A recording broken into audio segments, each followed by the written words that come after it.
Hello. Hello.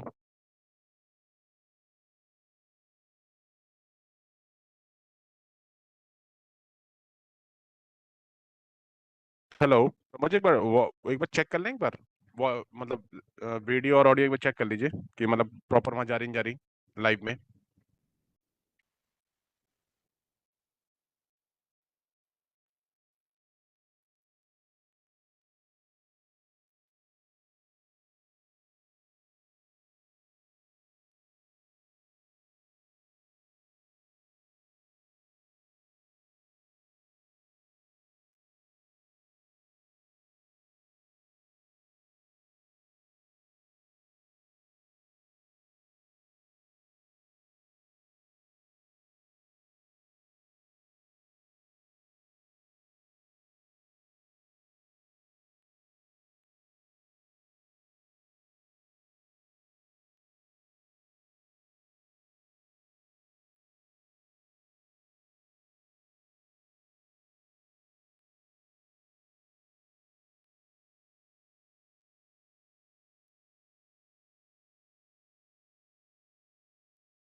Hello. Okay. A very good morning to all of you. On behalf of Sankala Foundation, I, Akash, welcome you to the National Conference on Women Leadership Moonshot, Shaping the Future. Please be seated. We will begin shortly.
I request everyone to be seated. We'll begin in a few minutes.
I request everyone to please be seated. We're about to begin.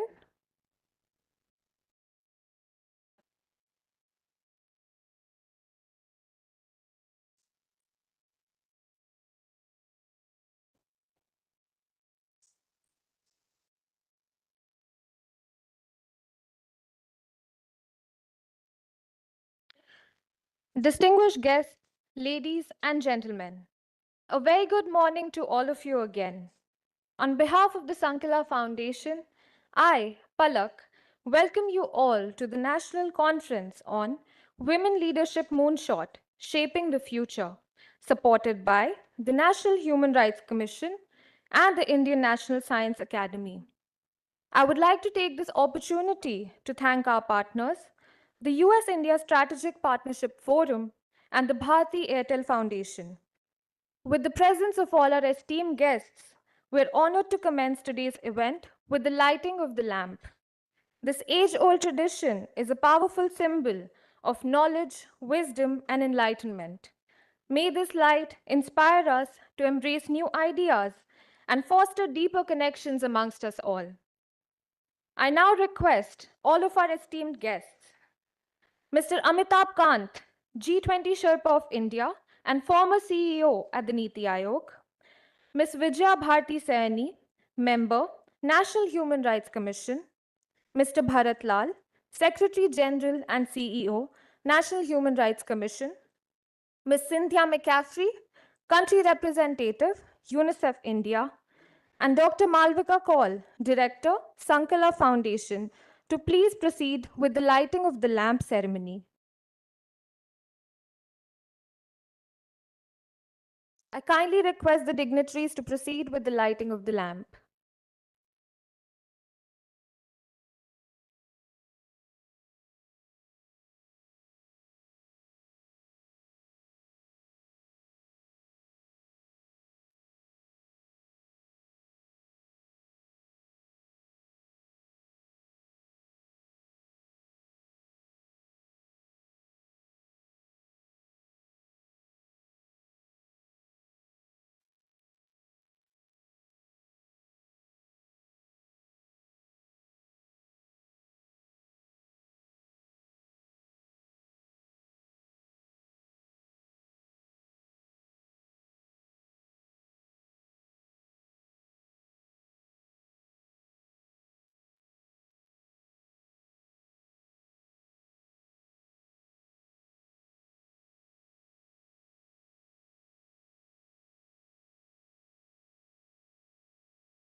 It's also a pleasure to have with us Professor Ashutosh Sharma, President, Indian National Science Academy, and former Secretary, Department of Science and Technology. Thank you all.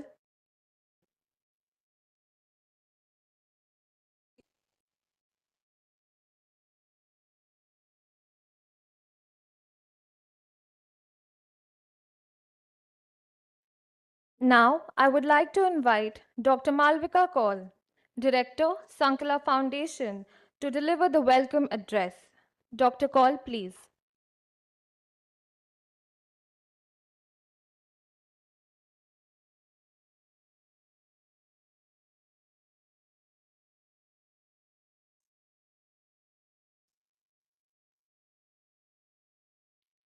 I request all of our esteemed guests to please proceed to the stage. Mr. Amitabh Kant, G20 Sherpa of India and former CEO Niti Aayog.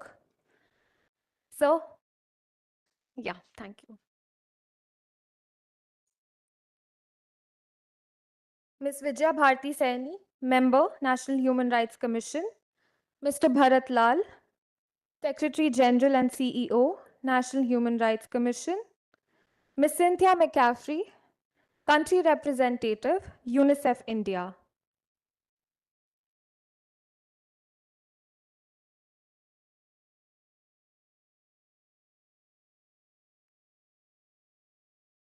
Dr. Kaul, over to you.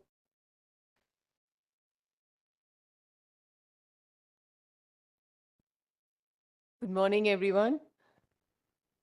On behalf of Sankala Foundation, it gives me great pleasure to welcome all of you to the National Conference Women Leadership Moonshot, Shaping the Future. Sankala Foundation is dedicated to advancing research, training, advocacy in the field of climate change, public health, issues of livelihoods, water, sanitation, and natural heritage. We consider women's leadership role essential in achieving goals of sustainability and development.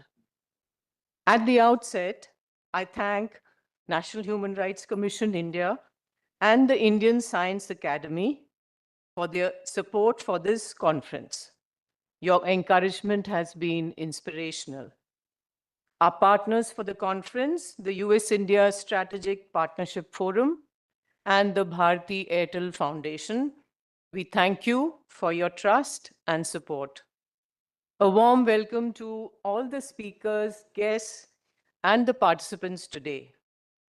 I take this opportunity to especially welcome Mr. Amitabh Kant, G20 Sherpa of India, Srimati Vijaya Bharti Saini, Member, National Human Rights Commission, Mr. Bharat Lal, Secretary General, National Human Rights Commission, and Ms. Cynthia McCaffrey, Country Representative, UNICEF.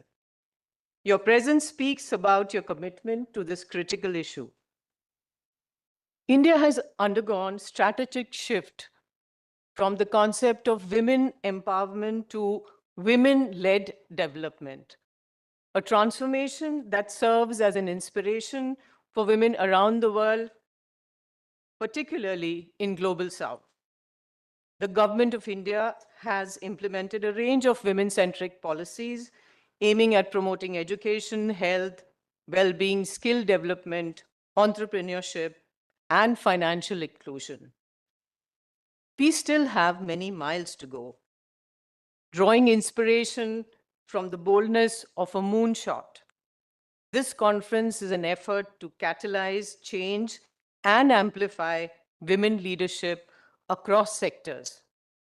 Today's conference brings together thought leaders, policymakers, change agents, scientists, entrepreneurs, aspiring young women who are committed to reimagining women leadership. We hope this conference serves as a platform for in-depth discussions on leadership development, policy innovation, the creation of an enabling ecosystem. The conference is a beginning of a series of initiatives designed to reimagine and actively shape the future of India. Many years ago, when human beings landed on the moon, one of them famously said, it was a giant leap for mankind. We hope today that this conference will spur us to take a giant leap for womankind. With this spirit, I welcome everyone to this conference, and thank you so much for being here. Thank you.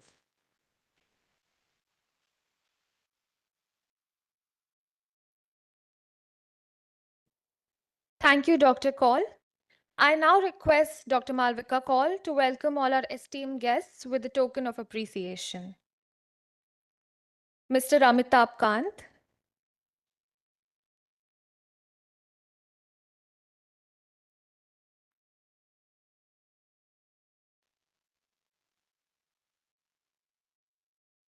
Ms. Vijaya Bharti Sayani,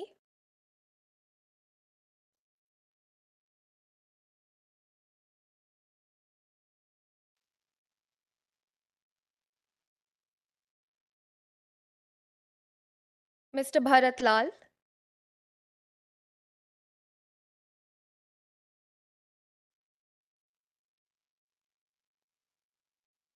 and Ms. Cynthia McCaffrey.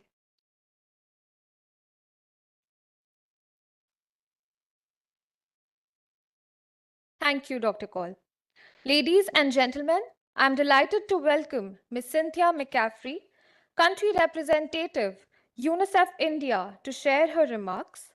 Ms. McCaffrey assumed the role of UNICEF Representative to India in October 2022. She brings with her decades of leadership experience and expertise in championing the cause for women and children. Prior to India, Ms. McCaffrey was the UNICEF representative to China. Ms. McCaffrey, please. Thank you.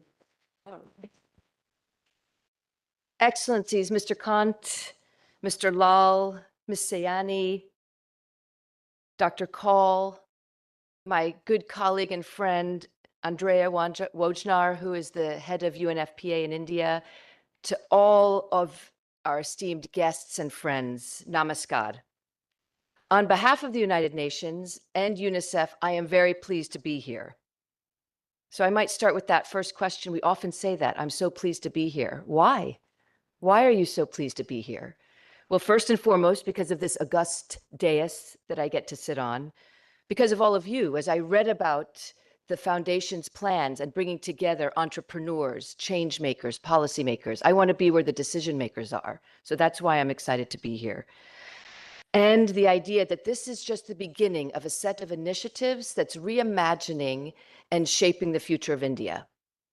And finally, the UN and UNICEF, Andrea and I are pleased to be here because we're building on a solid foundation.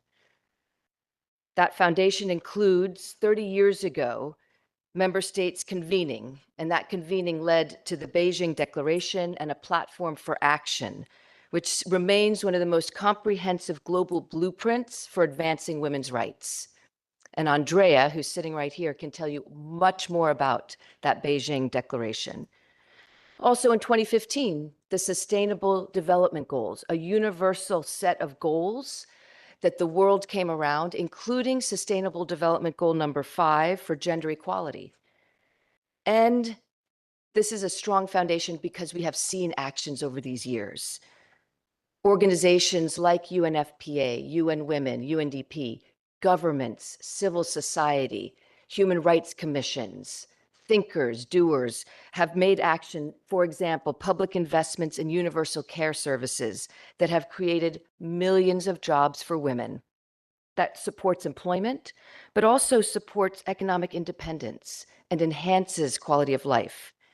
Around the world, we have seen, because of the work of all of partners like you, women holding parliamentary seats, representing local legislatures. That brings voice and insight to those decisions. And over the last half decade, not too long, the use of internet among women has risen substantially. That means we're seeing an increase in access to technology and information. So that's why I'm truly pleased to be here. So where should I be if we want to make these changes? And I think the Sankala Foundation said it perfectly. If we want to grow and build on more foundations, India is the place to be. So the foundation that we have globally, we also see here in India. India is increasing financing of women's empowerment, and we see that in the national budget. From 6.8% of investment in women's empowerment last year to almost 9% in the budget for 2025-2026. India is guaranteeing 1/3 of legislative representation is reserved for women. That is empowering close to 1.5 million women, and it represents the largest cohort of women political leaders in the world. Third, India's schemes at the national and state level is empowering over 100 million rural women through access to credit, livelihood opportunities, and also financial literacy programs. This is helping women, communities, families. It's also helping boys and girls because it's giving role models for how we make decisions, how we set up decisions. So what's next? If the story was finished, we wouldn't need to reimagine. And so we still have work to do. And I'll build on that we still have miles to go. For example, the Sustainable Development Goal number 5 is off track around the world, including in India. And that fact that it's off track means that there is a potential loss in human capital that is a staggering $160 trillion. That is twice the value of the global GDP. It's not a cost that we can afford, and it is preventable. Secondly, as we're seeing around the world and in India, an investment in girls' education. More girls are in school around the world and in India, particularly primary school, than ever before. Yet, when we look around the world and in India, enrollment in secondary and higher secondary starts to go down. So for example, in India, enrollment of girls in secondary and higher secondary drops 73% and 43% respectively. How do we reimagine those solutions? That's happening in India. So how do we accelerate that, build on it, and take those lessons across India and globally? For example, if we look at secondary school, addressing infrastructure, safety, toilets for girls, looking at transport, because everywhere in the world, including India, the distance between home and secondary increases. How do we look at the issue of teacher shortages and training teachers in that secondary and higher secondary level to teach young people, young girls in particular?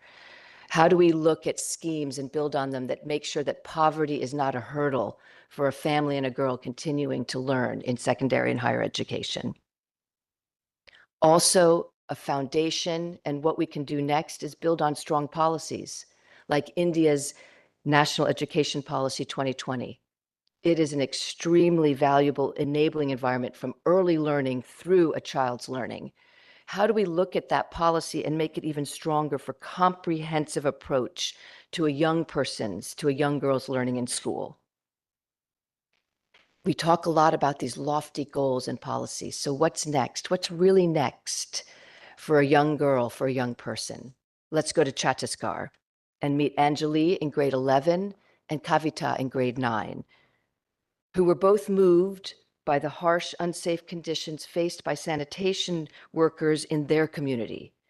So the two of them designed a robotic underground pipe for inspection and cleaning machine. It has wheels to navigate tight spaces, it has brushes to clean, and it has a camera for real-time monitoring. They were able to build this, bringing their ideas, but also with help from the Atal Tinkering Lab in their school, in their secondary school, from partners. I know there's a number of foundations in the room, partners like Samagra Shiksha, Chhattisgarh, and UNICEF. And so they brought their ideas and their studies to life. And Kavita herself said, we used to just read about science in books. Now we understand how it works. With our own hands, we can create things. Now, Kavita said, I might be able to become an engineer or a technician. I can dream bigger. So let me end where I started, which is why am I pleased? Why is the UN, UNFPA, UNICEF pleased to be here? It's because we're thrilled to be a part of how to build bigger dreams and turn them into better realities. Thank you.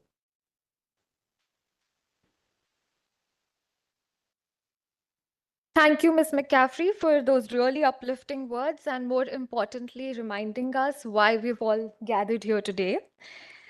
I would now like to welcome Mr. Bharat Lal, Secretary General and CEO of the National Human Rights Commission India, to deliver the keynote address.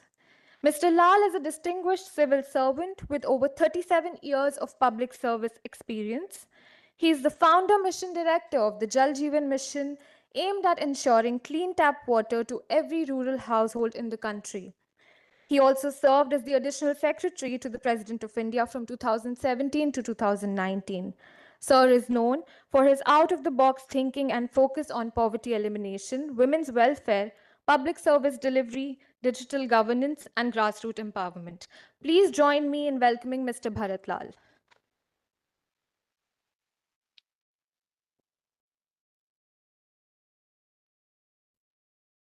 Thanks, Palak. Good morning to all of you. Mr. Amitabh Kant, he has been mentor to many of us. Mrs. Vijay Bharti Sayani, Honorable Member, Nation Human Rights Commission, Ms. Cynthia McFrey, UNICEF Country Representative, Malika ji, my esteemed colleagues, friends, and most importantly, for whom this conference is being organized, young women who are looking towards this moonshot concept. So, on behalf of Nation Human Rights Commission, I extend a very warm welcome, and I compliment Sankla Foundation to organizing this thing. They came to us, and we joined hands actually.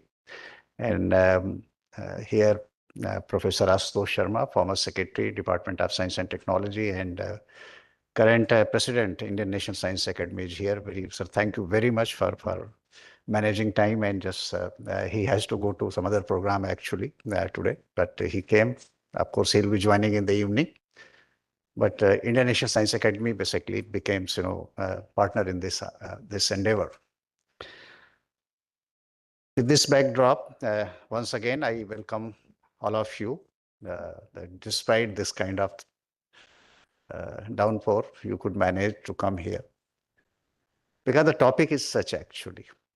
And I'll not give a very, very big speech, but just see just 2-3 things basically. That A, in a country like us, if we have to really leapfrog, if we have to go beyond this 6.5%, 7% growth, and we have to basically achieve and reach to that destiny, it means this 50% population in this country, and especially young women who are coming up, I think we have to create opportunities for them. I think they are truly leapfrog factor. And it's a time basically now or never. That is the first point I would like to make, that we have to do.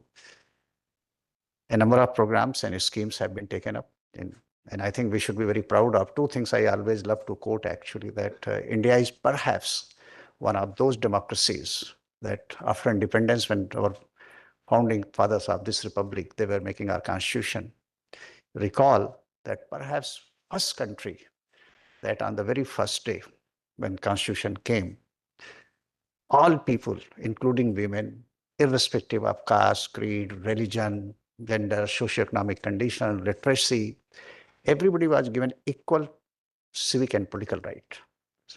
I think many even Western democracies, they struggle and they had to take a number of steps basically, then to achieve them. So I think our enlightened leadership in India, I think that was one of the hallmark. I think we should learn, something that gives us strength.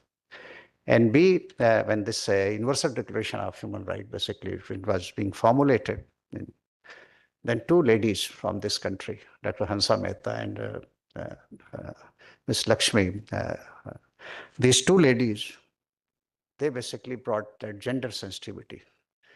Not that all men are born equal and free. All human beings are born equal and free. So I think we must remember that this is the legacy, this is the platform we have been given.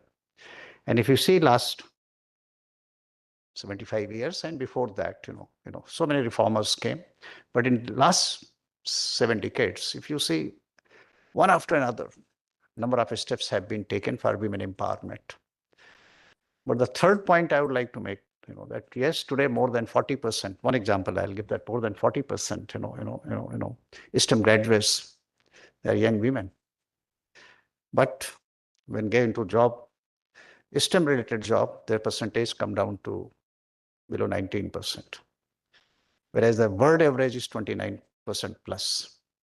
It means still there is a need for creating those kind of enabling environment. Why these women, young women, they drop out from that stream. That's a very good thing, great thing. We are very proud that, these women are going in STEM. But at some stage, they drop out. So it means it also gives an opportunity to think about it, that what kind of plan of action we should be thinking, and we should be working on that, as you know, that National Human Rights Commission, our commitment, our mandate is ensuring civic and political rights as well as socioeconomic and cultural rights. And that equality, and especially equality, justice, and liberty, that is the hallmark of our working. But more importantly, those vulnerable groups, marginalized section of society, I think the National Human Rights Commission gives a special focus. And in that scheme of things, basically women and their rights, their safety, their security, their opportunities, the no discrimination, I think that holds very, very dear to all of us in the commission.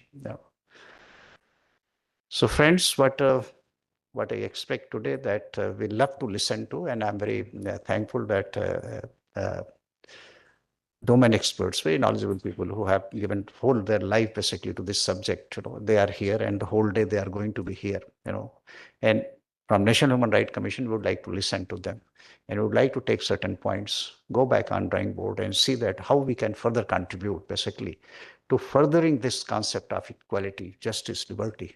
But end of the day, endeavor is that this latent energy, this latent force, basically women, I think we need to unleash it.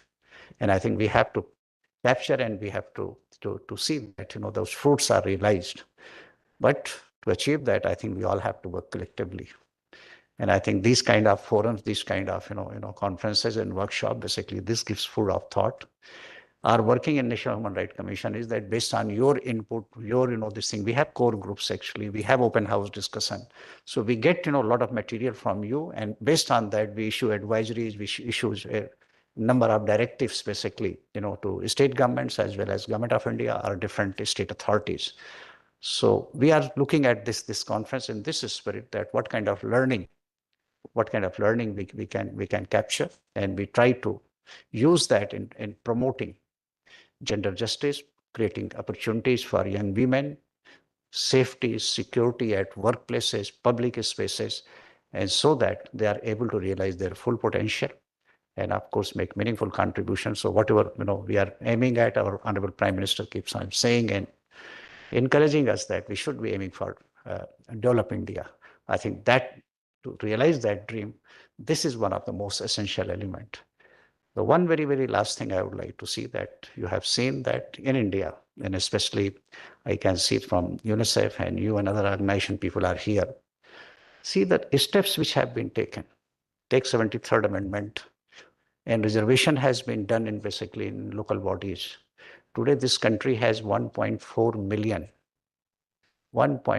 million women representative who are basically shouldering certain responsibilities at village level, at panchayat level. I think that gives a hope. And this is basically building leadership, that what we call responsible and responsive leadership. Imagine these women are basically, they are looking at water, sanitation, and different kind of work at village level. And with 1/3 reservation in basically parliament and state legislature, which we hope that will come sooner than later, because this has been enacted. Imagine the leadership is going to be there. The kind of investment this country is making, that yes, these women are being prepared to shoulder the responsibility and basically take over certain responsibility in near future. So I think this is the way this country is working. This is the way we have been working, and we have to take it forward from here. So once again, thank you very much for giving this opportunity, and wishing you all very best during the day. Thank you. Thank you so much.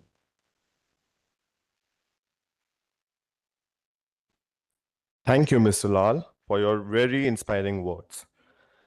I now have the honor of inviting Ms. Vijaya Bharti Sayani, member of the National Human Rights Commission, to share her insights. Ms. Sayani is a seasoned social worker, educator, and a legal professional with over 45 years of experience. After having worked as a teacher for a few years, she started practicing law in 1995. Ms. Sayani focused on various women's related cases in lower courts.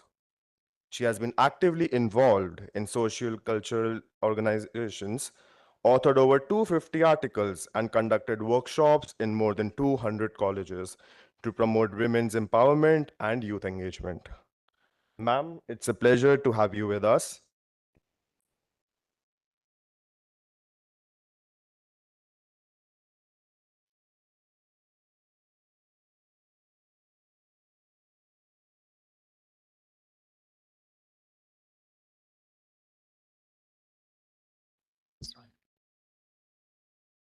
Respected dignitaries on dais and off dais, my heartfelt pronouns to all of you. I am truly delighted to stand before you all today and share my heartfelt thoughts on this topic. Women are shaping the future of India. The future of this nation lies in the hands of its women. That's why in our culture, we have always given the highest place to the feminine form. While women across the world in the 16th, 17th, and 18th centuries cried out, protested, struggled, and pleaded just to be recognized as human beings, at a movement we today call women liberation movement or feminism. In India at that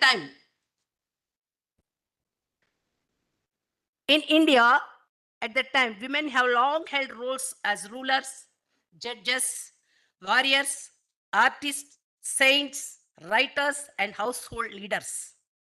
We have had powerful figures like Rani Abbakka, Kittur Rani Chennamma, Rani Lakshmibai, Rani Ahalyabai Holkar, Rani Jijamata, Rani Rudramadevi. So many are there. Even centuries ago, women like Rani Ahalyabai Holkar implemented progressive policies in their kingdoms. She enacted laws on adoption, granted special rights to widows, special facilities to elderly persons, decentralized justice by creating district level courts, and allowed appeals directly to her court if people were dissatisfied with the judgments. This shows that women have always been the architects of India's future. As said by our Secretary General Sri Bharat Lalji, I would like to share some of my experiences with you. I was born in an ordinary village during a time when the shadows of British rule still loomed over Indian society. Excessive restrictions were placed on girls, especially after reaching puberty. Before that, there was freedom, but once adolescence began, a series of rules, restrictions, and limitations followed, something I found difficult to bear. I had a leadership mindset from an early age, inspired by freedom fighters and women leaders. I dreamt of becoming a lawyer, a teacher, a military officer, and also a singer in radio. We had many books at home about inspiring women, and my grandmother used to tell stories. She herself had taken part in the salt satyagraha, cooking salt to defy the British when the men in the village all were arrested. I began to rebel against restrictions after puberty. Because of that, my marriage was performed at the age of 17. By 20, I had 3 children, but my inner drive never left me. Once I saw a 9-year-old girl working as a maid and questioned why she was not studying. I took my 3 children, those who are very small at the time. I took them with me to the local Harijan colony, slum area, and began teaching the poor kids myself. I felt that becoming a teacher would help me reach more people. So I started my BA. I completed my BA with the support of my encouraging husband. I passed B.Ed entrance and I completed it with the distinction, traveling long hours daily while managing my home and my kids. Later, I witnessed the injustice against a woman killed by her husband. Her death was falsely declared as suicide, supported by a government doctor and a police officer. I fought for her, receiving life threats in that process. I saw how tribal farmers were exploited by businessmen through rigged weights and unfair prices. I tried to stand up for them but had no legal support or like minded people. I then spent years in tribal areas around Parvatipuram, Srikakulam district, teaching children and slowly becoming aware. When we were transferred to Hyderabad, I started a home for destitute children and served as their mother, Mataji, continuing my social service alongside family responsibilities. I realized that to influence intellectuals and policymakers, I needed to gain more education. That's why when I decided to study law, I completed my LLB in 1992 with first class honors. But my legal practice was not for income. It was to support the work of my organization, Prajna Pravah. We connect intellectuals, discusses contemporary issues, provide recommendations to the government, and publish thought pieces. Wanting to become a writer, I have since published over 300 articles on women issues and social change. I have mentioned many like-minded activists, mentored many like-minded activists, and delivered countless lectures across the country. I have also actively countered false narratives about Indian culture and history through research, literature, and debates. Alongside other accomplished women, we have created a group that presents Sahiti Rupakams, it means literacy dramas, across hundreds of venues sparking social awareness. All the team members of that are doctorates, well-known personalities in the society. It brings me pride to see educated men and women rural audience attending and appreciating these performances. Through debates and TV discussions, I have countered negative portrayals of Indian traditions and highlighted the strength of Indian women. Thousands of women activists today know me as Vijay Bharati Akka bole to Didi. I have not taken part in I have taken part in numerous national movements and introduced many intellectuals to the public through media. Today, I stand before you as a member of the National Human Rights Commission, a journey that saw many obstacles, insults, arrests, and applause. I have built respect, friendships, and influence across the country and in every district of Andhra Pradesh and Telangana. Why do I share all this? Not to boast, but to show that a woman should never think, I am married, I have kids, what more can I do? Look here, what incredible women we have. Each one is a ray of light contributing to the progress of this nation. Today, is there anyone who does not feel proud upon hearing the name of our beloved President, Honorable President, Her Excellency, Srimati Draupadi Murmu? Many of us have reached this high position of today after struggling a lot. In the coming days, we need to create an environment where women can naturally and freely utilize their inner strength in every field. For that, not just proper laws, policies, guidelines are necessary, but society too must share this responsibility along with the governments. To be a woman in India, in Bharat, is itself a matter of pride and dignity. And therefore, it is our duty to self to channel this self-esteem and contribute to a cause along their life. Because for women, anything is possible. Because for women, anything is possible.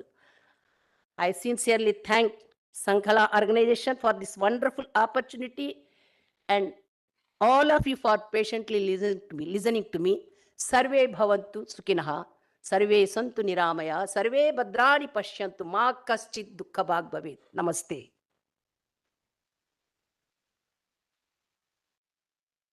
Thank you, ma'am, for setting the tone of the event. It now gives me great pleasure to invite Mr. Amitabh Kant, present G20 Sherpa of India and former CEO at the Niti Aayog, to give the inaugural address. Mr. Kant is an IS officer from the Kerala cadre, batch of 1980. He has been a key driver of initiatives like Make in India, Startup India, Incredible India, and God's Own Country, positioning India and the state of Kerala as a leading manufacturing and tourism destination. He is also known for authoring the book Branding India, An Incredible Story. We are truly privileged to have a visionary leader like him with us today.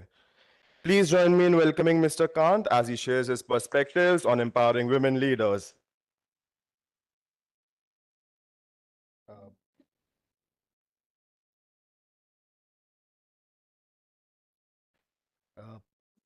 Srimati Vijay Bharti Sayani, the member of the National Human Rights Commission, Cynthia McCaffrey, UNICEF India country representative, Mr. Bharat Lal, the Secretary General of NHRC, many distinguished people in this audience, Mr. Ashutosh Sharma, Vaishali Sinha, Deepak Bagla, Dr. Malvika Kaul, the director of Sankalp Foundation. Let me first compliment Sankalp Foundation and the Women Leadership Moonshot initiative for this very unique conference on women leadership Moonshot, shaping the future.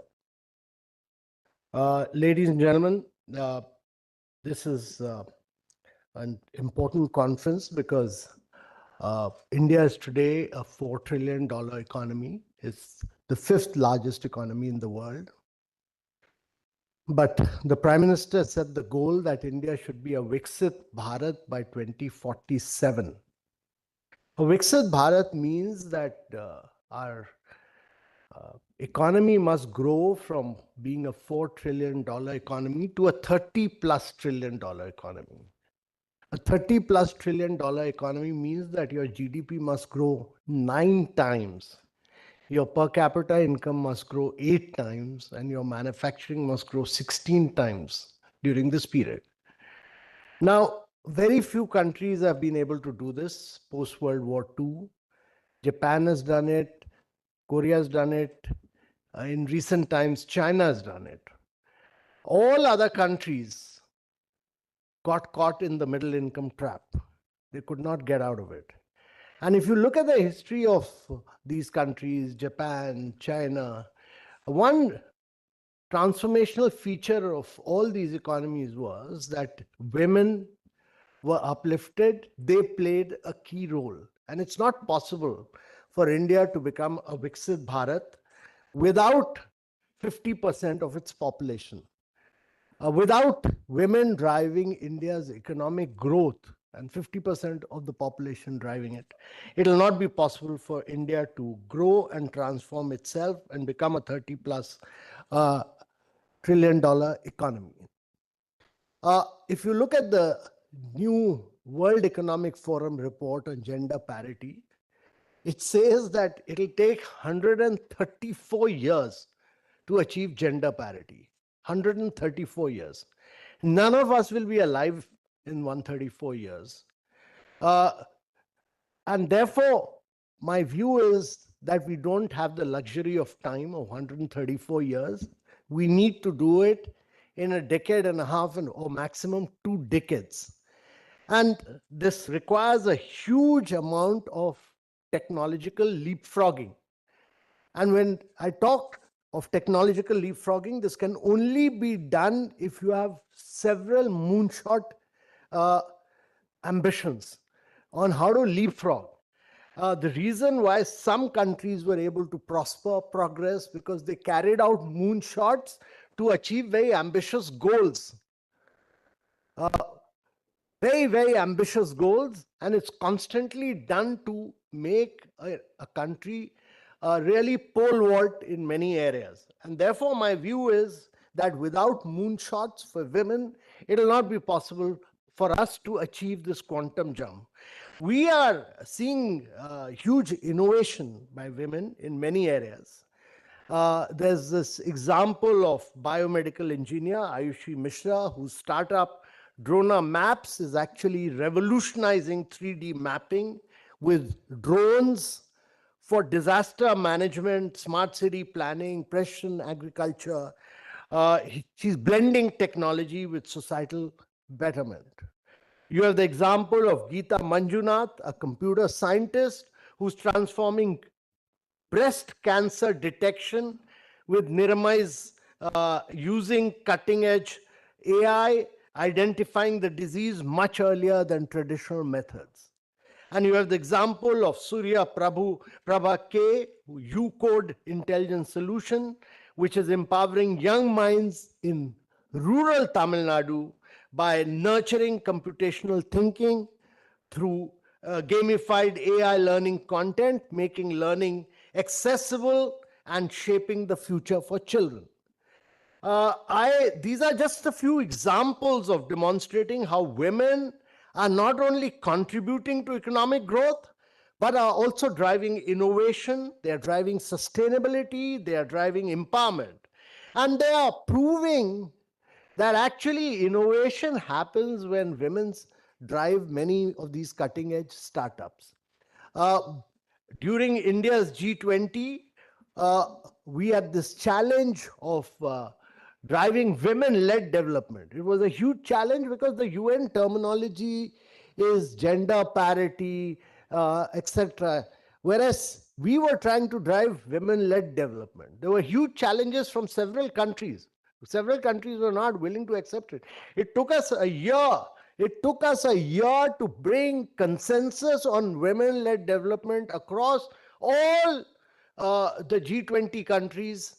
We had made it G21 by including African Union as a member also. So to get everybody on board was one hell of a challenge, but we succeeded in that because of our determination to achieve success. We had actually said that it was many examples of India we had given because India has taken very significant steps to bridge the gender gap and empower women enterprise. If you look at the limit for Mudra loans, which has been increased from 10 lakhs to 20 lakhs for women entrepreneurs who have successfully repaid previous loans, which has enabled them to scale their businesses. Crucially, over 30 crore loans, 70% of the Mudra loans have been dispersed to women entrepreneurs. Only 30% have gone to the women, have gone to the men. 70% have gone to the women. If you look at programs like Stand Up India, National Livelihood Mission, PM Vishwakarma, they've all been scaled up to support women entrepreneurs, artisans, self-help groups led by women, ensuring a broader access to financial resources and economic opportunity. You look at the total number of bank accounts opened. Out of the over 500 million new bank accounts that have been created, which is actually more than 500 million, means that we opened between 2015 and 17, we opened more bank accounts than the population of the United States of America. Every second bank account was opened in India. 55% of the bank account during that period were opened in India. But out of that, almost about 70% of these accounts were opened for women.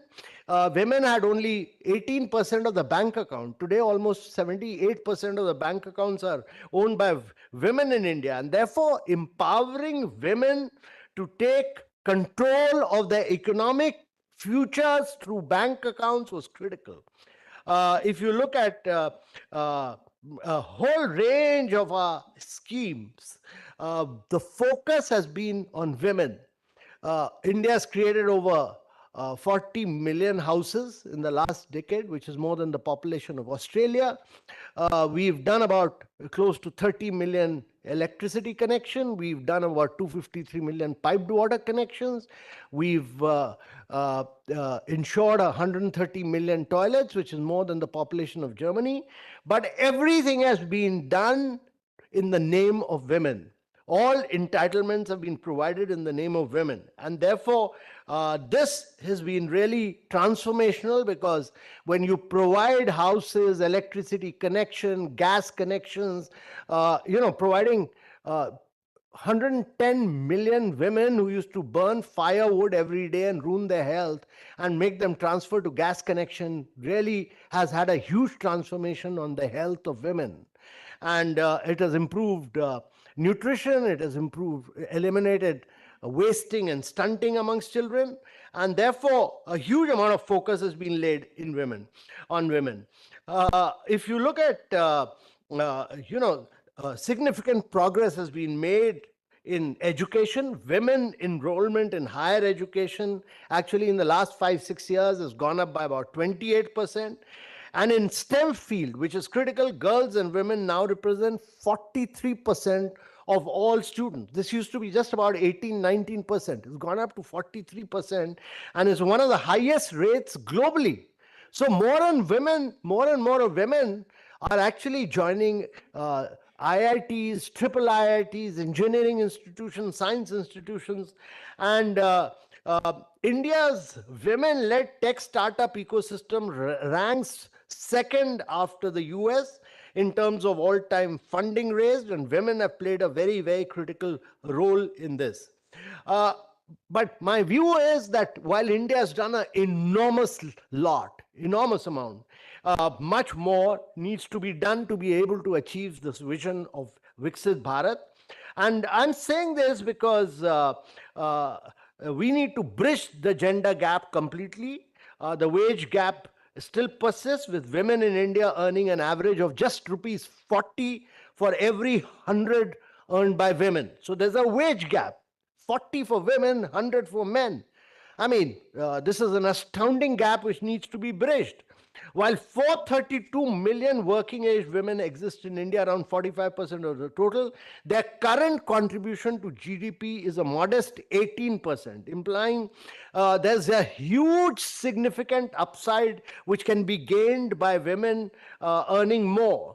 And if you look at the MSME portal, only 17.5 to 18% of the Udyam registration portal shows that MSMEs are managed and are female owned, and therefore you need many, many more women leading MSMEs.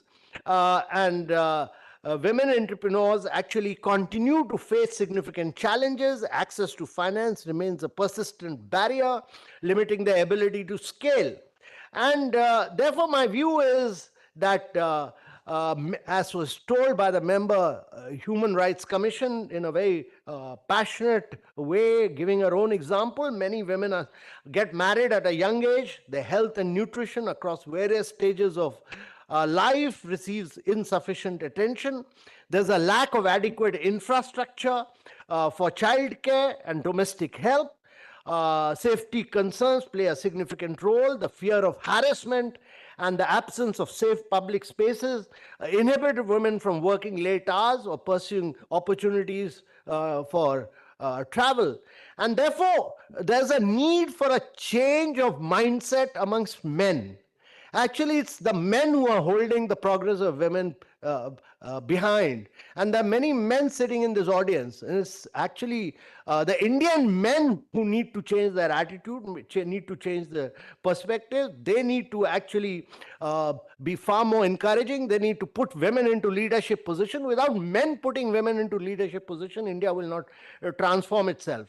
And therefore, the men need to provide greater level of leadership, mentorship, and ensure that women continue to grow and prosper in India. Digital inclusion was talked about by Cynthia, but let me say that there is a gender gap persists in digital inclusion as well. Only 37% of women using mobile internet compared to 53% of men. So actually it should be the reverse. Every woman from the young childhood stage should be given access to internet, because only if technologically they are able to leapfrog over men, they will grow and prosper.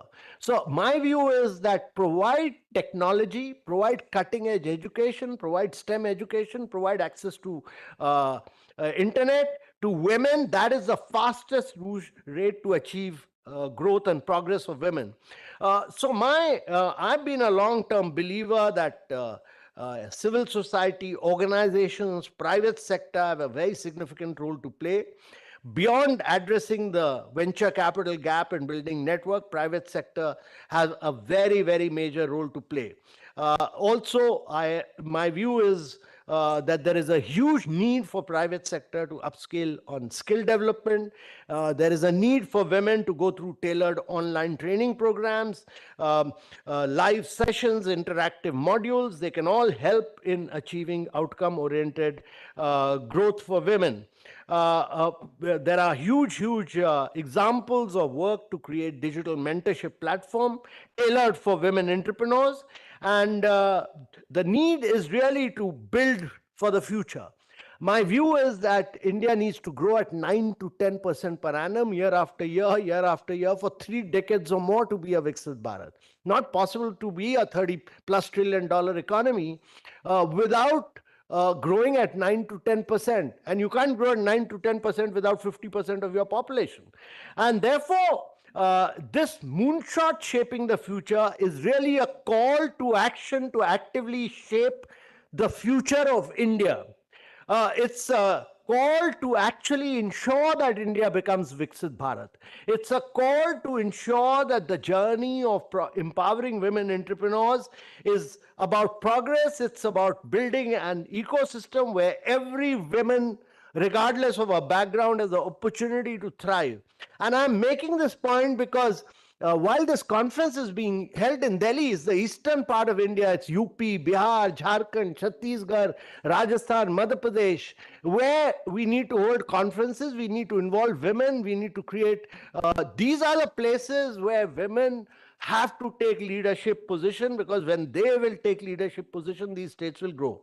I would merely say that the women gathered here are really the change makers. They are the innovators. They are the leaders of tomorrow. And they are the architects of a better and a more equitable future for India. And I must say that this platform can be a huge catalyst for accelerated action.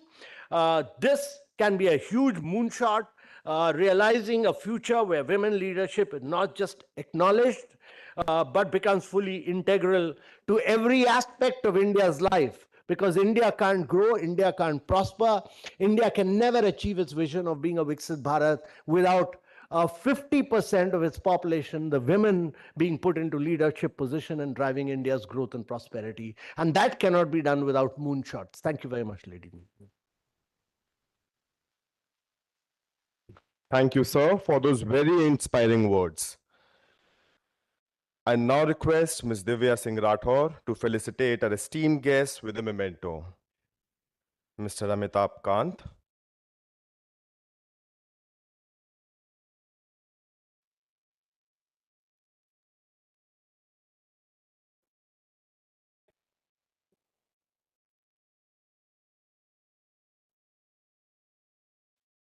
Ms. Vijaya Bharati Sayani.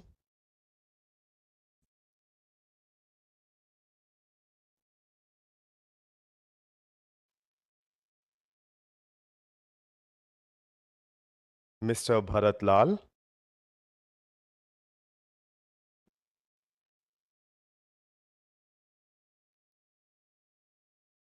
Ms. Cynthia McAfee.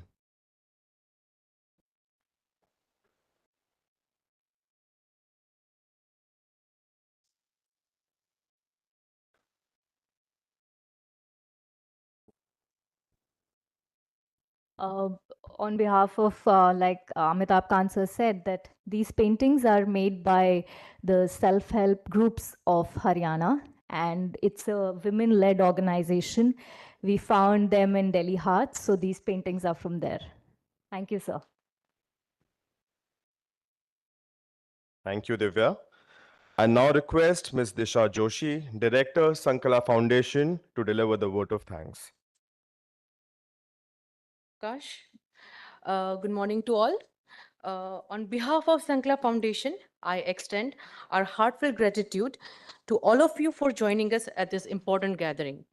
At the outset, we thank the National Human Rights Commission and Indian National Science Academy for their invaluable support and guidance in making this conference possible. Our sincere thanks to our partners, Bharti Airtel Foundation and the US-India Strategic Partnership Forum for their continued encouragement and belief in the power that women-led change. We are deeply grateful to Mr. Amitabh Kant, G20 Sherpa and former CEO Niti Aayog, for his insightful address to set the tone that for women's leadership in India and across the global south. Our thanks also to Srimati Vijaya Bharti Sayani, member National Human Rights Commission, for her strong articulating of the human rights dimension of women's empowerment. We express our gratitude to Shri Bharat Lal, Secretary General and CEO of National Human Rights Commission, for his steadfast support in helping shape this conference on women's leadership moonshot, shaping the future. A special thank you to Ms. Cynthia McCaffrey, UNICEF India representative, for highlighting the importance of investing in young women and future of leadership. Finally, a warm thank you to all of our esteemed speakers, senior officials, sector leaders, and change makers, and to every participant in this room who is championing the cause of women's leadership. This is just the beginning. We look forward to an enriching day of ideas, action, and inspiration. Thank you so much.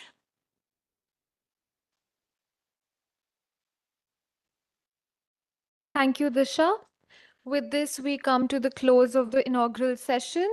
I thank all of our esteemed guests for having taken the time today to join us.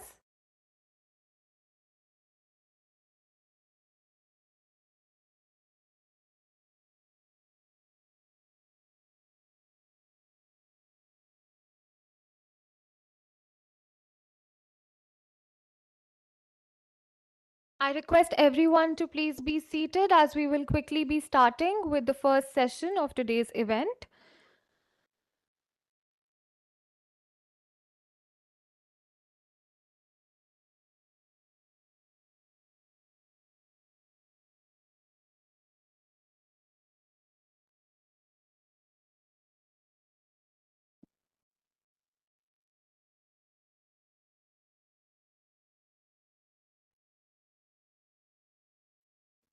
Ladies and gentlemen, we will now begin our first session titled Innovation, Startups and Entrepreneurship.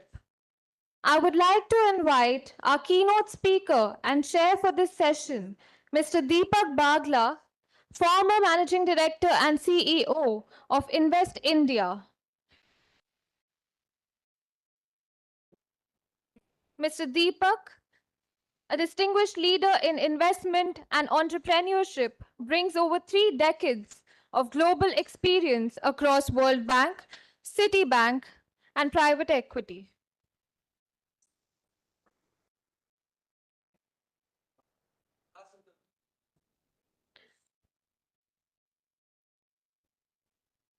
I request everyone to please settle down.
I request everyone to please be seated so that we can begin with the first session of the day.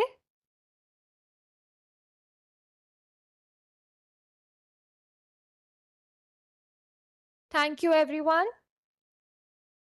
Our first session for the day is titled Innovation, Startups and Entrepreneurship. I would like to invite our keynote speaker and chair for this session, Mr. Deepak Bagla, former MD and CEO, Invest India. Sir.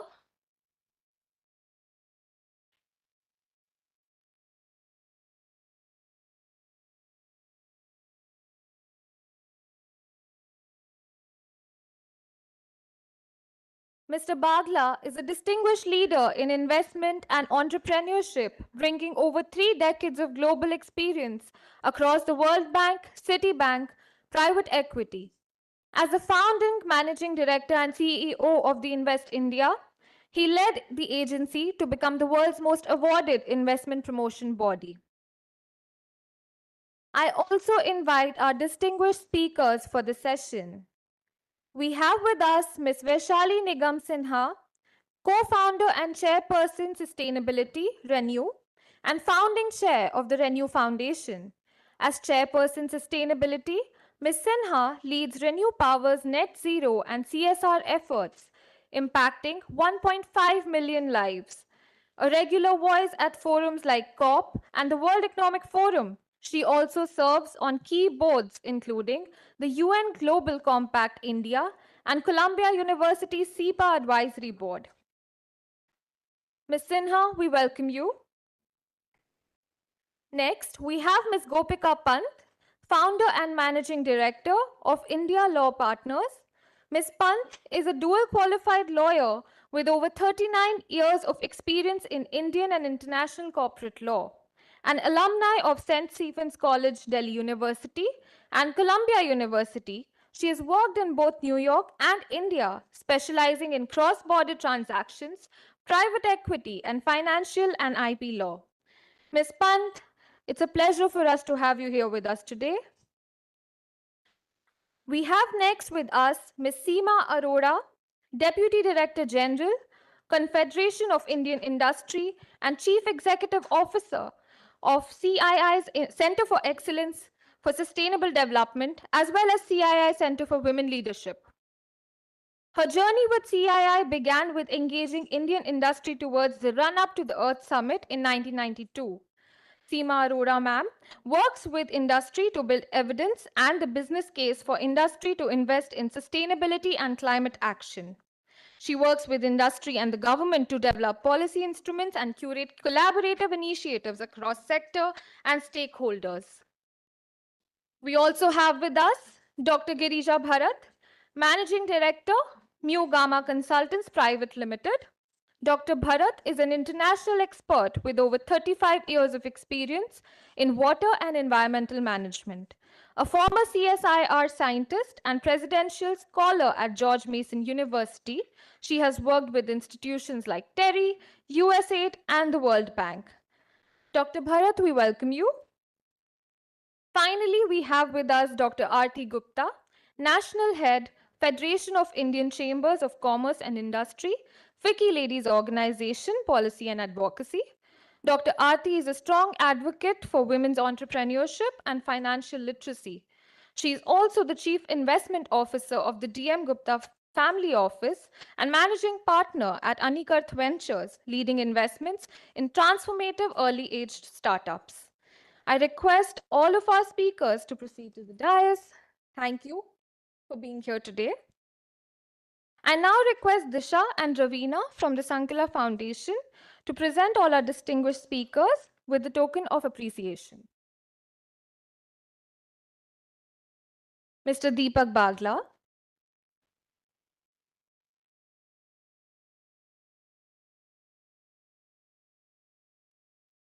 Ms. Vaishali Nigam Sinha,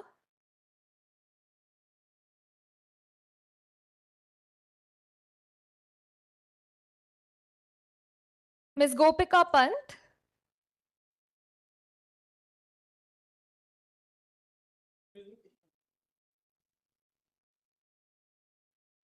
Dr. Girija Bharat,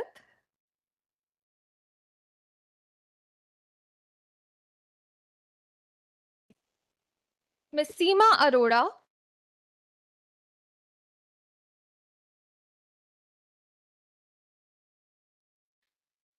Dr. Aarti Gupta.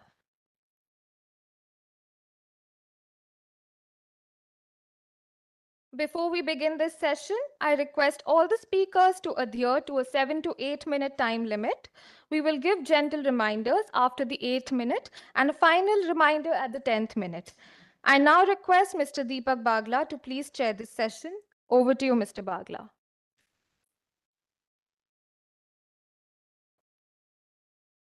Thank you, ma'am. Thank you very much. And really a big thanks to Sankala to get us all together. And Mr. Bharatlal, sir, you're amazing. I mean, we were just seeing you in Washington, D.C. I don't know how you keep up with the time zones and everything and holding the Indian flag high. But what a fascinating morning it was, right? So inspirational, and some of those stories were amazing. And you know, what I thought we'll do anyway, because we have such a distinguished panel, I'm the odd person out on this one, as you can notice. And what we thought we'll do is we'll take about 7 to 8 minutes each in our remarks. And then all of you, if you have questions to any of them, we can take those forward. So if that is okay with everyone. But what I thought I'll share with you is something which is very pertinent to what we are discussing today. Just a few weeks ago, there was a discussion that when the history of New India is being written, what will be the title of the chapter of the past decade? 2014 to 2024. And it's important because each one of you are not just the change makers, but the protagonists of that chapter, how you're leading to it. And they were very interesting, some of the titles which had come up. One was obviously Reawakening India, Innovative India. There were three which I thought I'd pick up, and I really was interested in them. The first was the inflection point of India. I think as we look at it, we are probably at one of the most important inflection points in the history of modern India. And what has brought us to that inflection point, we had Mr. Khan tell you a little about the point of 30 trillion, which is where we headed to. In fact, 97% of India will be now made in the next 8,000 days. So think of the enormity of the challenge which sits in front of you. And that is the inflection point which we talk about. And I have a little different stake on the inflection point where I believe that India has the potential of being 50 trillion on 15th August 2047. But for the paucity of time, I would let that be for the moment. But how did we get to that inflection point? And that was the second title which came up. The magic of inclusion, the power of empowerment. And I thought that was very apt. Inclusion and empowerment, to my mind, have been the core of the past decade. When you see this huge spurt in development actually taking place and see where that brought us. And let's look at last year itself, 2024. 16% of the world growth came from India. 250 million people moved above the poverty line in the past decade. And last year itself, 32 million. But I'll tell you what is really interesting when we talk about that. You looked at just about last week, the civil services result. Of the top 4 positions, 2 of them were women. You heard today, for the first time in our history, we have more girls in primary schools than boys. We have more girls in secondary schools than boys. And we have more enrollments in higher education in the past 3 years of girls than boys. Sir spoke about the bank accounts. We had obviously women, about 60% of the bank accounts which opened in the past decade were of women. But you know what is more interesting in those bank account part? Today, women bank accounts in urban centers have a higher balance than that of men. You know, when somebody talks about a quiet transformation happening, it's actually no longer a quiet transformation. It's now speaking loud, it's shouting out aloud. And to my mind, which I bring to you now, the third headline of that chapter, which had come, which was suggested, and to me, it was the most important, RRR. I think it was inspired by a movie which was happening at the same time. But what it was about, a resolute leader in our Prime Minister, a resilient nation, and both working with a relentless zeal. Resolute leader, a resilient nation, and both working with a relentless zeal.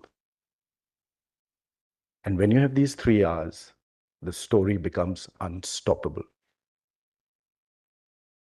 So with that, what we thought, we will now have our distinguished panel share with you their thoughts, and then we will take it up to some thoughts and questions. And what I thought we will try and cover is what happened in the past decade where we created these building blocks. What is it right which we did? What is it which has led us to this point of 2024, which I spoke to you about? And equally interesting is, what do we need to do for the next 8,000 days? And I say 8,000 because that it's about 8,300, which takes us to 15th August 2047.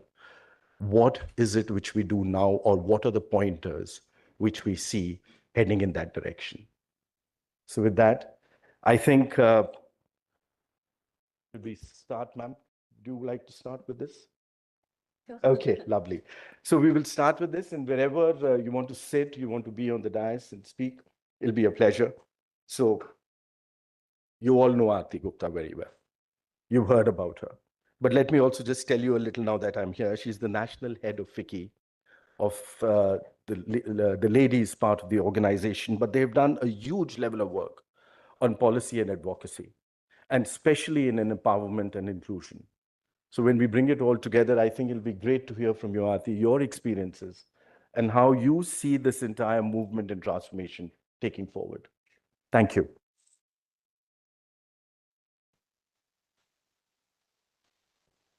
Good morning, everyone. Thank you, Mr. Bagla. Tough act to follow, yeah, as always. It's an honor and a privilege to be here today at the Women Leadership Moonshot Conference, surrounded by some of the brightest minds and boldest voices in the ecosystem. I would, on the onset, like to thank Mr. Bharatlal and Sankala Foundation for putting this much-needed day of ideation and thought-provoking discussions. I've been heading our family office for the last 14 years and have spent the last 7 years investing in early-stage startups in India. And let me begin by saying that I truly believe there has never been a better time and a more exciting time to back innovation than today. We are witnessing breakthrough innovations in every direction, whether it's 10-minute delivery by e-commerce or 3D printed single payload satellites being printed in the space tech sector. Every day, thousands of founders are putting Indian innovation on global maps. Today, a carpet weaver from Jammu can in 2 days deliver to a customer in Coimbatore. And this is just not logistics. This is transformation of a new India. And none of this would have been possible without our ecosystem partners. The government, we earlier heard from the government of the fabulous steps they've taken to make this possible. The incubators, the investors, chambers of commerce like Flow, and of course, the most important, the founders.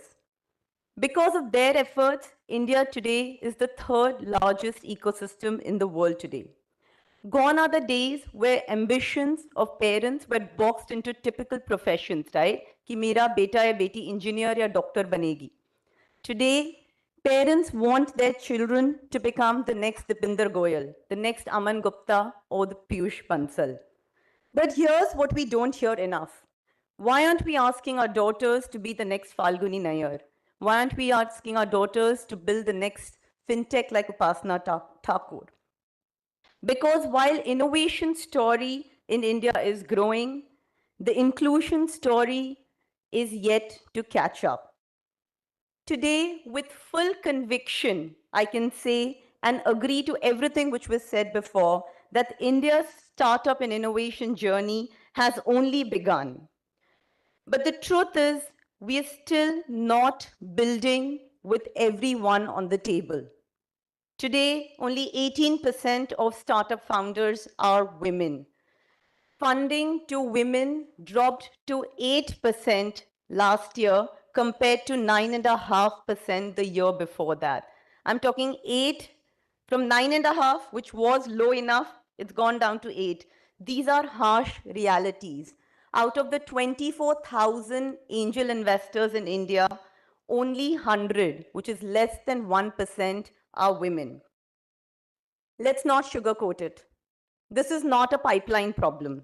This is a perception problem, a systematic challenge, a cultural blind spot, and one we need to urgently solve for, not just for fairness, but for the Viksit Bharat we, along with our Prime Minister, are dreaming of. At Anikat Ventures, I've had the privilege of investing in over 40 startups, and not by like a gender lens, but it just happened that 40% of my startups are women founded.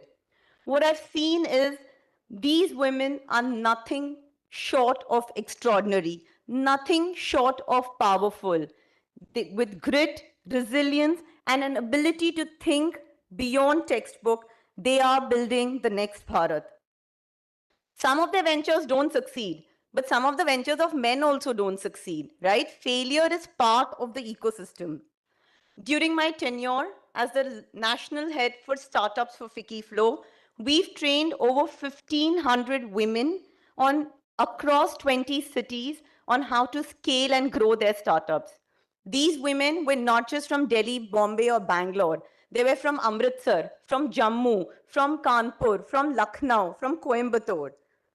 And this is what India looks like. But during this, we also discovered that one of the biggest barriers for women, some of them, are not just at the starting line. Some of them were mentioned. Women still face access to funding as the fundamental cause to scale their startups. Lack of networks and investor introductions, limited mentorship and visibility, a significant gap in technical and financial upskilling. We also realize that it's not enough to train women founders. We need women on the other side of the table, ones writing the checks as well. At Flow, we trained the largest number of women to become capital allocators. 150 of them were trained to become angel investors. Because unless we have women on both sides of the table, we won't shift the narrative. But let's be clear, Mr. Kant also said, the burden of fixing this does not lie alone with the women. We need our ecosystem to evolve. We need a mindset shift. And if we are talking about real systematic changes, we cannot ignore the elephant in the room, the care economy. Today, 90% of the care burden falls upon women, whether it's childcare, whether it's elder care, whether it's household duty, it falls upon women. It's invisible, it's unaccounted for, and it is holding our collective economic potential. I've personally seen exceptional women slow down their funding raise, slow down their growth potential because of their care duties. And this is something we need to solve for, because this is not a gender issue. This is an economic issue, a national productivity issue.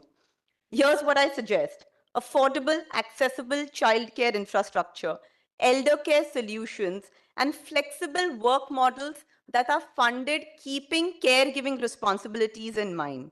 And we need to do this across the board. To the women founders in the room, I see you.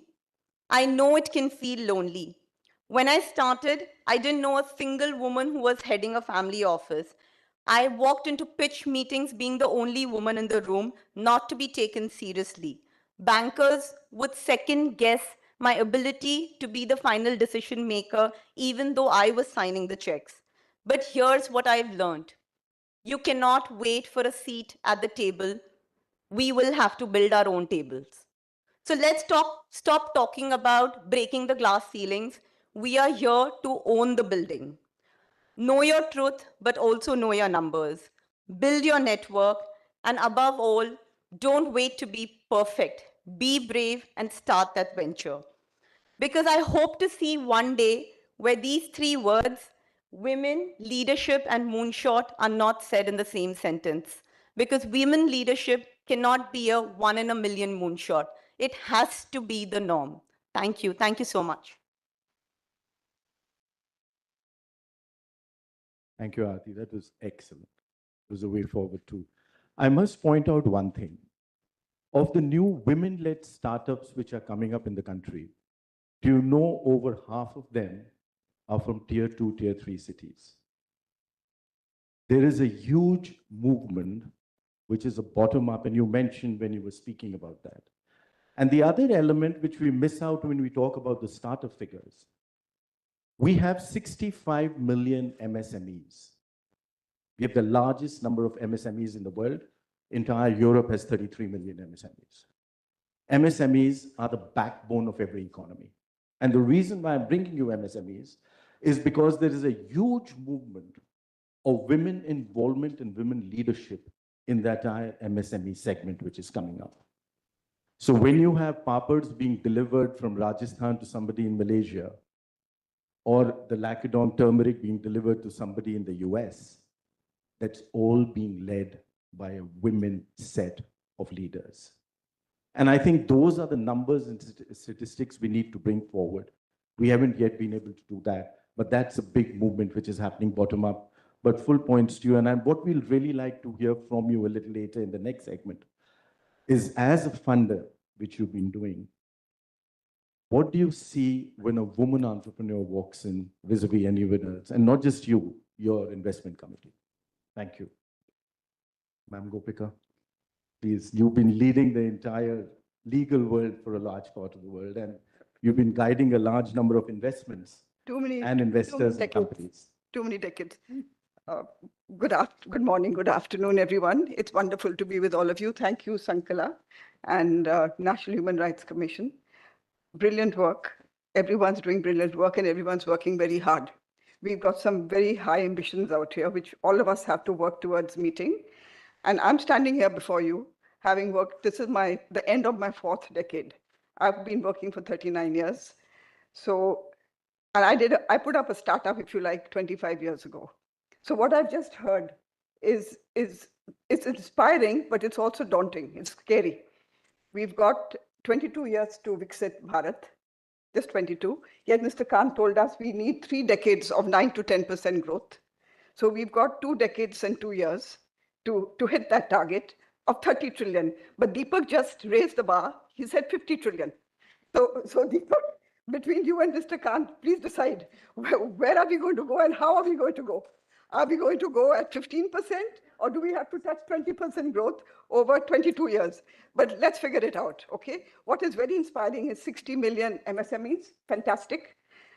What is even more impressive, because it's only been a short time when we really got women into the workplace, is that out of the startups, I think it's 1.5 lakh startups in the last few years. Half are women, 73,000. These are December figures, have been set up by women.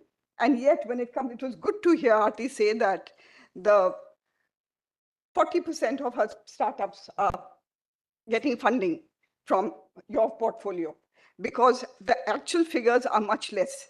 Women startups don't get the same capital that other startups get, and yet their return is double. And you must keep that in mind. The return women give are double. So you must look at this much more positively and spread the word. In the US today, there are more women startups starting, and they're contributing $3 trillion a year to the economy. Of course, the economy is much bigger, but just look at how we can reach our targets by 2047 if we empower women. Now, I have seen empowerment. I have seen empowerment when I decided to do law and set up my own law firm.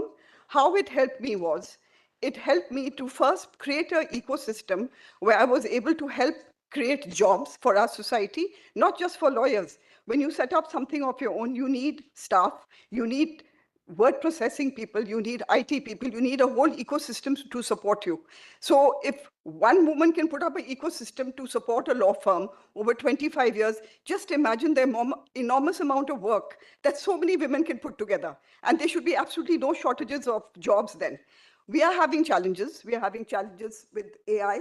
With digital is good, AI is great, but it also leads to a lot of disruptions. We are having our young lawyers lose work to AI, but think of the time it frees up. They get more time to do other things. So if they are working a 46 to 70-hour week, 70 hours in a week, they can actually free up half their time because of AI. So look at what else they can do. You must look at this very positively because AI is a game changer. And in many fields of at least corporate law, in banking, AI is playing a role which is, per figures, 99% accurate feedback as compared to 67% with human intervention. So these are JP Morgan's figures of a few years ago, but this is when AI had started.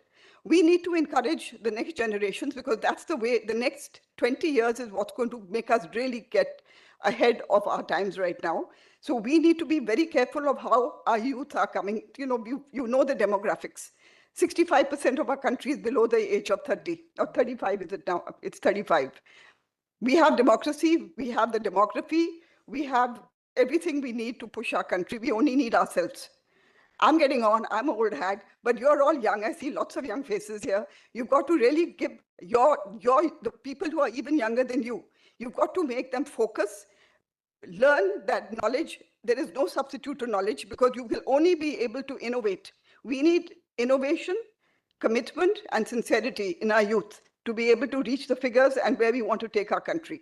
So for that, you need knowledge, you need dedication, and you need to just stay away from too much peer pressure and the social media, and just use your time effectively. I'm here with you. I'm running my own firm. I do great work. We get our clients. I'm not on Facebook, no Instagram, and I'm not on the last one, which is LinkedIn. I'm not none of them. But I'm able to stand here. I still have Sankala calling me and saying, come and speak. So it's okay. It's okay. Don't have, one was FOMO, the fear of losing out. Yeah, there's one more. It's called JOMO. Yeah, so let's go with JOMO. Let's not fear. It's the joy of missing out. You actually gain a lot. So why don't we all look at this positively? I'm happy to take questions. I really didn't come much prepared, I must tell you. I've got lots to talk about, my firm, my journey, but that's for some other time. One thing I want to say is that, COVID was a game changer. I have seen the empowerment in women when they can work from home. And I've seen it even in the companies where I sit as a member of the board. I've seen how many women are able to sit in their homes and work and perform perfectly. We have to understand that our urban centers are decaying. I have to say this, but the urban centers are all decaying. We have our tier 2 and tier 3 cities coming up. It's our responsibility to take work out to them, not pull them all into the cities. They can't come. I have set up an office after abrogation of 370. I took a lead and I set up an office in Srinagar. I said, I will do this for the young lawyers here. Let them get trained here. They're not going to come to Delhi and Mumbai. Let them work out of here. We do corporate work. As long as we have broadband, we are okay. We'll be able to work through our technological platforms. So all of us have to do that. We can't expect our young youth to come into cities, live in cities which are overcrowded. There's no infrastructure really to read. Yeah, sorry. Okay, thanks. He's telling me I've talked too much. Okay, thank you. You don't talk too much, man. It's excellent. But you know what we'd really like to hear from you next is your experience in cracking the glass ceiling. And by the way, that 50 trillion, I'll give you pure maths before everybody shouts at me. I've taken the state GDP growth figures from 2014 to 2019. Why I took that period? Because it was pre-COVID, etc. And I took the average state growth GDP rates. Now, the total GDP is the state GDPs together.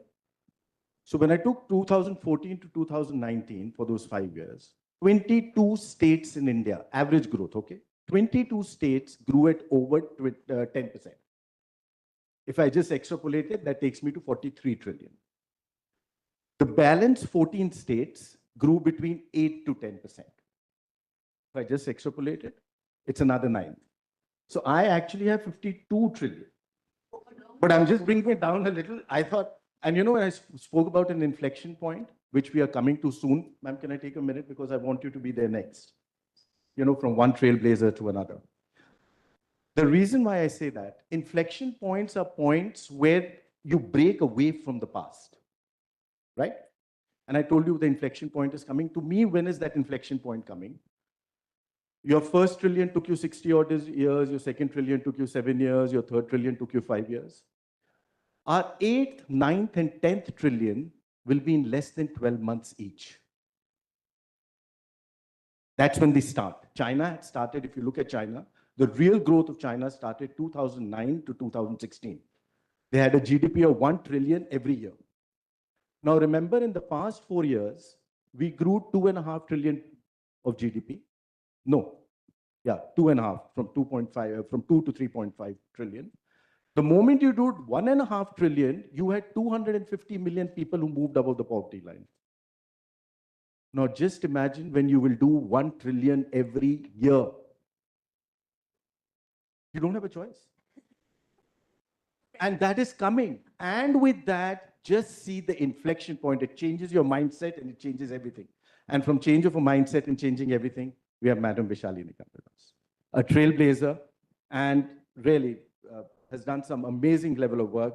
But let me have the privilege of quickly reminding you all, the co-founder and chairperson of sustainability and the Renew company, which is now one of the top firms which we have, especially on the other power side, the green power side, and also the founding chair of the Renew Foundation. And in addition to all that, she's been a big flag bearer of India. So thank you, Vishali, to be with us, all with you. Thank you, Deepak. Warm good morning. We're not at afternoon as yet, to all these distinguished women who I really look up to and get inspired by. Dr. Bharat Lal, thank you for your initiative and leadership, and to Sankala Foundation for organizing this fantastic session on women leadership, Moonshot, shaping the future.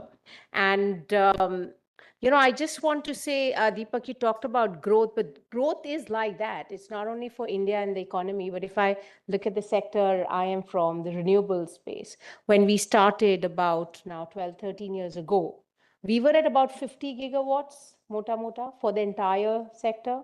But now we are looking at 50 gigawatts year on year. So I think once you have enabling policies, good participation by the private sector, and engagement, I guess, of people, because I think that's most critical. I think multiplication is the norm. So India is in a very unique position given what's happening in the geopolitical environment for us to really grow. And a lot of these numbers, which look very significant and enormous, will become a way of life. So I think, and all of you in this room have an important role to play. And I think I want to just take a slightly different lens and say that while there are lots of things to be done with respect to inclusive growth, but I just feel over the last decades of my existence in this world that it's really not been a better time to be a woman, because I think the kind of opportunities we have and the kind of exposures we have, I think are pretty significant. In my journey, I was asked to speak a little bit about my journey, and I'll throw some light on that. My observation is that as we see in high school, there's women tend to outperform I guess girls outperform boys. In the IES, you have a lot of women, which is one of the tougher and toughest exams in India. I come from a family of many, many, many bureaucrats, and being in business was not the best thing. And we were one of the few to take that step, and were quite lost and alone and lonely in that area when we thought of doing business, because at that time doing business was more about, oh, you don't have a real job, so you're trying to do something and make money. And I guess at such times it's your own gut and your own intuition which comes in handy. And I don't believe that it's different for men or women. I think when women are confident and they have their sort of energy with them and come in a room, I've also had the opportunity to be on juries and on some of these tables where you do look at women leaders. I know Falguni well. I would say she is one of the many women you see in banking who took that extra leap and set up a venture which has now become outstanding. But things become outstanding, but when you go for it, they're pretty regular with, lots of sort of basic uncertainties. And I think if we have the conviction to do what we want to do, if we believe in what we want to do, and if we are persistent about achieving our dreams, nothing is impossible. I think the onus of inclusivity, as Mr. Kant mentioned, is really more on the society at large. And I would say the other half of the population, Deepak, you're the only outlier in this group. So folks like you to do more, because it's not that women need. I find it very awkward when people talk so much about women need the skilling and the inputs and the training and the mentorship. Why do women need a lot of the mentorship? You're making them feel a little weak. I think women are very equipped. Now, once they are in, toppers and getting along in life quite well, you really don't need that. I think women can be great mentors. I think you don't have better mentors than women. And why do we till such time we keep looking at women as the the 50% of the population who need help and who we need to do things for will always remain weak. And the fact is that women tend to be the strongest when it comes to climate related issues. We work in that area. So in addition to building a profitable business where I play a role, I also am responsible for the foundation, as Deepak mentioned, and I work a lot with women. And honestly, I work with women who are in finance, and I work with women who are working in in Gujarat, in the Ran of Kutch, doing salt farming. And the kind of ambition you see there, if they're given the opportunity, is quite comparable to a banker who really wants a deal and to get it done. So I think we really need to, I think women need to be confident. And once you're confident, I think people listen to you. We need to push hard. It's a great time. So I want to just say that we have to be positive. We have to be confident and believe in ourselves.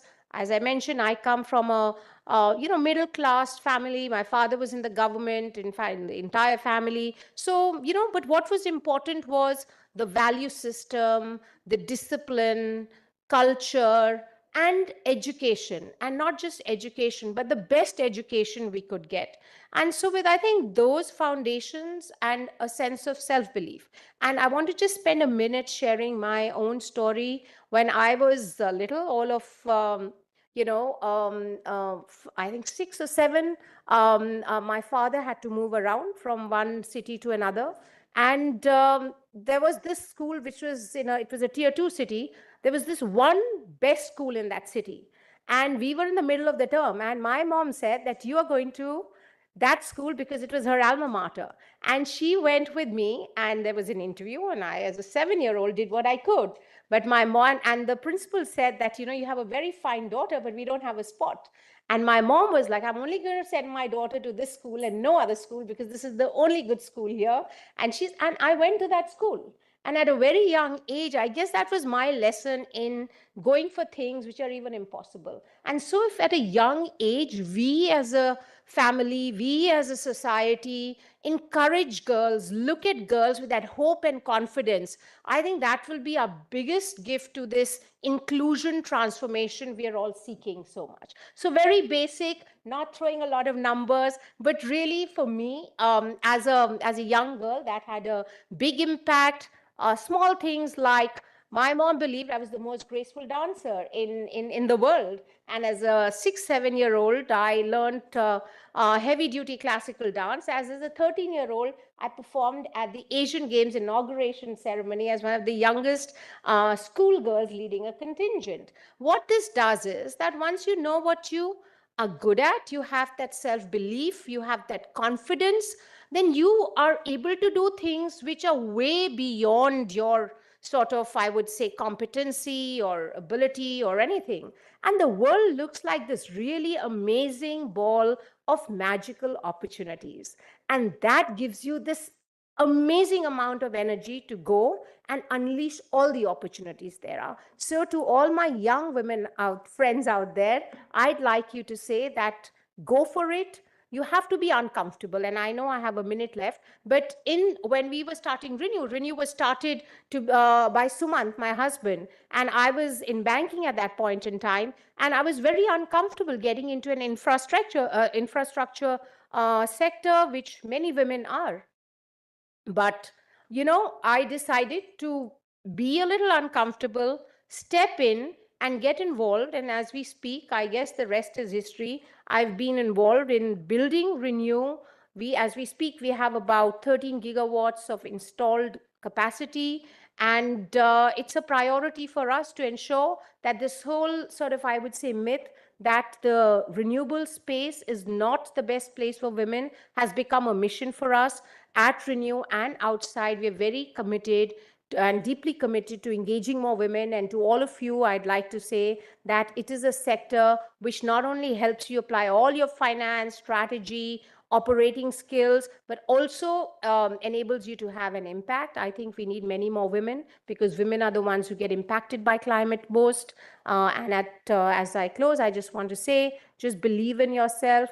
It's never been a better time to be a woman than it's now, and it'll be, and to the few men in this room, I think the men need to really change and step it up, whether it's the care economy, whether it is hiring women, whether it's getting women on boards, because they are good and often they are better than you. So better get them to do better and meet all these targets we have of a Viksit Bharat, which I hope will have women not only as a part of the journey, but in leadership roles. Thank you.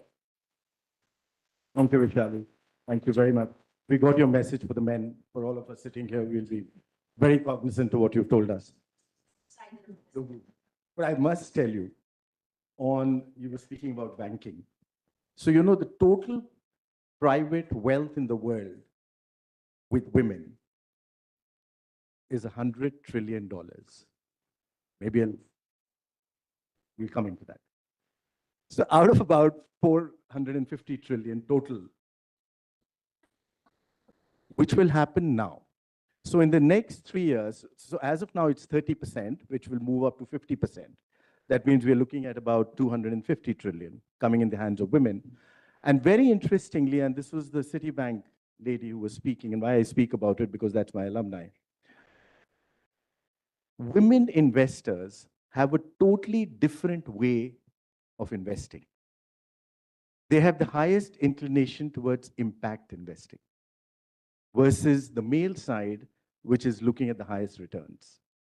So the security part of the investment world will now change in a very significant manner because it's changing generations where the women part is concerned.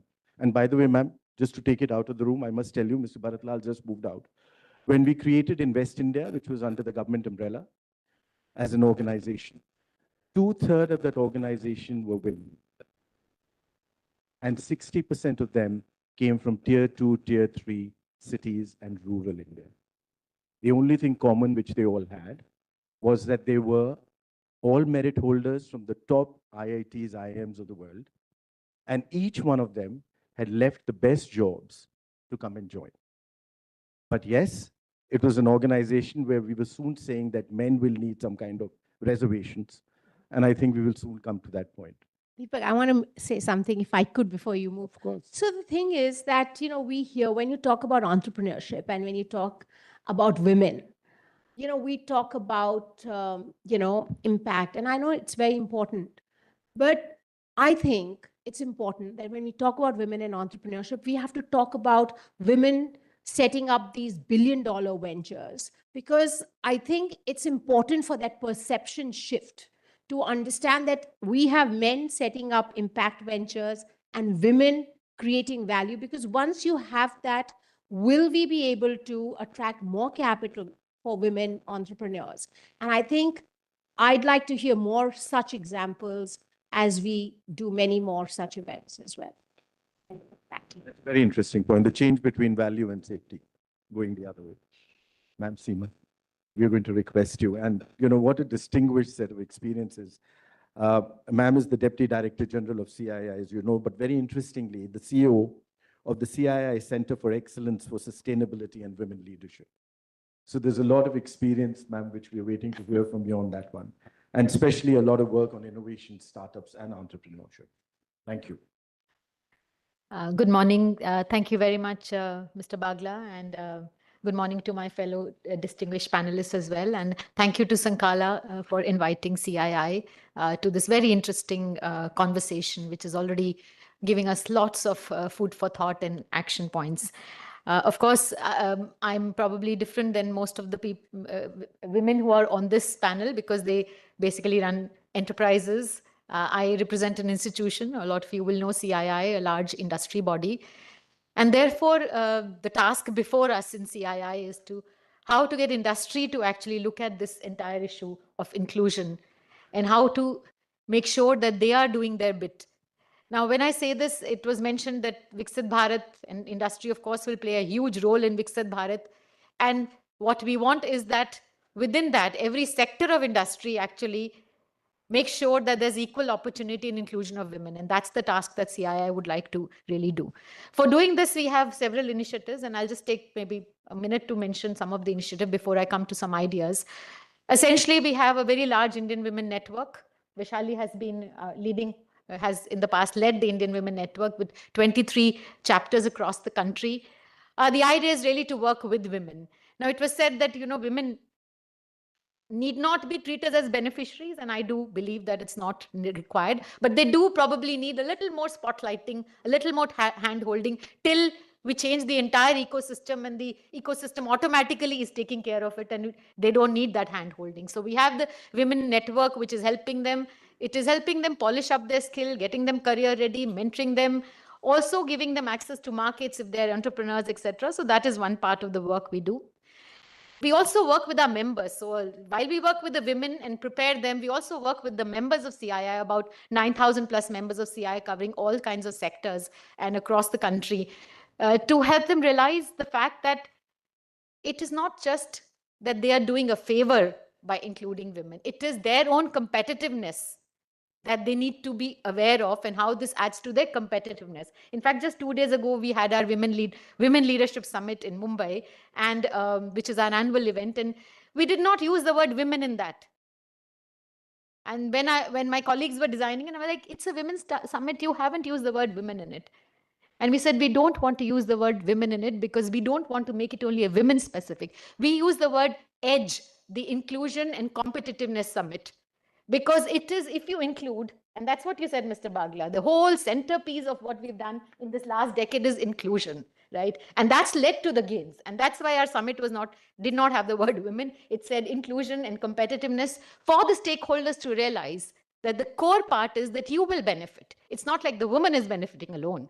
It's whoever is engaging and doing these policies and practices and showcasing that what needs to be done, it will be beneficial for you. And we had very interesting discussion. I just want to pick maybe, so this is what we do. We work, so we have in CII gender diagnostic tools. We have frameworks where companies really assess where they are on the journey. We have awards. I think many of the people know about that. But very importantly, we have picked up sectors to work with where we believe, as Vaishali was mentioning, there is this perception that these are not women-friendly sectors. These are not sectors that women, and I want to give example of one such sector, which we just did a study on, is the logistics sector. Basically, it is a value of almost 250 billion, the Indian logistics sector, contributing to 13 to 14% of GDP with an annual growth rate of 10 to 11%, which of course will go much up, as was mentioned, by 2047. But an analysis of the companies listed on the National Stock Exchange in the logistics sector showed that there was only 7% of the workforce which was women. So here's the opportunity. And that's the opportunity, I think, that excites us. It excites us from industry. It excites us from the point of view of including women. We just launched an initiative at our summit called Move With Her, Logistics Driving Inclusion and Diversity. Of course, it's going to be hard. We had a conversation about mindset. I think one of the biggest things that we need to change is the mindset that a woman can't be doing work in the logistics sector. Right? They have to do packing, they have to do lifting, they have to do extra, if you have to lift things into a warehouse, it's very hard, etc. What during the discussion we found out was companies giving example that how technology has now changed the way this work is being done. So the work process has changed. The technology has really empowered us, enabled us to have roles which are neutral. They're gender neutral. It doesn't matter whether it is a woman or man. But I think that awareness, that understanding, the ability of the women as well as the industry to understand has to be bridged. So these were these conversations. We saw a lot of interest from women who have been a part of, let's say, sectors who've done engineering. But when you go and talk to them, construction, infrastructure, logistics is not a part of what they're looking at, right? So that mindset of the women also has to change, that I can actually go and work. So these are some of the things we want to do and take up many more such sectors, because we believe if we have to achieve that Viksit Bharat, a lot of these opportunities have to be there. I also want to talk of another sector, and that was mentioned, I think MSME. And here is the opportunity of the entrepreneurship, the innovation, all of that is written as the topic of this session. It was mentioned, and we just did a study again for MSMEs and how can they be a part of the global value chain. And we can see that due to the geopolitical condition, India is now a preferred destination of investment. We have the example of Foxconn, the largest facility down south, which is managed and run by women primarily, and all of these things. So there is this entire opportunity that exists, but there are a lot of challenges. The study showed that 80%, or rather 99% of micro enterprises are women-led, but they are informal. So women, and we talked about the papad and the turmeric, so it is informal. And therefore, their ability to contribute to trade, to contribute to GDP is very minimum. You have a lot of middle people, and the flow to the woman itself or the entrepreneur is very low. So how do we actually create that ecosystem that we can build the capacity of these women-led micro entrepreneurs to become medium and then large also, and be in the global value chains? And I think that is where we'll create multiple entrepreneurs who will be also getting the investment of $1 billion that was mentioned by Vaishali, that we want, $100 billion investment. So here are some ideas we thought of as we were discussing this. One thing is that we really definitely need to create some kind of a special emphasis on what we are calling it the missing middle. So we're talking of the people in the large cities. We're also talking to some extent of the grassroots, because there's the SHG movement and various schemes, but there's this big missing middle where we are not focusing our attention. And if we have to really do women-led growth, women leadership, entrepreneurship, that missing middle is what we need to focus on. And that missing middle is the micro enterprises, the small enterprises led by women who need special attention. Maybe a special national flagship program which only focuses on women-led micro and small enterprises, given that particular focus of exposure, skilling, special finance, special ability to access markets by certifying the products in a mission mode, to be able to grow them, to recreate that, real value and achieve that moonshot of Viksit Bharat with women-led development. Finally, I want to talk of only one more thing. It was mentioned, the care economy. I think it's a very important point. I think women are, and I think this is something where the ecosystem needs to change. It is it is assumed that women will do all the care work. And I question that why. And even our policies, as we bring out from the government, assume that, that we need to give maternity benefit only to the woman. Why are we not doing a parental leave, which is possible for both men and women, right?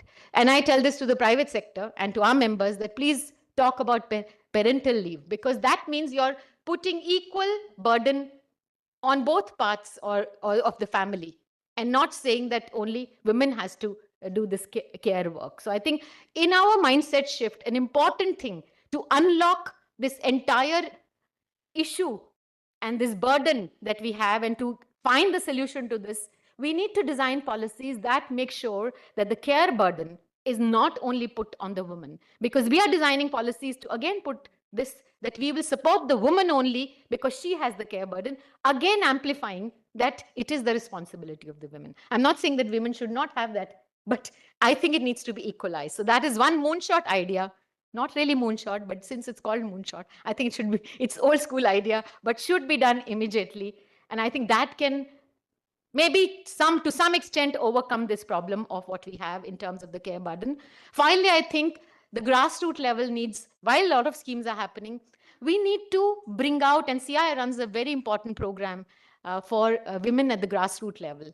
And we believe they are the real change makers, right? All of us who have all the entitlement, and I'm including myself, sit in these rooms and we have all the comfort and the entitlement. But the real change makers are the ones who fight all the odds, right? And what we need to do as women who have got it all, lift these women up. And that's where I bring Shali's point again. We need to create these communities of practice where we as women and men, and I don't want to exclude men, we as men and women who have everything should support both men and women who do not have. And I think that would lift up again, and we'll be able to meet our Viksit Bharat goal maybe faster. Thank you very much. Thank you, ma'am. We tell our members to do that all the time. We started giving paternity leave too. But I did want to bring it a point that, the change in mindset is very critical. And I think we are seeing it happen. As the only man in the dais, I have to stand up on that one. No, I have to put the record straight that there is a huge change which is taking place in the men folk. And we are all applying for a paternity leave very actively. But I must also say that, yes, the male role is changing significantly. And after having said that, I must also add that the new generation coming up, I think the generation which I can see in front of us and a large number of my own, you're seeing a big change in the mindset where that is concerned. And I think that, to my mind, is all adding up to that inflection point which I was talking about. I'm trying to reinforce the 52 trillion number. But there's one point which we've still missed out, and you picked up on that. I spoke about the 64, 65 million MSMEs. We have 333 million self-employed. The moment that engine of India wakes up and you empower it, and you experience it every day, every moment in your homes, the moment that engine of India is empowered, you cannot stop it. And that's when it will take you beyond the inflection point, which we were talking about. The self-employed. That's it. Dr. Ma'am. Dr. Girija Bharat, it's truly a pleasure for you to be with us. She's the managing director, as you all know, of MU Gamma Consultants, and they've been doing a lot of work on sustainability and a lot of work on bridging the gap between the corporate world and the sustainability, and helping them come up and add to this entire layer of importance which we are looking at. Ma'am, thank you. Thank you, sir. Good afternoon, everyone. Such a pleasure to be here today. Thanks to Sankla Foundation for having invited me. I'm so grateful to Bharat Lal, sir, for giving me this opportunity and considering to share our experience of this journey, which has not been easy, with the audience. But I am sure we should take it to smaller places. We have been talking about all these discussions in closed room, discussions like this, but there is a big chunk of needy, greedy, driven, hungry people, girls in the villages who need such talks like ours, who like to hear leaders like us and make a difference. And they are the ones who will make a difference. With that note, thought to share my journey. I worked as a scientist with CSIR, then with Thierry, then as a faculty in university with World Bank. After putting in 25 years, I thought it's time for my inflection point. And I changed over to an entrepreneur, a science-preneur, I call it. Mugama Consultants, which I have founded, and we are going strong for the 10th year this time. We work on various aspects of environmental pollution, water resource management, water pollution, plastic waste management, hazardous chemicals, wastewater reuse, climate change. We work on the intersection of research, capacity building, advocacy, outreach. There were many learnings from all my past experience as working as a scientist, as a faculty, and working in the World Bank and others. All those experiences, knowledge, learnings came handy, and there was a lot of unlearnings needed to be done. The knowledge, skills, attitude, everything was good, but it was very important to know which were the unlearnings to be done. That's when midway through, we were hit by Corona, but we were determined. When the going gets tough, the tough gets going. And with that, the journey of Mugama strengthened. So from water, resource management to climate change to others, we embarked on our journey of wastewater-based epidemiology, where we conducted research studies on different pockets of riverine systems, and we were able to identify these are the colonies, these are the areas which have very high level of SARS-CoV-2 and have to be put on high alert for the rest of the community. We were invited by Niti Aayog for giving presentation and making this, and thanks to Niti Aayog to have written to all the state chief secretaries for making this wastewater-based epidemiology, WBE, as a tool for early warning system. The 10 years journey as an entrepreneur has been rewarding, and I have 10 P's at the core of this. One is pollution control, which I've already mentioned. It is not a business for us. Pollution control is not our business. I'll come to it what it is.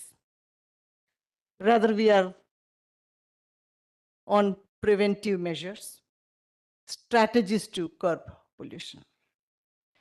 Our initiatives are people-centric, and for the planetary health. We build policies, we develop policies. These are science-informed policies for Ministry of Environment, Forest Climate Change, Ministry of Jal Shakti, Ministry of Housing, and several ministries, departments in the different departments and states. And policies and programs, they go together, and we focus on the program implementation part, like Swachh Bharat Mission, Jal Jeevan Mission, Amrit, etc. We did it with passion, punctuality, perseverance. We were pragmatic in delivering it, and we were purpose-driven. When your profession, your purpose, and your passion coincide, who can stop you? Nobody can. So everything coincides, everything synergizes, and it helps to get into the next level of it. And I'm glad that I have a wonderful team of people with whom I've worked in the past in so many other organizations. They all joined me, and it was like, job is not a job for us. It's like a vacation for us. Yes, hobby. So this rewarding journey has been recognized, thankfully, by Niti Aayog by having bestowed and recognized me as one of the 75 women entrepreneurs in 2022. And being an entrepreneur is not 9 to 5 job, it's a 24/7 job. It's a juggling on too many fronts. As a women entrepreneur, you can understand, and all the women here would understand, so many fronts you have to caregiving to everything else. We have to juggle. Thanks to the supportive men who are in my life, who have helped me this juggle, because they have been raised by progressive mothers. So it is a chain. We have to acknowledge how it goes from generation to generation. One of the driver's seat, one of the things which an entrepreneur has to understand and remember is we have to be on the driver's seat with a foot on the pedal all the time. This is not just survival. The survival mode is over. Now it is scale up. Now cheer up. I'm glad that we are going towards the next generation of growth phase. 6 Ds here. Data tells women labor force participation is very less. We have to make a difference. There are several drivers, there are several deterrents. We have to get over them. We can do it with determination, dedication. We have to dream big. सपने वो नहीं जो नींद में आते हैं, सपने वो हैं जो हमें सोने नहीं देते हैं. This is the famous quote of Abdul Kalam Sahab. The domino effect, which our colleagues were saying, co-panelists were saying, that's so true. Having got into a level, it is time to give back to the society. Do it. It's a domino effect. The dividends are very high. That's my 7th D. So with this, the journey has been exciting. I would encourage that each of us go back to our roots, go back to the villages, go back to the small towns. Inspire girls. They are hungry. They have so much to offer. And we will build a very, very strong nation together. And I don't say always women only, because it's like I have been brought up in a very gender neutral family, in a very gender neutral official environment all through my journey. So I would not say that, but we are glad that the generation now is waking up and becoming more and more, passionate towards making a difference. The men are very understanding and very adjusting, and we are heading towards a very, very good future. We are entrusting the mantle to the next generation of boys and girls who will take on from us. Thank you so much. Thank you, Dr. Bharat. Ladies and gentlemen, I can only say ladies here, I'm out of the gentlemen, but we are out of time. And truly inspirational. Really, I mean, there's so much we take away from this one. And especially when you were talking about the dreams and the sapnas. You know, we spoke about the inflection point, one of the titles of our chapter for this entire one. I think the 2 titles work well. The Resolute Leader. And it's a fantastic case study to see how if you have a resolute leadership, you can see a change in mindset and transformation happening so fast. And the last point, the inflection point. I think that is very critical. And remember, the most important thing of inflection points is there'll always be stories of the past, which will be horrendous. And there'll be new stories of the future. You will become the stories you adopt. So to a bright future and to the 52 trillion we are looking at. Thank you.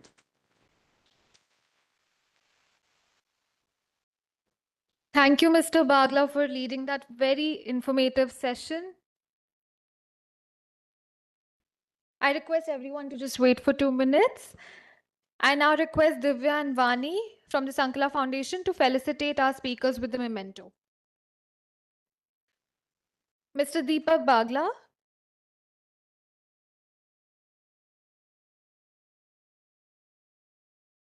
Ms. Vaishali Nigam Sinha.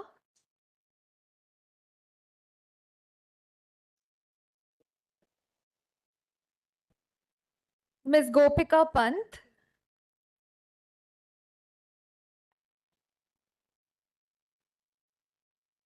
Ms. Seema Arora.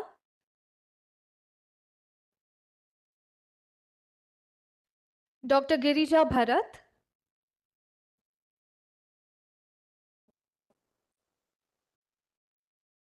and Dr. Aarti Gupta.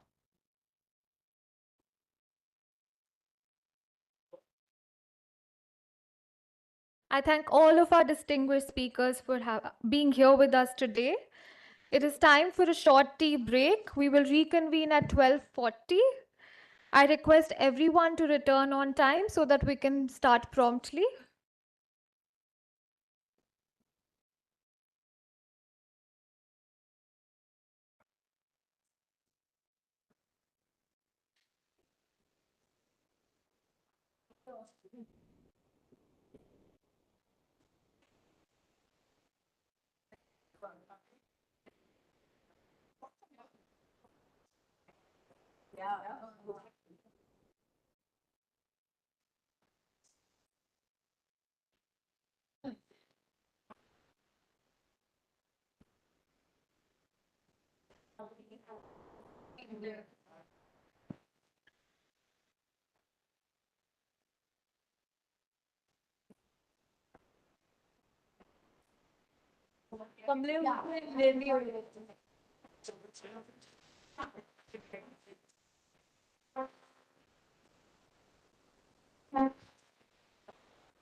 I request everyone to please be back here in the next 20 minutes. We have a very exciting session lined up.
All are requested to please join for the tea.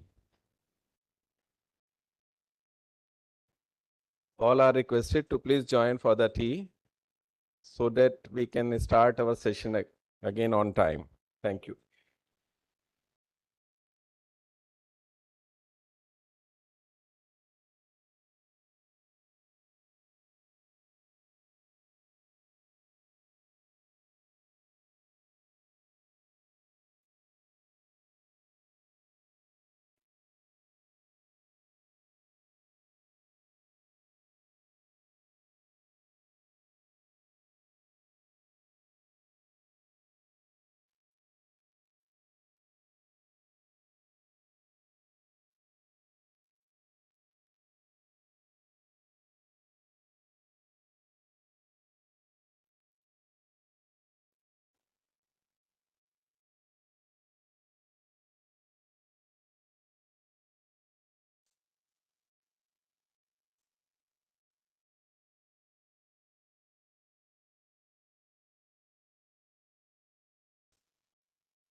One more. एक और चाहिए।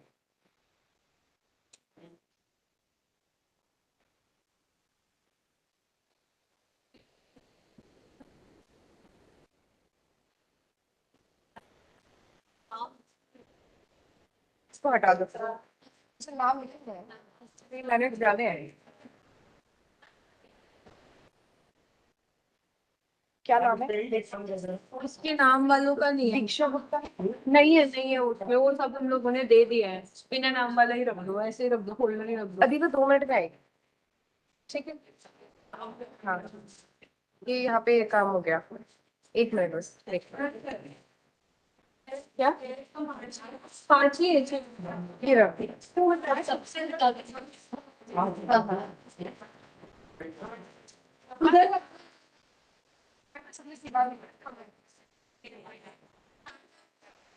उधर हम से खाना उसके बाद क्या करेंगे?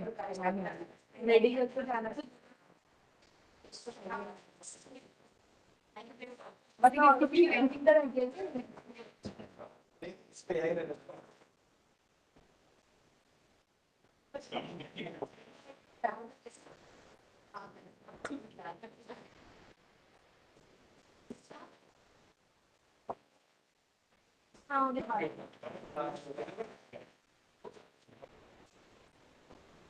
बस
I, Akash, welcome you all to the second session on research and technology development.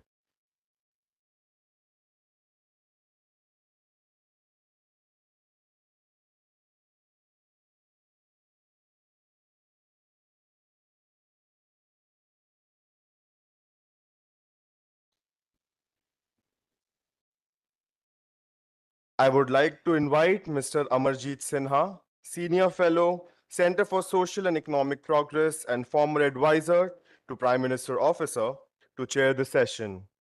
Mr. Sinha brings with him with over 4 decades of distinguished service in the government, with a focus on rural and social sectors. He has played a pivotal role in designing transformative initiatives such as Sarva Shiksha Abhiyan and the National Rural Health Mission. We welcome you, sir. We also have with us Professor K. Vijay Raghavan, Director, National Center for Biological Sciences and former Principal Scientific Advisor, Government of India. An eminent biologist and institution builder, Professor Raghavan has played a transformative role in shaping India's research and innovation ecosystem. He is the founder of National Center for Biological Sciences and former Secretary of Department of Biotechnology. He also contributes as the chair of the advisory board at Sankala Foundation. Sir will be joining us online today. I also call upon Dr. Nivedita Gupta, Scientist G and Head, Division of Communicable Diseases, Indian Council of Medical Research. Dr. Nivedita is a leading medical scientist with over 19 years of expertise in viral infections, diagnostics, and vaccine development. She played a crucial role in scaling India's COVID-19 testing and vaccine initiatives, including the development of Covaxin and expansion of 3,300 labs nationwide. We welcome you, ma'am. Next, we have with us Dr. Pragya D. Yadav, Scientist F at the Indian Council of Medical Research, National Institute of Virology, Pune. Dr. Yadav is a director in charge at the National Institute of One Health, Nagpur, and leads Asia's first biosafety level 4 lab at ICMR NIV Pune.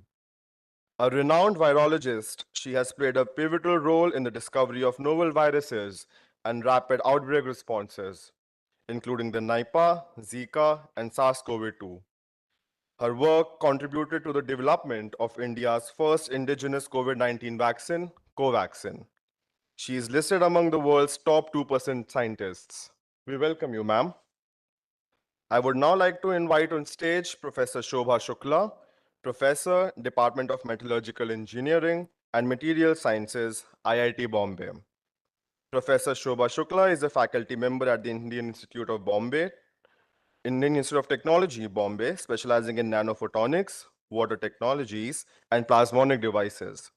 Currently, she leads the Water Innovation Center at IIT Bombay. We welcome you, ma'am. We also have with us Dr. Leena Srivastav, former Deputy Director, General Sciences, International Institute for Applied Systems Analysis, Vienna. Dr. Leena is a leading expert in energy economics and sustainable development.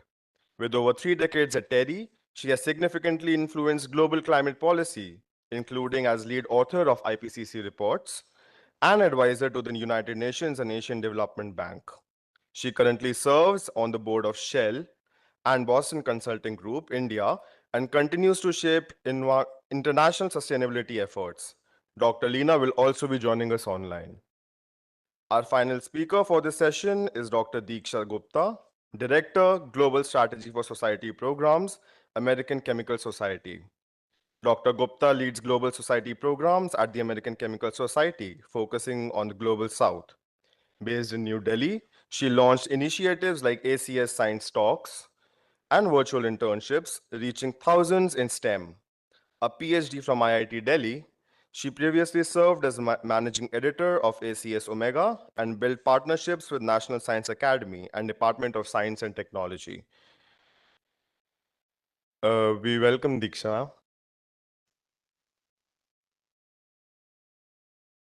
I now request Vibha and Shivani from Sankala Foundation to present our esteemed speakers with a token of appreciation.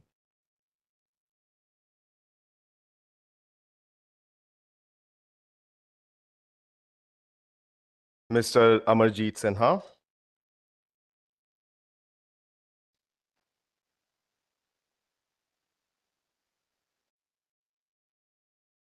Dr. Nivedita Gupta,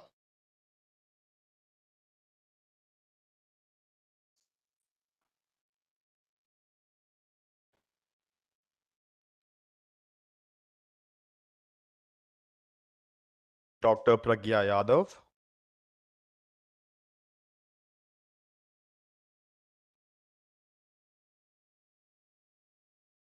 Professor Shobha Shukla,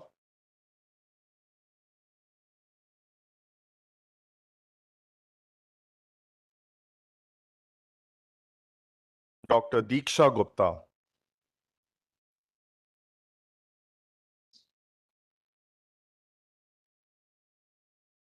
Let us now start this session. I request all speakers to adhere to a time limit of 7 to 8 minutes. We will be giving gentle reminders after 8 minutes and a final reminder at the 10th minute. Over to you, Mr. Sinha.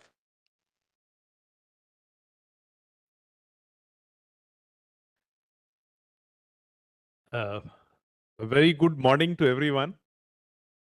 I was here for part of the last session, and I was supposed to be here for the next session, which is on governance. But as it so happens, in the afternoon today, I have to teach at the Ashoka University. So my friend Bharat, he said, no, you have to come. If you're not able to come in the afternoon, you come for the research and technology session. You would rarely have such an underprepared chair for a session. But given the very distinguished panel that I have, the best of minds from the world of science, I'm sure they have a lot to share. But I was under the impression that chairpersons speak last. But Bharat insisted that no, the system we follow here is the chair has to first set the agenda. So friends, what I'll try and do in the next about 5 or 6 minutes is to set the agenda for research and technology as somebody who wears a public policy hat, as somebody who wears a practitioner's hat, to see how technology affects lives and livelihoods of the deprived on scale, and what is it that research and technology can do to transform lives. Friends, I begin with a very small example. Many of you are familiar with it. I have had the privilege of being associated with some of the finest women workers at the field level. And when I talk about the women workers, you would have heard the Prime Minister talk about the drone didis, talk about the rural livelihood mission, talk about the self-help groups. We have 100 million women today. 10 years ago, there were about 25 million women, mostly from the southern Indian states, who are a part of this movement. But what is it about research and technology that I wish to talk about them? Friends, I will just give you one small example on how transformational technology can be if there is hand-holding at the last mile. I am a great believer in technology as a means, not as an end in itself. Technology as a means implies that you have to create hand-holding, you have to create community resource cadres, you have to create institutions of the poor which can interface with technology without getting excluded. Now, this is the story of 150,000, 160,000 now, women community resource persons from the self-help group. Mind you, these are women who are themselves poor, but have come out of poverty. After coming out of poverty, that journey of these women, 2016, I remember the first time we went to convince the Department of Financial Services that, look, we are having direct benefit transfer, we are having so many things, we are having platforms for ease of credit and so on. But unless and until we have locally resident women who are part of the process, we will not go very far. Technology will not deliver what we want. So we made a very humble request. And our request was, you have a system of banking correspondents Would you allow our women from the rural livelihood mission to become banking correspondents? As happens in government, I was told point blank that we already have a 1% commission scheme for banking correspondents. I said, you may have a scheme, but that does not take us anywhere in the remote areas. In the remote corners of the country where 10, 12, 14 households make for a village, the 1% model doesn't work. It doesn't work because the commercial banking correspondent, if he or she chooses to go to such sparsely populated, deep inside remote village, he will make losses as a banking correspondent. The business is not so much that he'll be able to earn much. With great difficulty, we managed to open a small window.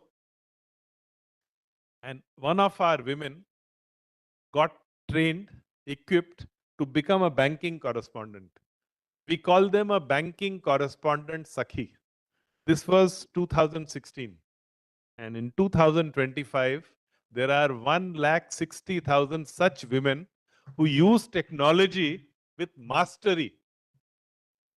Thousands and thousands of crores of rupees, monies, are transacted by them on a daily basis with their POS machines, their equipment, their machines.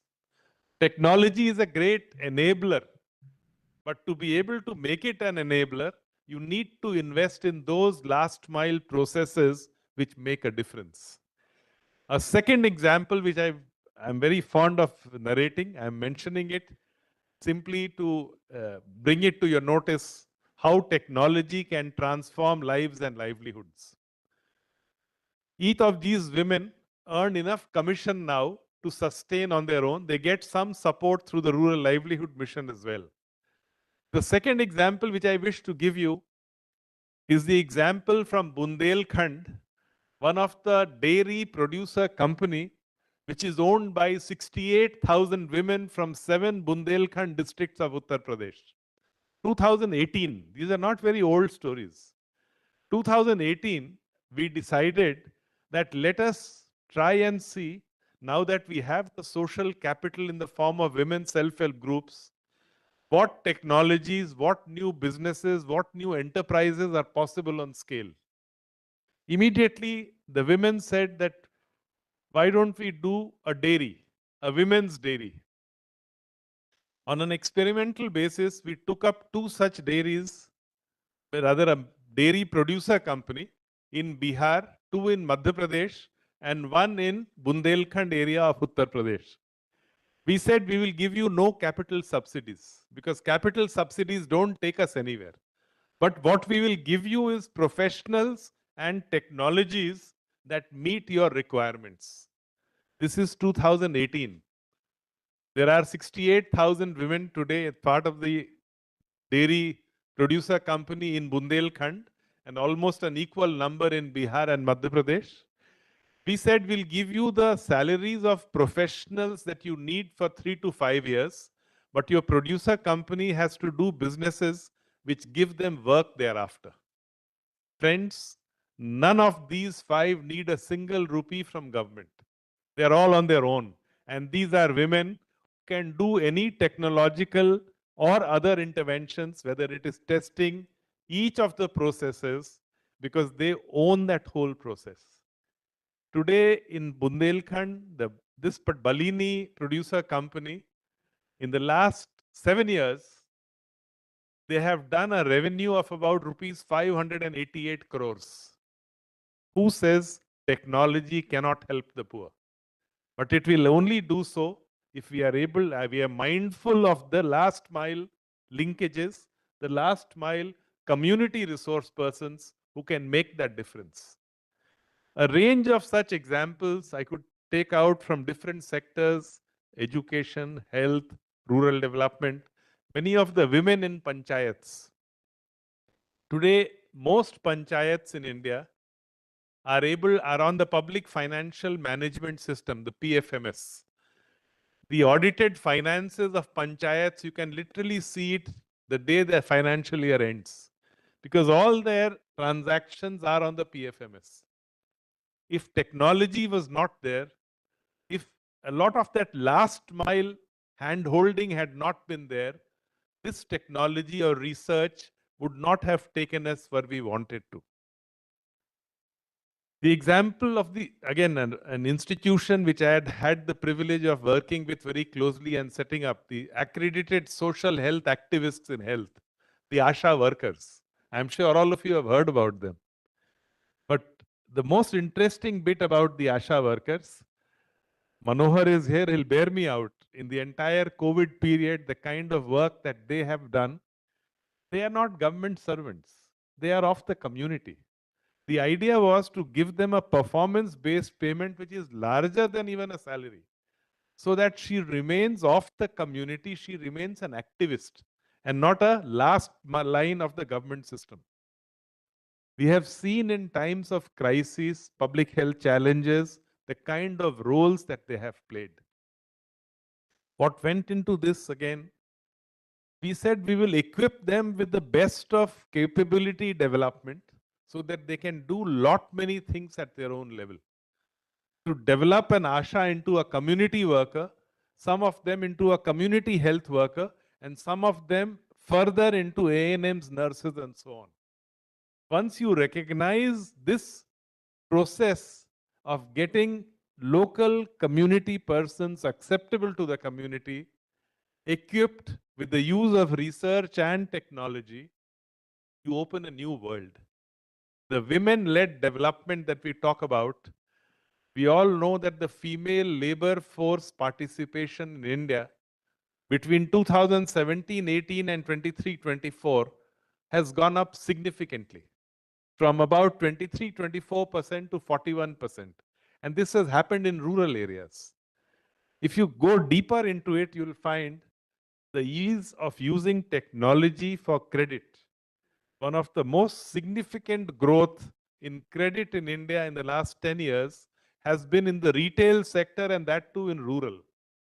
It's been possible because of research and technology onto how we move this faster. The Rural Livelihood Mission, the women self-help groups therein, of the 100 million women, 50 million are already credit linked. Once you have credit availability on that scale, you are actually able to ensure far larger number of nano and micro enterprises. The challenge before us, the challenge before research and technology, how does one get these nano and micro enterprises to become small and medium enterprises? That journey, whether it is through a farmer producer organization, whether it is through an all women collective trying to move forward on this. So clearly, the applications of science, the community collective, the social capital, all of them has to be seen as a part of one collective whole. My understanding of research and technology is always in terms of its ability to transform lives and livelihoods of the deprived.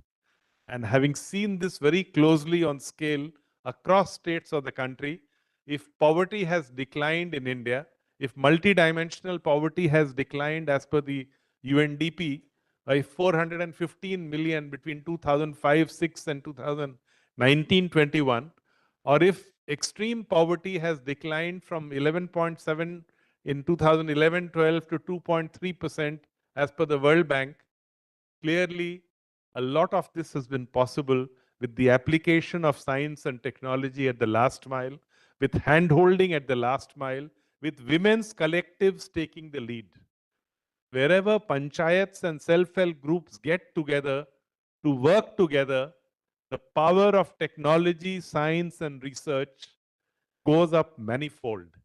There's a quantum and exponential jump in what they are able to do as collectives at the local level.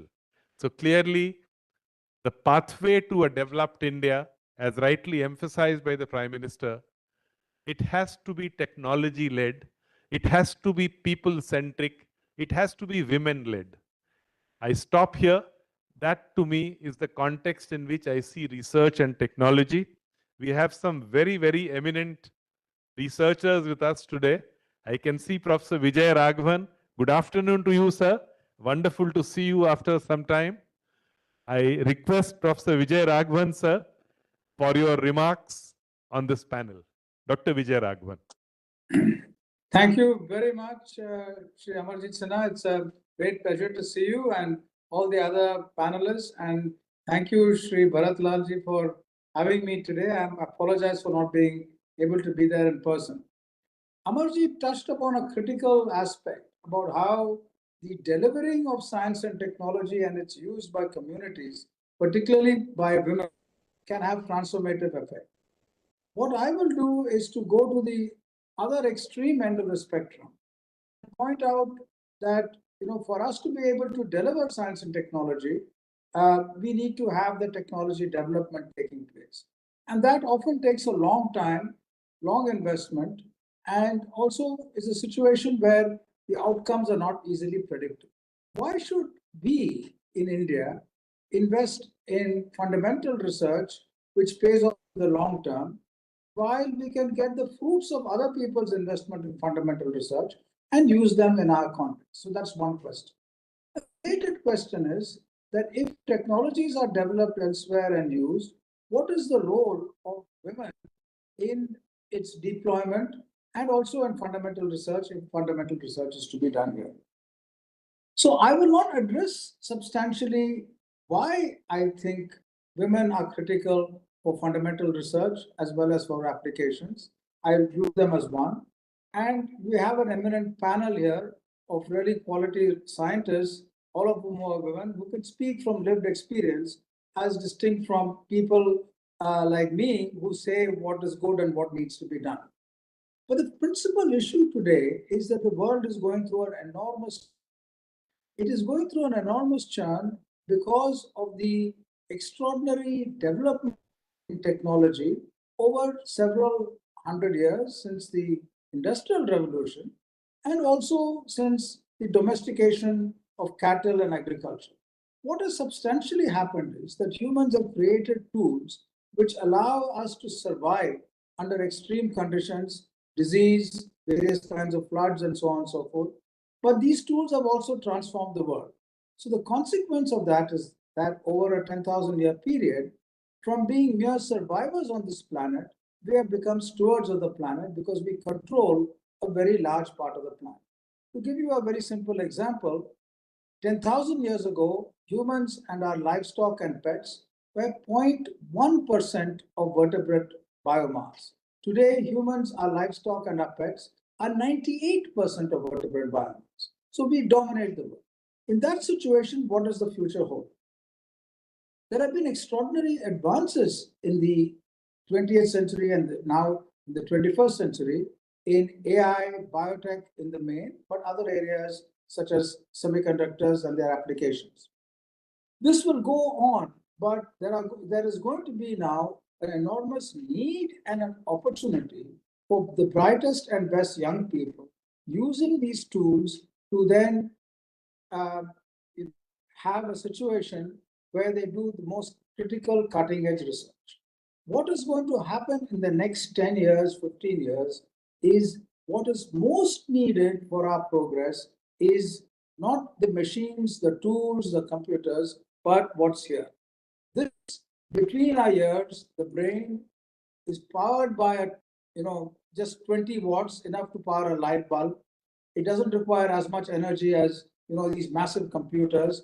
And that innovation capability, assisted by prosthetics such as our computers, our machines, and so on, can do absolutely wondrous things to the planet. Here, it is critical to have women in leadership roles as well as every other role. If you go today to organizations such as ISRO, DRDO, or CSR, or ICMR, you will find women in leadership roles, which you see in the panel today, and which you see in the presence and leadership as secretaries to the government of India increasingly, and so on. Yet, there are big challenges of glass ceilings, and there are big challenges of dropout rates. Women enter the workforce in substantial numbers, but continuously keep dropping out. And these are standard, much stated problems which we need to address. If we do this, address these problems so that the presence of large numbers of women at every level in the workforce is normal, then we will have a great victory, because all that is needed for the next generation is to use the tools which are available and use our brains. The next point which India has and this is my last point, a huge advantage which is locked up. If you look at labs of the ICMR, the CSIR, the DAE, the DST, and so on, they are dotted across the country. But there is a big problem. If on this map, you map our state universities and colleges, they are also dotted across the country at a much higher density. 90% of our research support goes to places where only 10% of our students, and 90% of our students go where there's no research. So if you flip the situation and make our national laboratories as field station for our universities and colleges, we open up research to the entire public, including women, in a substantial manner.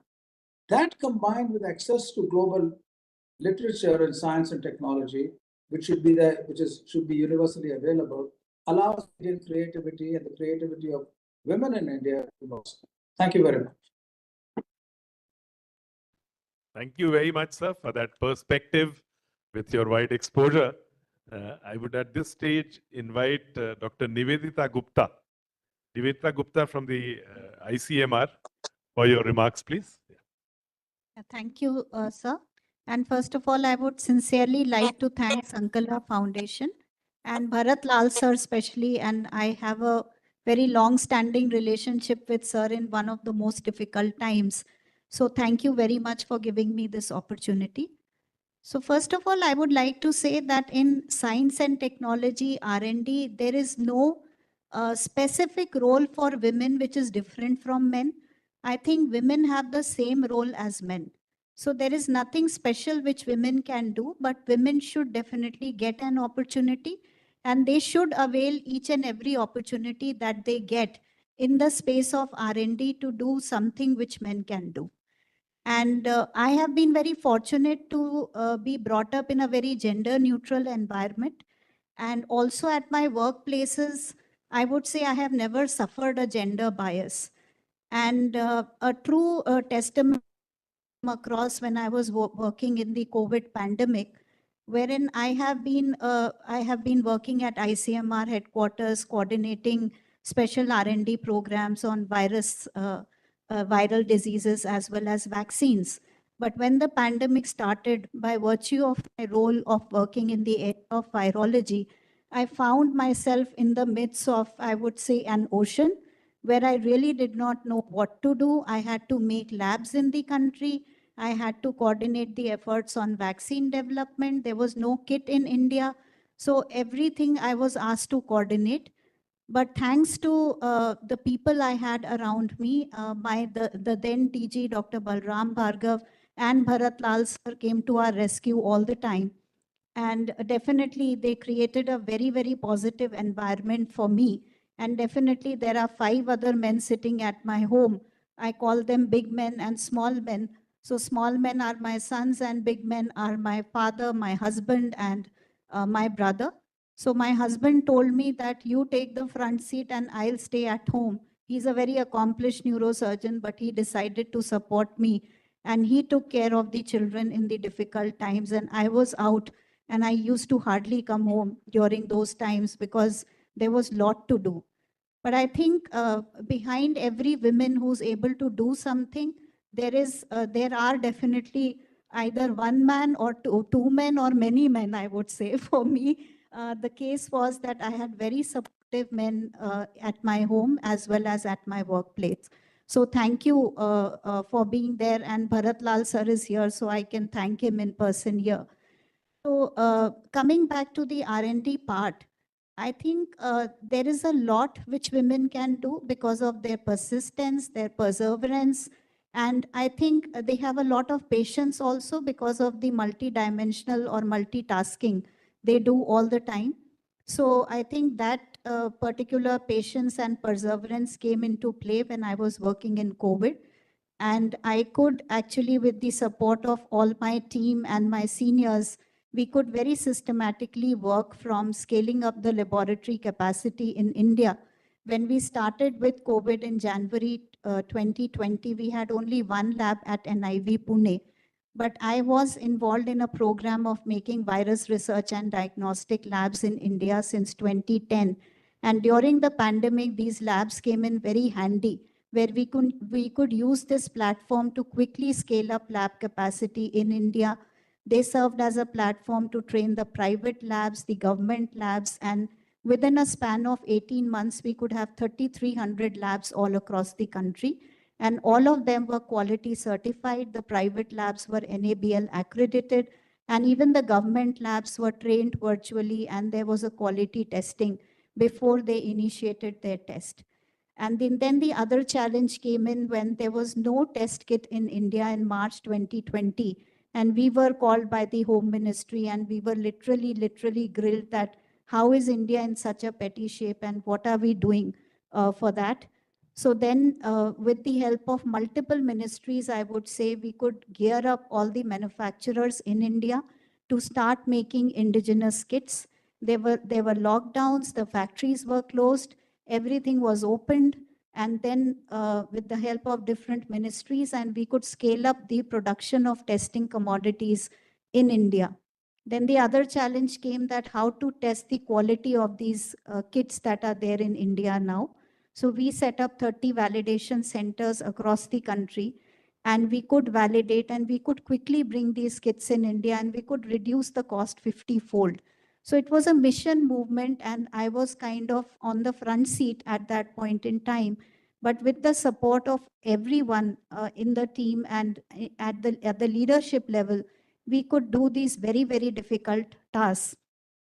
To the point that I would tell you that companies who used to make earbuds, they were made to sit at ICMR, that we did not have the flocked swabs. We did not have the material to make swabs in India. It used to come from Germany.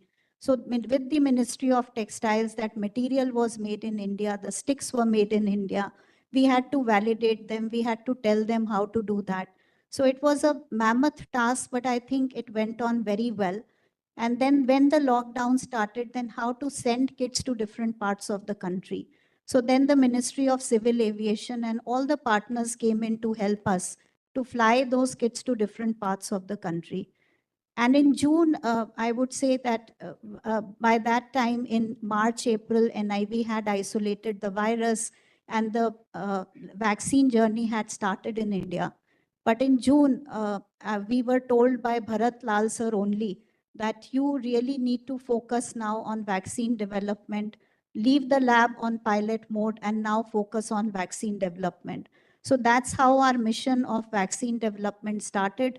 We worked on Covaxin, and Dr. Pragya has been on the front seat for Covaxin development, but also did trials of many other vaccines like Covishield. The trial of in India was done by ICMR, and then Covovax, and multiple vaccines came into the system, and the people of India could get vaccinated.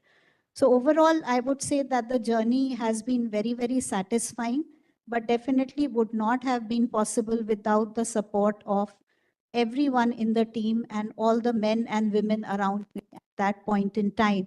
And due to this team effort, we could really make many things happen, which at one point in time seemed to be absolutely unsurmountable. But I think with a very positive milieu, with a very positive environment, everything is possible. And the last thing, as a woman now sitting in a leadership role, I see it as my responsibility to nurture and to actually instill confidence in many women who work with me. I feel that there's a lot of lack of confidence in women, even when they come to work in R&D space, and they have accomplished a lot in their lives, still they lack quite a bit of confidence. So I feel it's my moral duty to instill confidence in them, to give them opportunity, and to showcase them their real strength. And this is not true only at workplace, but actually, I think it's our moral duty per se to nurture women at each level, be it our maid, be it a person who's cleaning the bathrooms in our house. I think wherever there is a need to instill confidence, to help, and to make women rise, I think we should do it at every level. And my last comment is in R&D space. Since I work in the area of biological sciences, I think still there are a lot of women who work, who get opportunity. But still, if you look at spaces like artificial intelligence, physics, data sciences, there is a dearth of women. So I think there is really a need to encourage women in that space. And only 2 days ago, somebody was telling me, I met a very interesting person who runs a company in Bangalore, that we have a woman who works in AI. She's 30 years old, and she has been like honored by the US government as the 5 topmost brains under 30. So I felt so nice. And I think for the first time in my life, I really heard a woman who's so about a woman who's so accomplished in the area of artificial intelligence. But I think these are spaces where there's still need to bring in a lot of women and help them grow. So thank you very much for the opportunity. Thank you very much, Dr. Nivedita, for reliving the whole process of building capability for testing, as also for the development of the Covaxin, ICMR, and the entire team. And again, I must say that Dr. Nivedita Gupta has followed the Indian tradition. While you've done a lot of it at your level, but you've given credit to all the men around you. But I think we just wanted to compliment you for this absolutely outstanding work. The second part of the story we will hear from Pragya Yadav, but just a comment on because the subject that she mentioned at the end about girls and opportunities in science, education, and research. One of the things that I am currently involved is a public report on secondary education. And when we are doing the data analysis based on all the NFHS, NSS, and others, the unit level data, we found, while many things are positive, girls in education has really gone up in secondary, higher secondary, everything. But two things which disturbed us. One was, if you look at different states of India, it may come, for many of you, it may come as a surprise. In Tamil Nadu, in Andhra Pradesh, 70% of the students who write the senior secondary do it in the science stream. But you'll be quite shocked to know that there are some states where this number of science stream is 10%, 15%, 20%, which is a little disturbing because the facilities for science teaching, it's not that the girls don't want it, but a lot of those facilities we really need to move much faster. The other, from the NFHS, we looked at the age of the girl from 14 to 21 and her participation in education. It is a little disturbing that in some pockets of the country, early marriage means discontinuance of education for the girls. We really need to fight on this. We need to fight socially as a community. Age at marriage remains an issue in many parts. And some of this, when you do a detailed analysis, so I just wanted to share in the context of what you said, while the major leaps are very major, girls are in secondary, senior secondary on a much larger scale, but their discontinuance because of marriage and science education access are two areas where we need to do even better in the future. Over to the Covaxin story to Dr. Pragya. Thank you very much. I would like to thank Sankalpa Foundation and again, sir, as Dr. Diveta mentioned many times, so I wouldn't say, but thank you for inviting and for sharing a very important perspective, which we are hearing from morning from different women who are successful in their life. And we all know that being a woman, success is not easy for us. If we count the life of women, it can be divided simply in 3 parts. The first is the childhood, where we really need support of the family and especially parents. And the second phase, when we get married, you again get dependent on your in-laws, your spouse, because if you have a child, you cannot leave your child and go to work without any support in the home. And the third phase comes when everybody leave you and you are alone, maybe with his spouse or not with, still if you want to continue your journey as an independent woman. And part of this journey actually require being a part of this entire community. If we look at the growth of women today, is amazing. Where we have reached today and where we were when I was a young girl, I can see that there is a lot of progress. We are in very, very good time. And I always tell my daughter that you are in far, far better time and you can do whatever you want, you can dream, and we are there to support. But it was not true in the past. But in spite of that, there were parents, there were families, and definitely government has worked constantly in this direction to bring this change. We cannot imagine the change which we see it happen without any government interference or government engagement. But when we reach to this stage, there are certain phases, as Dr. Nivedita mentioned about the COVID pandemic. When we reach to COVID pandemic, everybody know today that we need laboratory, we need vaccine, we need industry. But where were people when it was not there long back ago? When I joined NIV in 2001 as a PhD student, and the first Nipah outbreak happened in West Bengal in 2001, 68 people got infected, 48 died, and we had no clue what is happening in West Bengal. The disease is because of the fish, or disease because of something. We didn't have any containment facility in the country. And that was a challenge for the country to make something unique.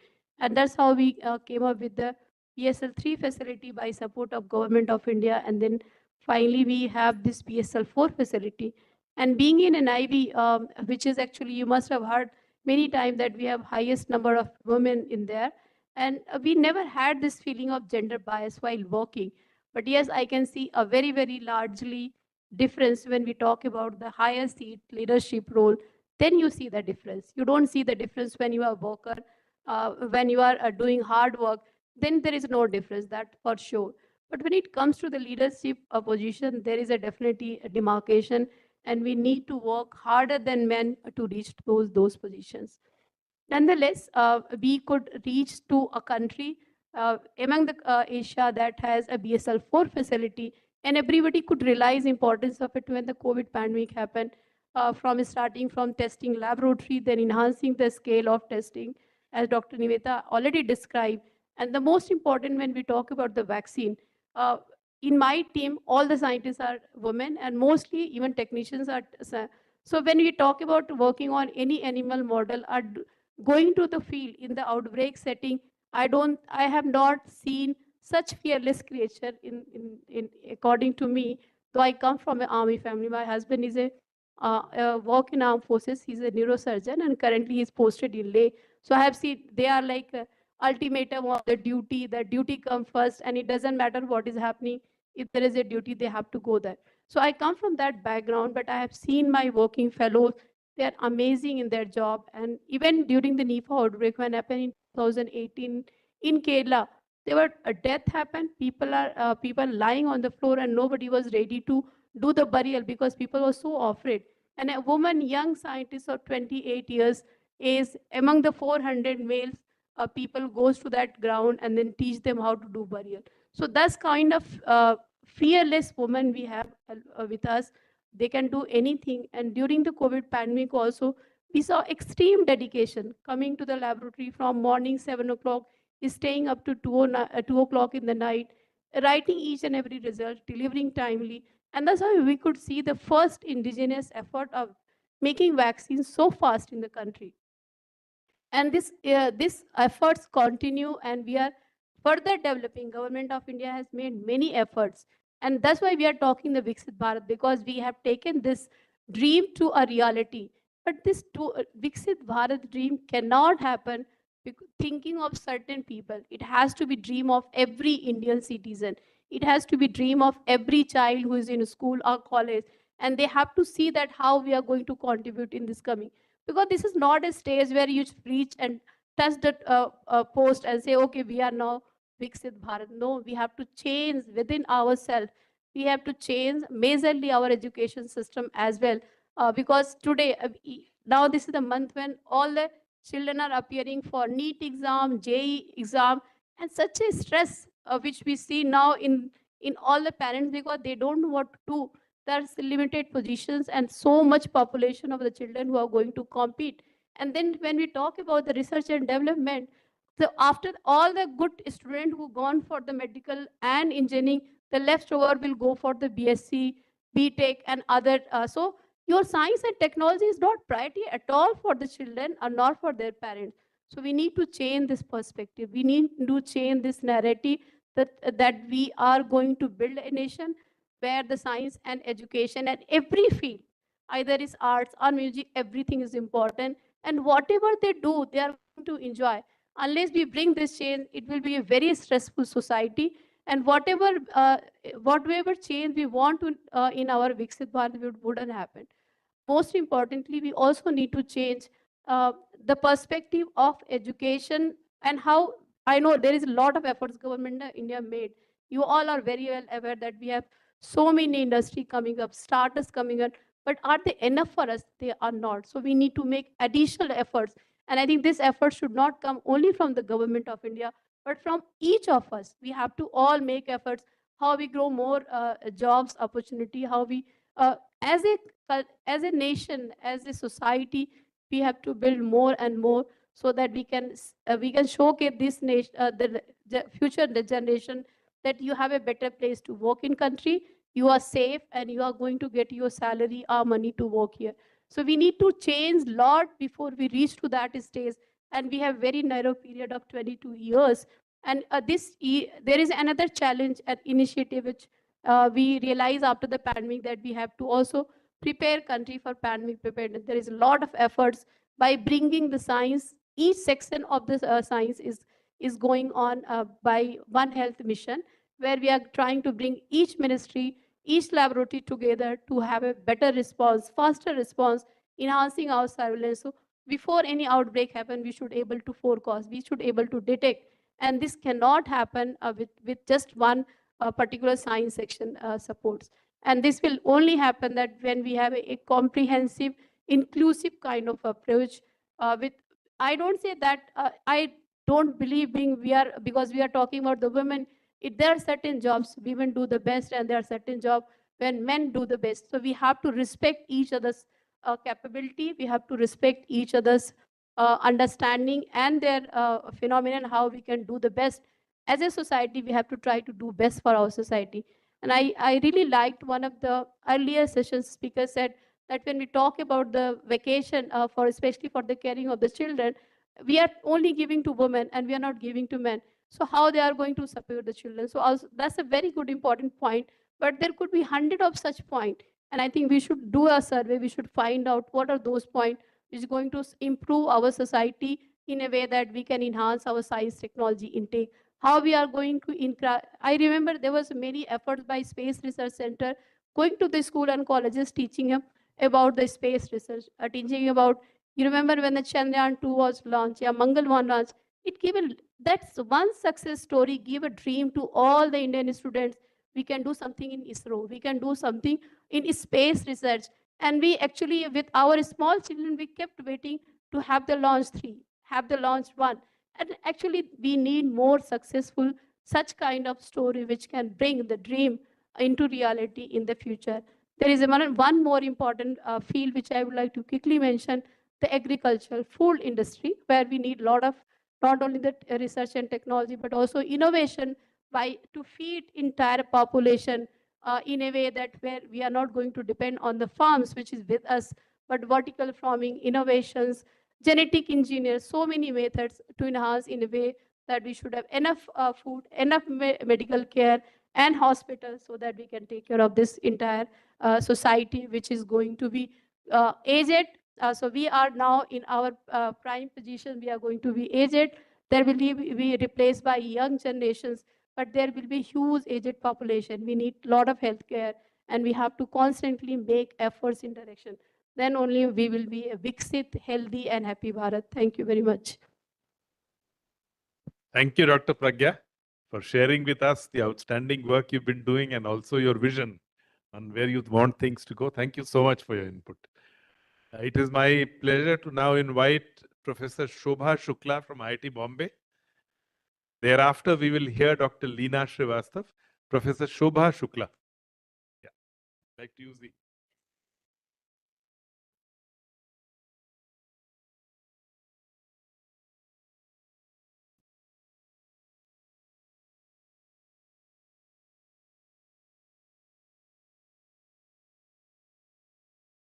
No, mic is one thing, how to turn, okay, it's there. Okay, wonderful. So, hi. So here I am going to represent IIT Bombay, and I'm going to talk about something which has been mentioned in the previous panel and this panel as well, that females in the hardcore deep tech area, right? I'm right now placed in the material science department, My background is maths physics. Then I did my master's in electronics, did my PhD in electrical engineering, and now I'm in material science. My PhD advisor was a chemist. So who am I? I'm a khichdi, right? That is what I am. And I'm proud of it. Why so? I have been to best of the best places you can think of. I have been there. And right now I am also in best of the best places. Person who was driving me from the airport to hotel Gujarat Bhavan where I'm staying, he asked, why did you come back? You were at Harvard. I had a wonderful opportunity to continue there as a faculty. But I came back. What prompted me to come back? Because this is my home. I'm first citizen of this country. And I always wanted to contribute directly to the society. I come from a middle class, a tier 2, tier 3, whatever city you want to call it, from Lucknow. In my family, there was no one who had done PhD is a big dream, even lesser than that, right? First time I flown when I went out of the country. That was the kind of beginning I had. Then, but why I could do all those things? I could do whatever I wanted because I'm female. And that is what I wanted to, video that I want to run are some innovations that we have done. Once I'll run these videos, I want to address what women can do, which otherwise it's not that male cannot do, they can do. We can give it a more positive twist or a different twist. We are talking about 50% of the population, and most of the design when we are talking about it is for neutral or the male centric. So women have some knack, which is very high emotional intelligence, and we are highly observant, extremely observant, and we take detour very quick. We notice, we modify. We see, okay, namak zyada ho gaya hai sabzi mein, add something, adjust it, accommodate things. And that is what makes us a very good researcher. And I'm again going to represent a community, even in the science, in the deep tech, a photonics community, where the number of the females is a huge concern. Because next gen is not just quantum photonics we are talking about, it's mostly the photonics computing that is what we will be using.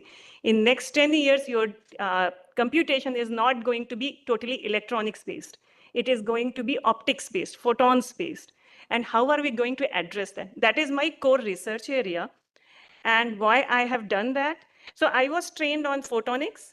I came back to India. I decided if I have to establish myself as an independent researcher, I not only have to showcase what I have been trained on, but also I have to showcase my strength in a very different field. And that's how my water research starts, which is now my major funding. That is, it has been coming from. On top of it, not only science and technology, I have been working relentlessly on developing many prototypes, many innovations, and that is what I wanted to run.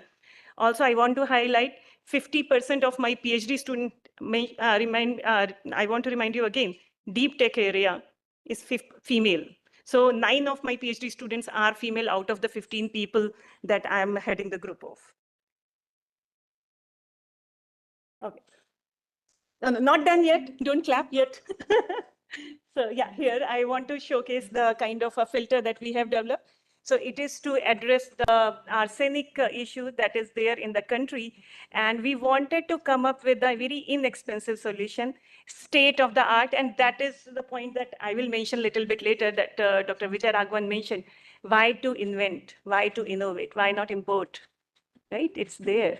So that is what I'll discuss a little bit later. That is where I want to end. So this is the indigenous filter.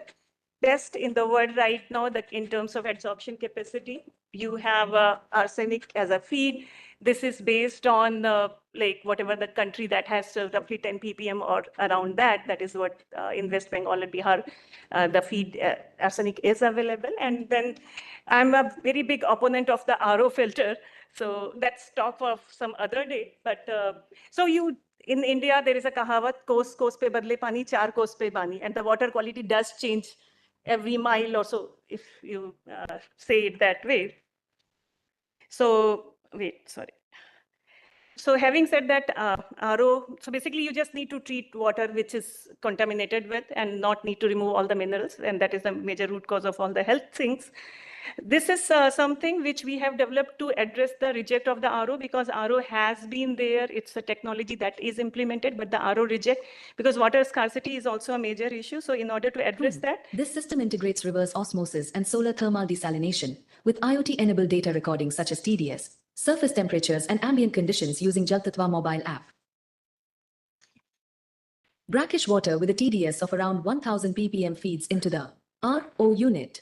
It produces 40 to 50% permeate water with less than 200 ppm TDS and 60% reject water.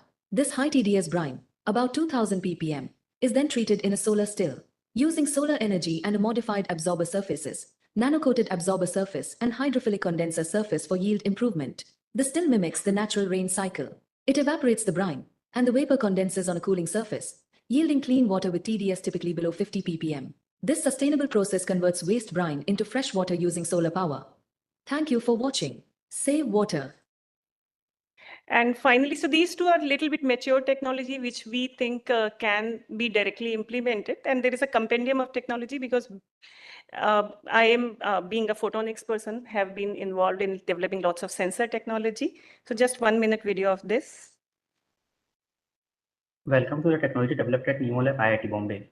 First one is Grey Filter. It is developed for treatment of industrial wastewater. Here you can see working pilot plant. It is highly efficient for removal of different type of dyes and organic compounds.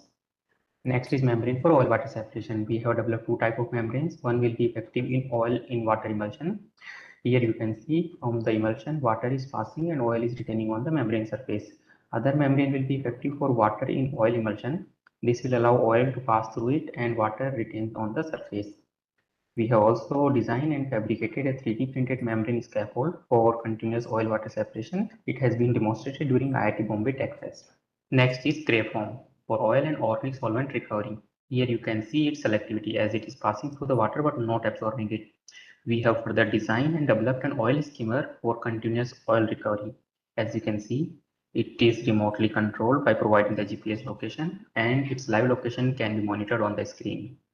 You can also have live visuals from the skimmer at your mobile or laptop. Further, you can see its continuous oil sorption and recovery. It will be effective for recovering oil from the oil spills even at the remote location in the sea. After completion of the operation, recovered oil is collected from the skimmer. As you can see, this recovered oil can be further used. Next is sensor for heavy metal detection. We have developed two types of sensor. One is based on chemiresistivity and other is on photoconductivity. Developed device is highly portable as you can carry it in your pocket and can be used anywhere, anytime. Its detection limits are lower than the permissible limits in the water. Here you can see its instant detection just by putting a drop of sample water on the detector strip. Next, you can see chemi-resistive sensor for lead detection. It was demonstrated during IIT Bombay Tech Fest. Next is 3D model for industrial diaffluent treatment system. Further, we have thermal desalination system as demonstrated during IIT Bombay Tech Fest. Thank you. So this is what I am trained on, laser photonics. So laser lithography is what I do, and water is not the only application. There are many applications, including the drug sensing, drug delivery, photonics aspect that I mentioned, metamaterials for efficient photo devices and all. And so with that, the technical part I want to complete. I want to talk two things. First thing is women having a high Q and highly observant. I believe they can be a very good researcher, and we should play to our strength. We are not going to replace anyone. We are not going to compete, but we will play to our strength. And that is what makes us the good researcher, good R&D person. And that is what will make us a better leader as well. So leadership is not about leading only a pack of people or a group of people, but leadership is also about becoming backbone of any organization. So we need not to be only face of an organization, we have to be backbone. We should be irreplaceable.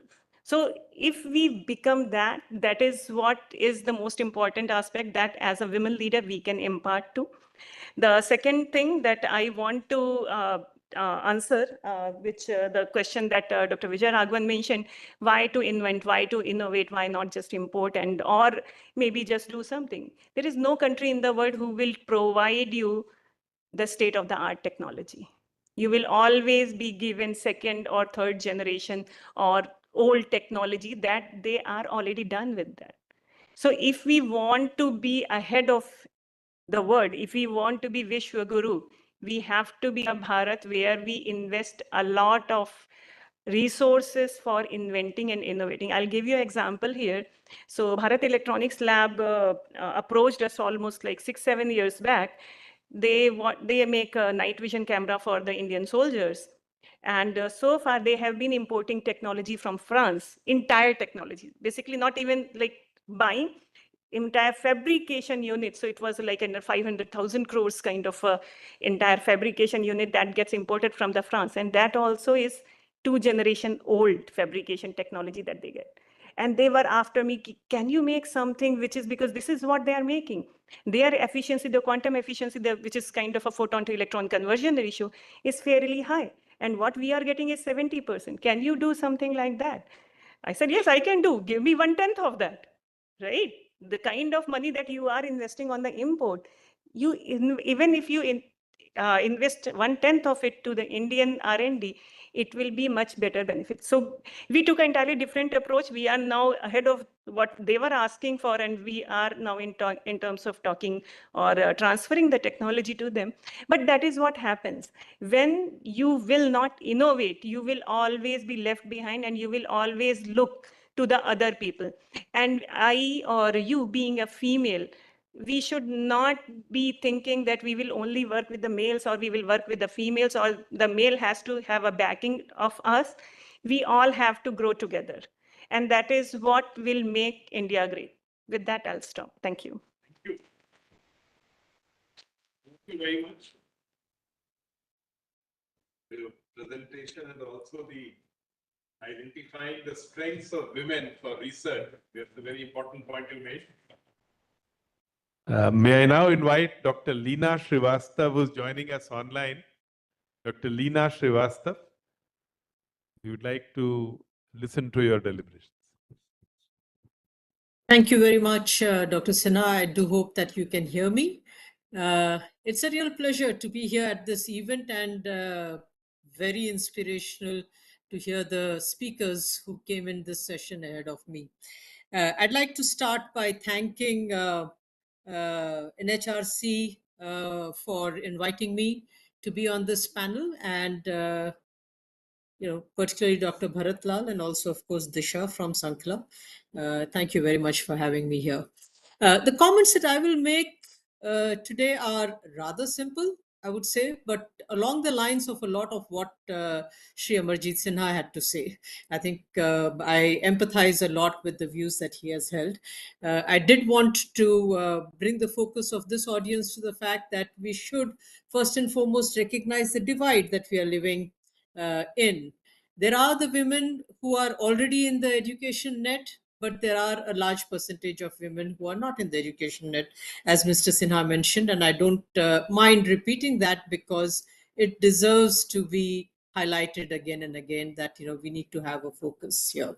And of the women that there are in the education net, how many of them are in the science and technology field? I think that again is something which is critically important. And of the ones that are in the science and technology field, how many complete studies, as again was highlighted earlier, and of the ones that do complete the studies, how many are able to achieve their potential? How many have the environment that is necessary to be able to become achievers or leaders if leading is what our goal is? It is indeed heartening to see that India, the government of India, supports a very large number of initiatives, not just in the education sphere for PhD scholars, for postgraduates, undergraduates, for school students, etc., but also for specific, roles or institutions, for researchers, for grassroots women, for entrepreneurs. So there is an opportunity space to be able to engage with the various initiatives of the government of India, whether you're part of a science and technology organization or whether you're part of an NGO, etc. But having said that, I do believe, as I think has been hinted by previous speakers as well, that we need to constantly keep an eye on the adequacy of such programs, to be able to assess them, to be able to look at their effectiveness in reaching the desired outcomes that we are setting for ourselves when we design these initiatives. We also need to recognize the fact that many of these programs have a admirable pull effect, whereas what we also need possibly is a push strategy, which may have a more widespread impact. This also goes to the points that I raised earlier about what numbers or percentages of women are actually falling out of the system as we progress from primary to tertiary. The pull effect is important. Yeah. So for this, as has been pointed out by several speakers ahead of me, what we need also is societal reform. So I guess what I'm trying to drive at is the fact that, yes, we need to focus on role of women in research and technology development, but we also need to take a look at what is the entire environment in which women are providing this leadership already, as we see in the panelists that are in front of us, and where is it that they can provide leadership. And the reason I'm mentioning this about societal reforms, in addition to comments that have been made earlier by speakers ahead of me, I had an opportunity to, I'll share just two examples. I had an opportunity to speak at an R&D institution several years ago based in Pune, a leading R&D institution. And the leadership in this institution was struggling with the fact that they were trying to encourage women in leadership roles, but women were unwilling to come forward to accept those leadership roles because they believed in this instance that it interferes with their responsibilities at home, with their responsibilities towards their children, the opportunity that they needed to provide their children to grow, etc., etc.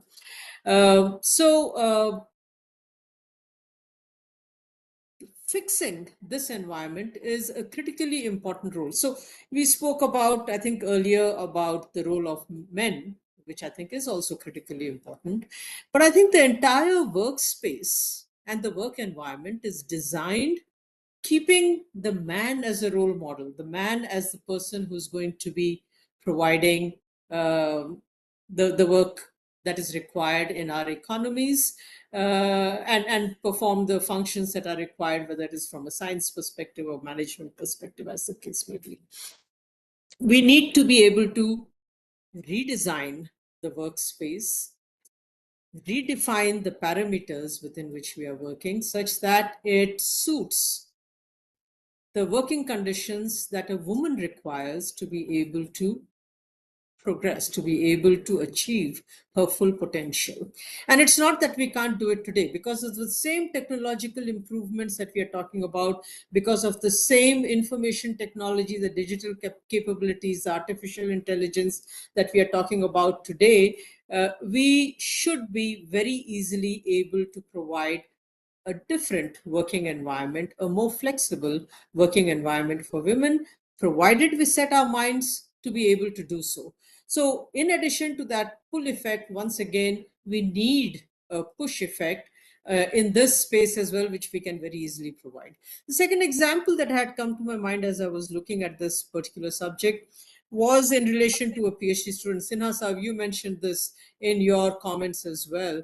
I had a very good PhD student working in the biotechnology space in the Terry School of Advanced Studies. She was in her third year of PhD, very close to completing her PhD work, but then her parents wanted her to get married. And they felt they had a very good opportunity. Whatever their constraints were, I will not get into that. But once again, this highlights the importance of societal reforms. We cannot achieve the full potential, we cannot realize the full potential that women have to offer unless we look at this entire space within which women have to work, have to function, have to perform. When we set our minds to achieve economic reforms in the early 1990s, we did a brilliant job of it. And, India, what we see today is able to also reflect some of that reform initiative that there was at that point in time. We have been talking about societal reforms and especially empowerment of women for a very, very long time. But I think there is still a long way for us to go, and I think we should focus our attention over there as well. And I think I would also like to mention that there is very little on offer that we have on R&D as far as the social sciences are concerned. This goes again to the point that Sinha Saab, you mentioned, that you have to do handholding of technology. Technology is a means, not an end. And for that handholding purposes, you need the social sciences in place. And I think we should recognize that there is need for much stronger programs in this particular area as well. I will take a couple of minutes to talk about the fact that we are living in a very challenging world. This is the space in which I have personally been working, which is the whole area of climate change and energy and the related dimensions, the planetary boundaries that we are facing, the sustainable development goals that we want to achieve, etc. This is the space in which I have been working. And I think in these spaces, we have recognized very clearly that women have to play a critically important role. The climate change problem is upon us. It requires 100% of the population to participate so that we're able to find the solutions. And women are unfortunately still not playing a critical role in this. They have the potential, but they don't have the opportunity. The United Nations has recognized very clearly that empowering women would mean better climate solutions. When it has been proven that when women are provided with the same access to resources as men, they can, in the case of agriculture, increase the yields by 20 to 30%, helping reduce the food shortage problem as well. It can also have a very positive impact on climate adaptation. We don't have the time to go through all of this, but this has been well documented and I think it needs to be recognized. Women are also very key to building climate resilience in communities. We recognize that we cannot play the role in mitigation that we need to play, not just as women, but as society as a whole, because we are a little late to be able to mitigate emissions of greenhouse gases. Climate change is already upon us. We can adapt to climate change, which is one part of the solution, and women can play a critical role over there. But building resilience, I think our earlier speakers also spoke about the role of women in building resilience. I think that needs to be recognized, and we need to see how we can support women in this particular space. So I will possibly close by mentioning or reiterating what Shri Sinha said. Science and technology is helping us to identify the problems and to provide the solution space. But we will need social sciences to help us ensure the widespread effectiveness of this solution options that we are providing from hardcore science. And these two have to go hand in hand. If they don't go hand in hand, we will not be able to achieve the solutions that we need. In the context of the climate change discussions that I'm engaged in, we recognize that even the existing technologies that we have are sufficient to provide 70% of the solution. But these technologies have not reached the last mile. People do not have access to these technologies. We do not have the policies in place. We do not have the incentives in place for the technologies to reach this last mile, to be able to have the impact that they can have and to provide the solution that they can provide. New technologies, yes, absolutely essential, critical, because the scale of problem that we are facing is very huge. The speed at which these problems are coming at us is very fast, and we need those solutions, yes. But we also need to understand how can these technologies actually give us that same scale of impact and the speed with which this impact can be achieved. And there, I think social sciences has to join hands with the hard sciences, with the natural sciences, for us to be able to do that. And I'll close by saying that in India and amongst the women, capability is not a problem. Privilege is limiting, but opportunity is actually the need, and we have to focus on that. Thank you. Thank you very much, Dr. Leena Srivastav. Opportunity is the need. That sums up the interface of science and society and the last mile that you had been talking about. Thank you very much for your insights. We now have Dr. Diksha Gupta. Dr. Diksha Gupta, over to you. Thank you, Sankal, and thank you, Shri Bharatlal ji, for inviting me here, and I'm really pleased to be here. Amazed to hear stories, experiences, conversation, and very active realization of how diverse, different we are. How to think about prescriptions and ways it will bring 50% of population into a role which will make us a Viksit Bharat. I'll have my conversation in two parts.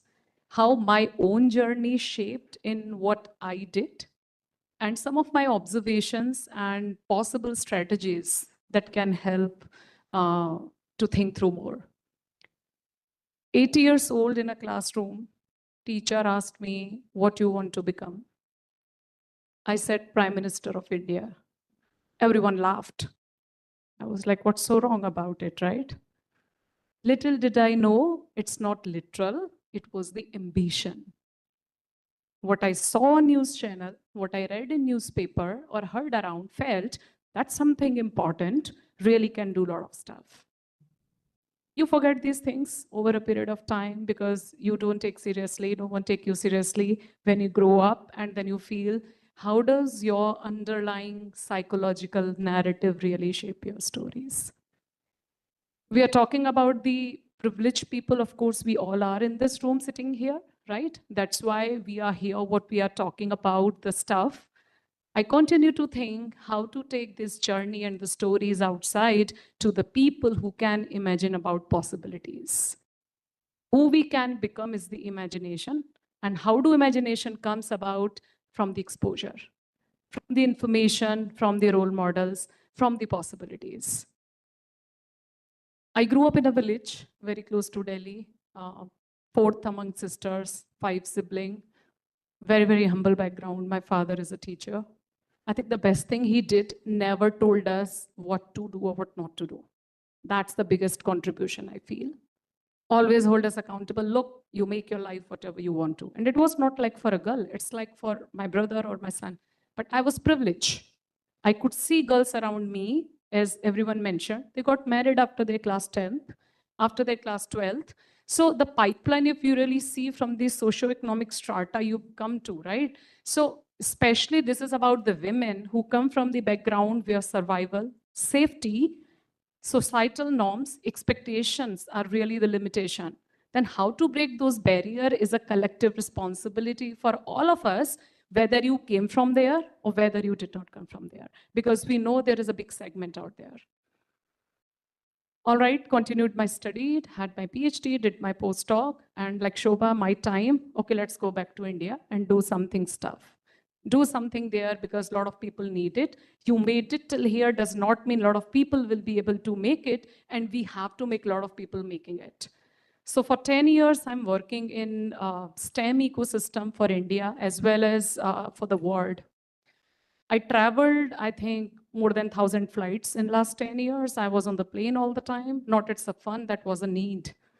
I was given an opportunity, build India strategy, build global strategy. How do we enhance inclusion? How do we enhance women participation? You don't do it sitting in air conditioning room. You have to go out and see really what people think, feel, experience. Because until these strategies and policies are bottom up, they can be great service or lip service, but they actually won't work because you lack empathy into those policies, which will really make the ground challenge. During my work, when I started, I was the first because I was privileged, but I had a responsibility so that others who come after me don't have to work hard to make what did I make. I was the youngest.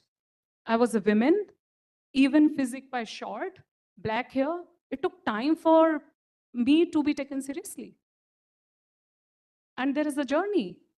And when I started looking around the number of women, like we talk about the leaky pipeline, we have huge number in secondary school, then graduate school, and then the postgraduate and PhDs, postdocs.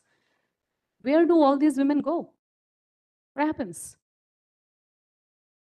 Then I figured out there is a word called as experience capital. Then there is a concept of credential versus potential, and there is something called as minimum maximum age. How do we really quantify wisdom? How do we really quantify experience? Is it me doing same thing 20 years is a 20 year of experience, or me doing 20 things in 5 years is like a better experience? So we have to really think through about all the notions and the policies we set several decades ago when it was a very linear system. We don't live in a linear world, right? The experience is like highly varied. I was looking one of the director position. Someone was just having fun. Why don't you apply?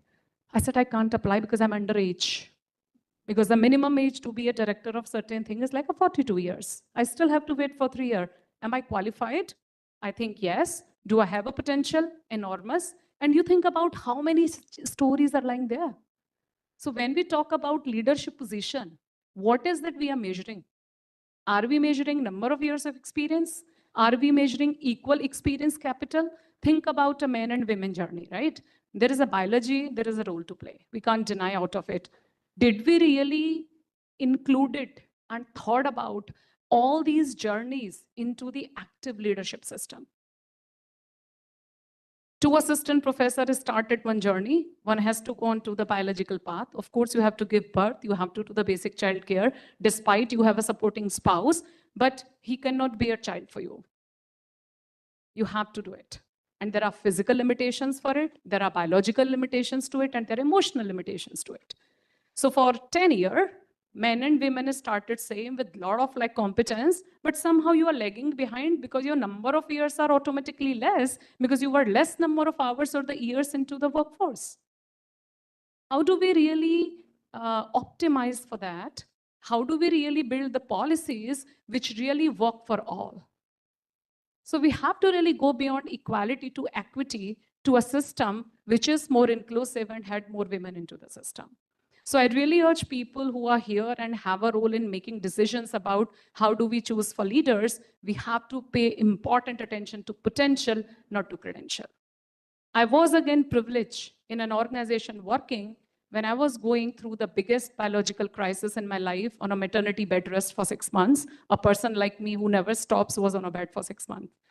And my organization asked me if I want to take the most challenging role of my career. I raised my hand in the difficult time. I did not know if I could do it or not, but at least my journey and people around me gave me enough courage I can try. And I also am thankful and grateful for the system who did not think for me. They knew I'm not able to do it now, but they trusted my potential. Once I'm back, I'll be able to do it. So are we really enabling a system who is not thinking for me, but thinking with me in helping me to actualize my potential? So when we are selecting leaders, can we be a little bit more focused on potential than credential? Whenever you see all these job advertisement, these many years of experience on this, how do we really actualize that potential? And that's where some risk, some confidence, and some opportunities which are unconventional need to be opened up. Since I had all this journey, so I will just give one example from my workplace. I work at American Chemical Society. It's world's largest professional society, 200 members worldwide. We convene world's largest meetings, 14,000 people in US in one city. It's a global meeting. When you really see the geographical statistics, it's 90% US, some other country.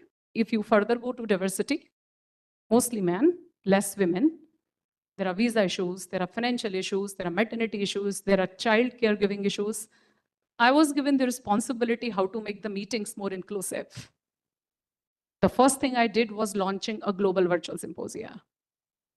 Your time zone, your finance, your gender should not be a barrier. You should be able to present your science despite wherever you are.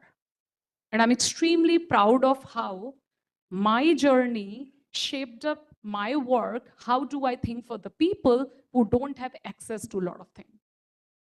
I think privilege truly brings a lot of responsibility for reflecting our own journeys and also for those who were not privileged. We can't bring 50%. We are just the examples on fingertip.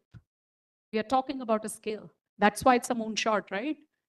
It's working, we have examples, we have role models, but still we are dealing with that inclusion story where we need people on stage to balance the gender diversity. Can it be naturally or a stage where we don't take pride in saying first? Saying first in itself is a disability we have not done enough. Can we really fast forward the process where we don't start taking pride in saying first women this? We don't want to be called first women this. But if not, be there, be the first one, and set the stage for a lot more women so they don't take pride like me saying, I'm like a first in at least 10 things in last 10 years. Thank you so much. Thank you, Dr. Diksha. At the end, it's my privilege to be with some extremely remarkable women who excelled in their respective fields.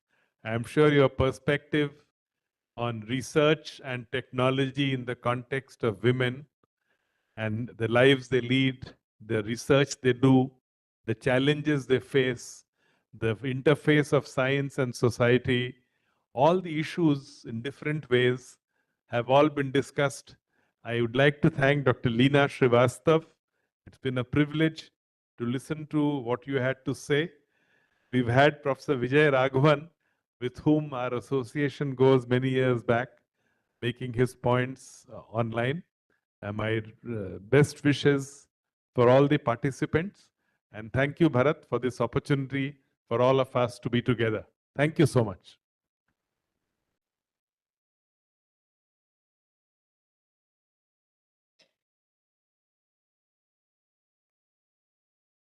Hello. Okay.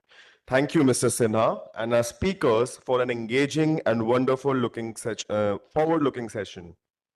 I would now request Shriya and Yamini from Sankala Foundation to felicitate our esteemed speakers with the memento.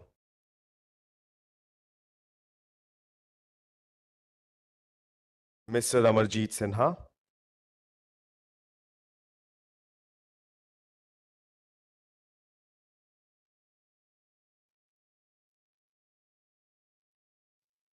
Dr. Pragya Yadav.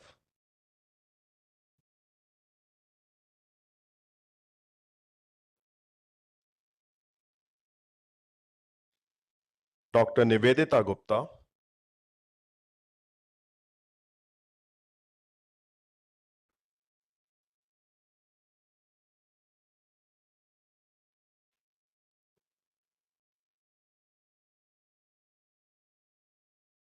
Professor Shobha Shukla.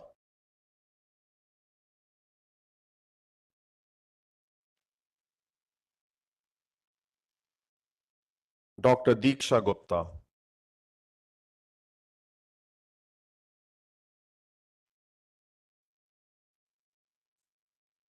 Thank you, everyone. We will now break for lunch, and we kindly request all guests to return by 2:40 p.m. for the third session.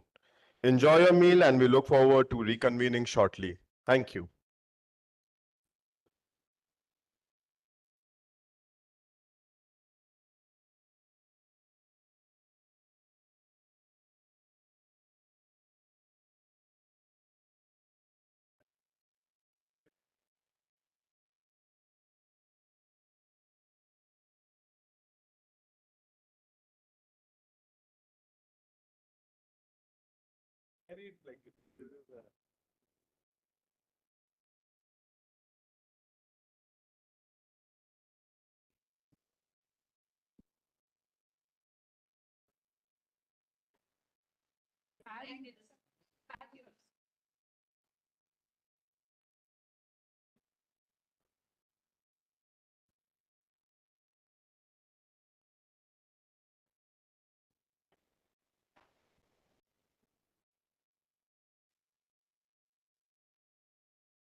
start settling down. We'll start in a few minutes.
I request everyone in the audience, please be seated.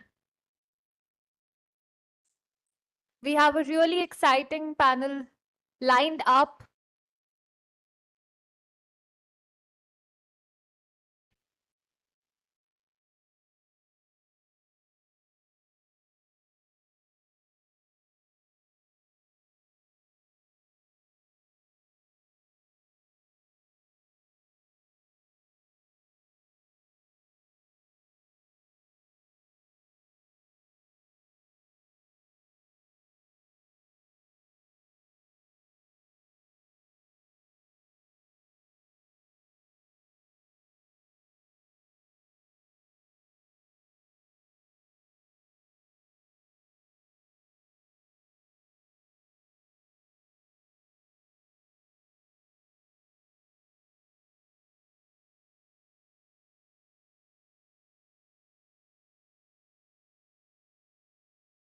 I thank everyone for being so patient.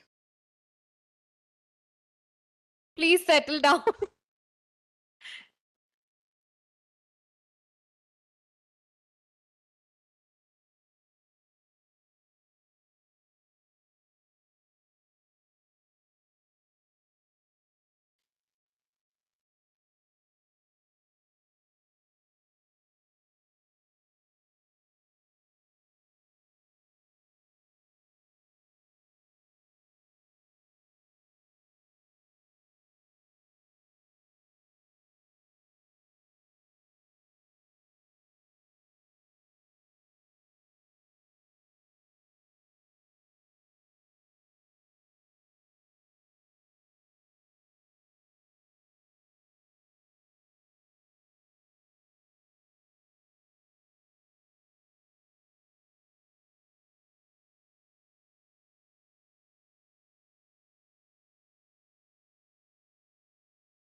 I request everyone to please be seated.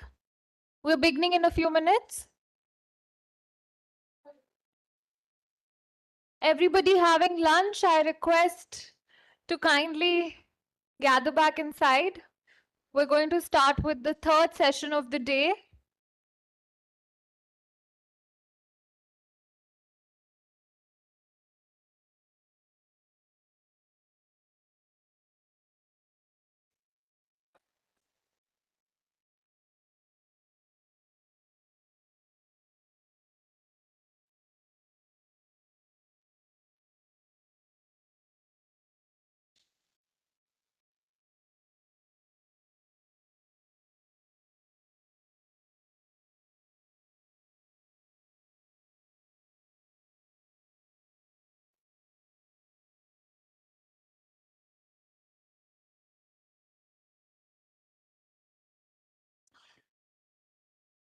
With this, we begin with the third session of the day, titled Governance and Social Transformation.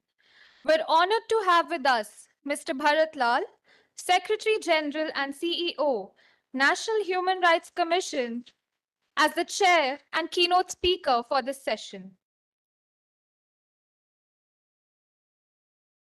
For our panelists, I would first like to invite Ms. Debashri Mukherjee, Secretary, Department of Water Resources, River Development and Ganga Rejuvenation, Ministry of Jal Shakti.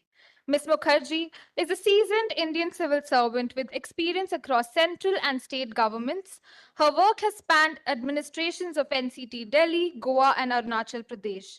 She has also worked as Joint Secretary in the Office of the Prime Minister of India. During her various assignments in the government, she has specialized in urban governance and management of water and sanitation services. We welcome you, Ms. Mukherjee. Next, I would like to invite Mr. Ashok K.K. Meena, Secretary, Department of Drinking Water and Sanitation, Ministry of Jal Shakti. Mr. Meena is a 1993 batch IS officer from the Orissa cadre and a BTech graduate from IIT Kanpur. He has served in key roles across state and central governments, especially in Orissa. As chairman and MD of the Food Corporation of India, he oversaw food distribution to 800 million people. Currently, he leads the Swachh Bharat Mission and Jal Jeevan Mission. We welcome you, Mr. Meena. Next, I would like to invite Mr. Sanjeev Singh, Joint Secretary, Department for Promotion of Industries and Internal Trade, Ministry of Commerce and Industry. Mr. Sanjeev Singh is an IRS officer of 1993 batch.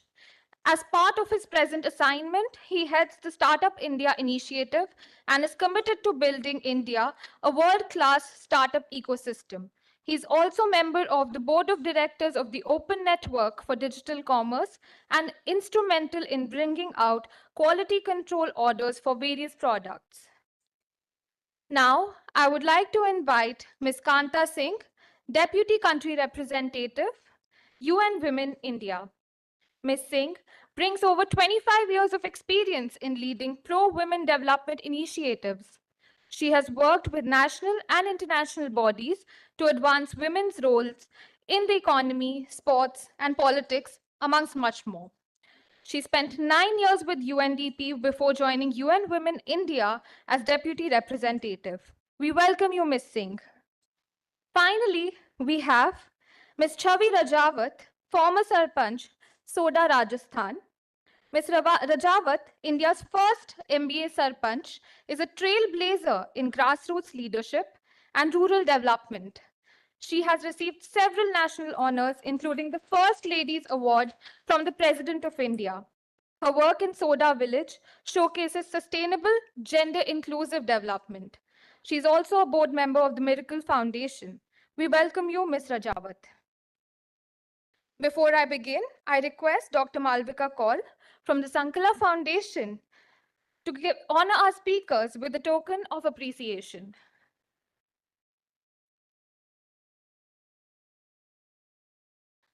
Mr. Bharat Lal.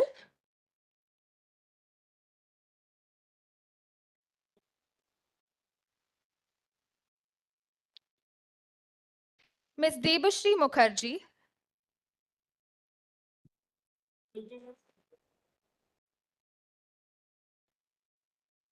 Mr. Ashok K.K. Meena.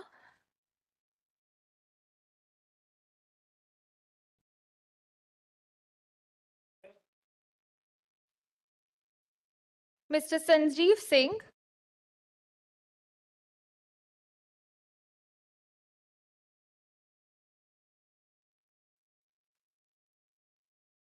Ms. Kanta Singh.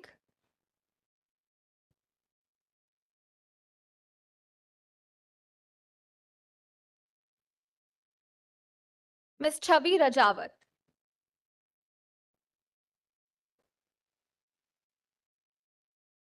As we begin this session, I request all speakers to adhere to a time limit of 7 to 8 minutes. We will be giving a gentle reminder at the 7th minute and a final reminder at the 8th minute. Over to you, Mr. Lal. Thank you, Palak. So, good afternoon, everyone. And I do join all of you as well as organizer in welcoming my colleagues, my co-panelists. And as you all know that each one of them, highly experienced, lot of insight, and we would like to get benefited by their insight, their wisdom. But more importantly, I was talking to Devashree Madam and Sumina, Post Secretary in the Ministry of Jal Shakti, and they said that they would like to listen from you actually. I mean, that showed their humility, and that is the way we work actually. Second, that Mr. Amarjit Sinha, he was supposed to moderate this session, but unfortunately there was some kind of mix-up in the schedule, and he has to reach Ashoka University by 6 o'clock. So he said that I should moderate. So I'm just substituting him. So please pardon me that I'm not up to the mark, but I'll try to do justice. Let me just set that ball rolling then to begin with this discussion. Very, very, very simple terms. See, when it comes to governance and social transformation, we all have to admit that governments at different level plays huge role in our lives. Huge role in our lives. It means governance matters. Governance matters so much that our life, individuals, our collectively, our families, every stage, every family, every stage get impacted.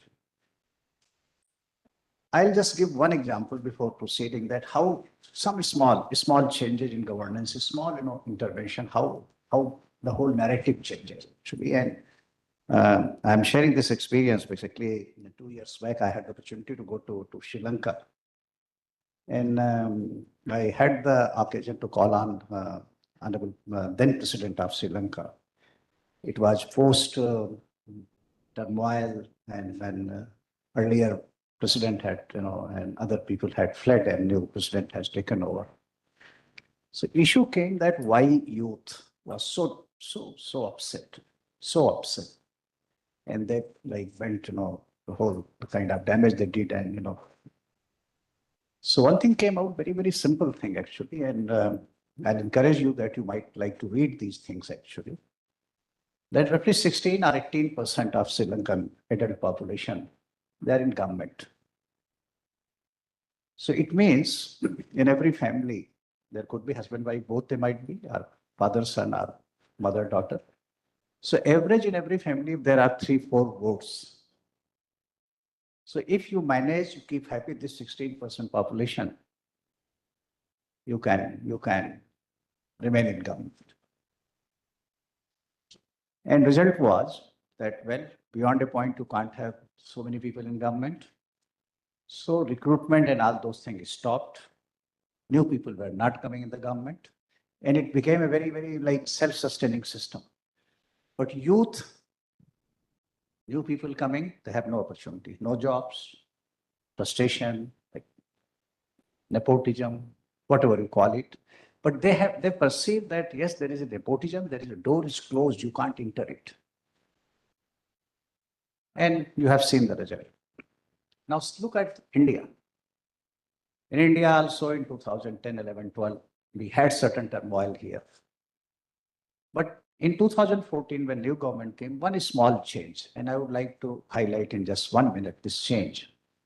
That yes, you can't give every youth job in government.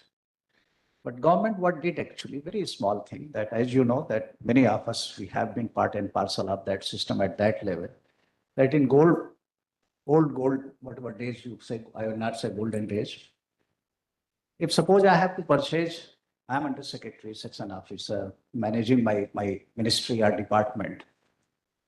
I need 100 pens or 100 notebooks. But I'll do that. I'll just call somebody. Please send me 3 quotations, 100 notebook, a bill, that's done. So it means if somebody is knowing you, he or she can do business with government. So what change was brought in this country? That a government e-marketplace was created, wherein anybody and everybody can become a supplier or entrepreneur or whatever you call, a retailer or whatever.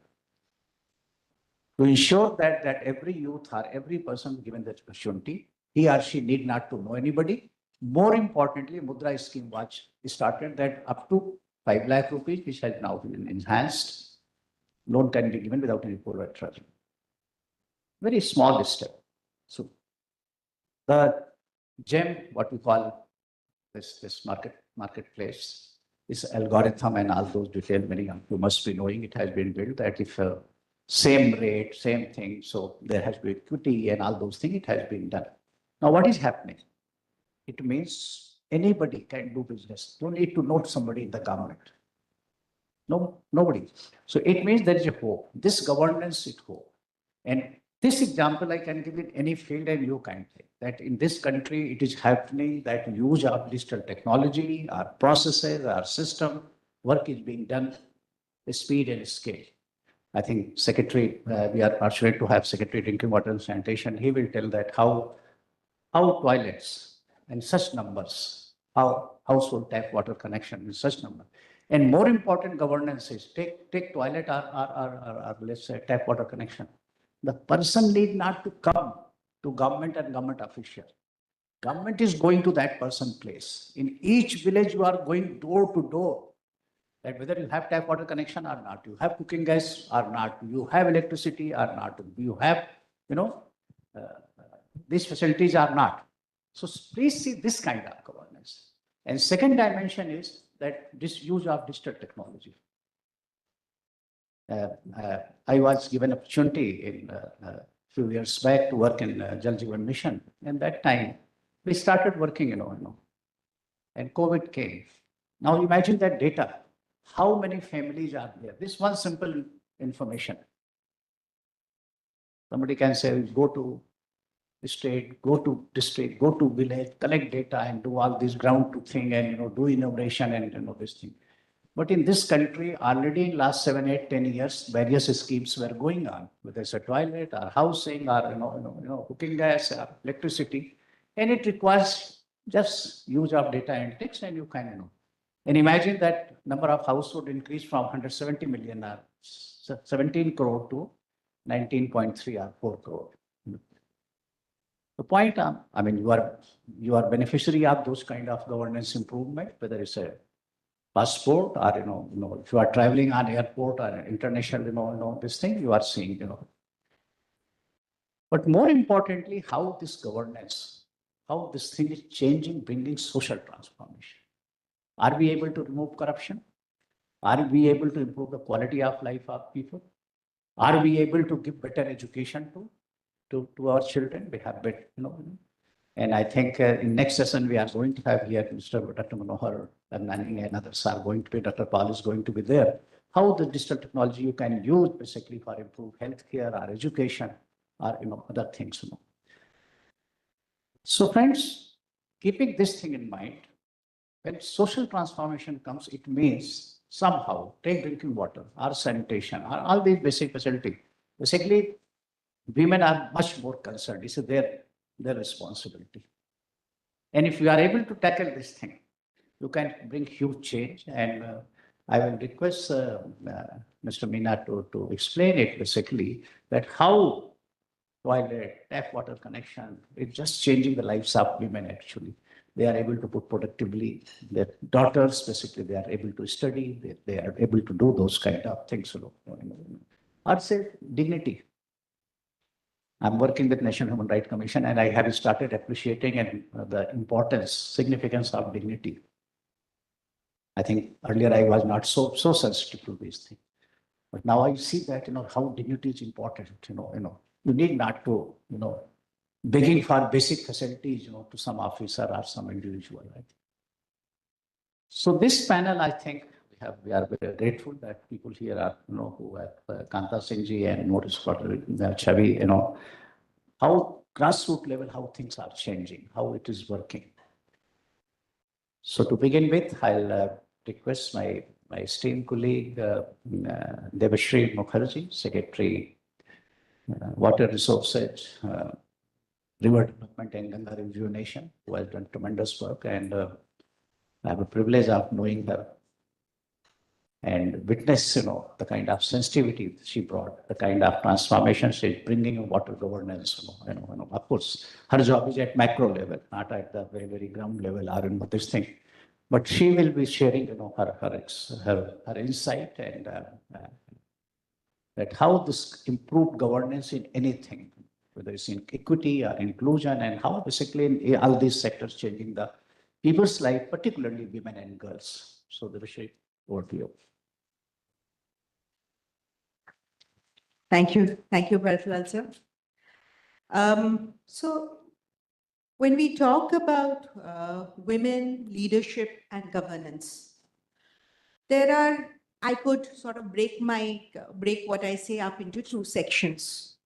One is, what is the value of women's leadership in terms of the sectors, particularly the sector that I work in, grassroots level water. If you do not have women leadership, if you do not have women in decision-making roles, and I'm not talking participation here, if you don't have women in decision-making roles, priorities can be, I, as a woman, I will prioritize drinking water. Somebody else may prioritize water for cash crops. So women leadership brings a very different perspective to water governance. But I will leave that to my colleague, Ashok, because he will take that, what is happening with women and water and how critical women's leadership is for water governance. I will talk about, in generic, women's leadership and governance and what needs to be done to further bring women into leadership roles so that the quality of decision making that we have is further enhanced through bringing in different perspectives. One of the, I'm just going to mention two things that I think may illustrate what I'm trying to say. One is, I looked at NFHS 5 data and I looked at asset ownership of women in NFHS 5. Very interesting. What I found was, and I think any of you can look this up, is that actually the percentage of women owning assets goes down as you go up the income quantile. It also goes down as you go up the caste ladder. So ST women, you have the highest percentage of women owning assets.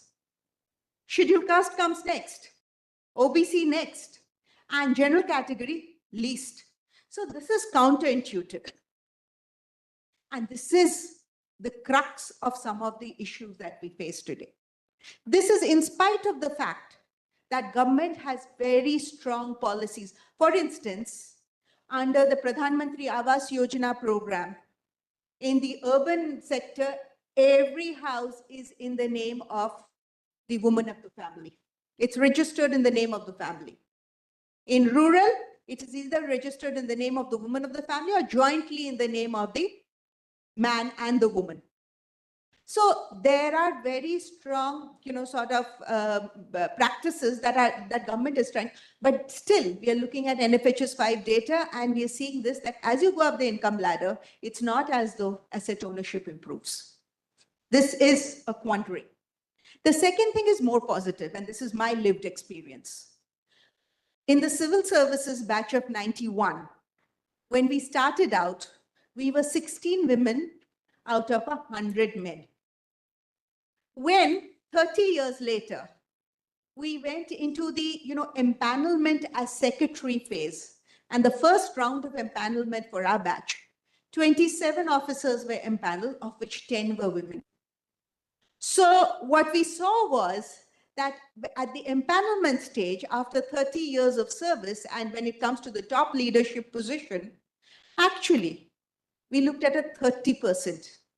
Actually, 33, that's more than 1/3. Yeah, more than 1/3. Yes, that's a 35%. And this embodies, and this didn't happen on its own. This embodies years of nurture, years of training. And this is something that we have seen in the service, that, if you want women to come into leadership positions, if you want women to excel in governance roles, there has to be nurture, there has to be positive reinforcement. And that, again, we need to find strategies by which we take this forward. I'm just going to mention maybe 3 or 4 strategies, and then I hope people will come back and tell me how we can, strengthen this further. One, and I think that is important, is access to professional networks. Frequently, women do not have access to professional networks, and those networks are critical to be able to excel, to be able to move into, to be able to break the glass ceiling, if you like. So how can we strategize better access to professional networks for women? How do we nurture women's positions in those professional networks? The second is mentors, and mentors are critical. I have seen, and I have tried to be, mentors to the women who are working with me. So this is, and one time I was working with a woman chief minister, and we had a woman chief secretary, we had a woman, very non-traditional roles.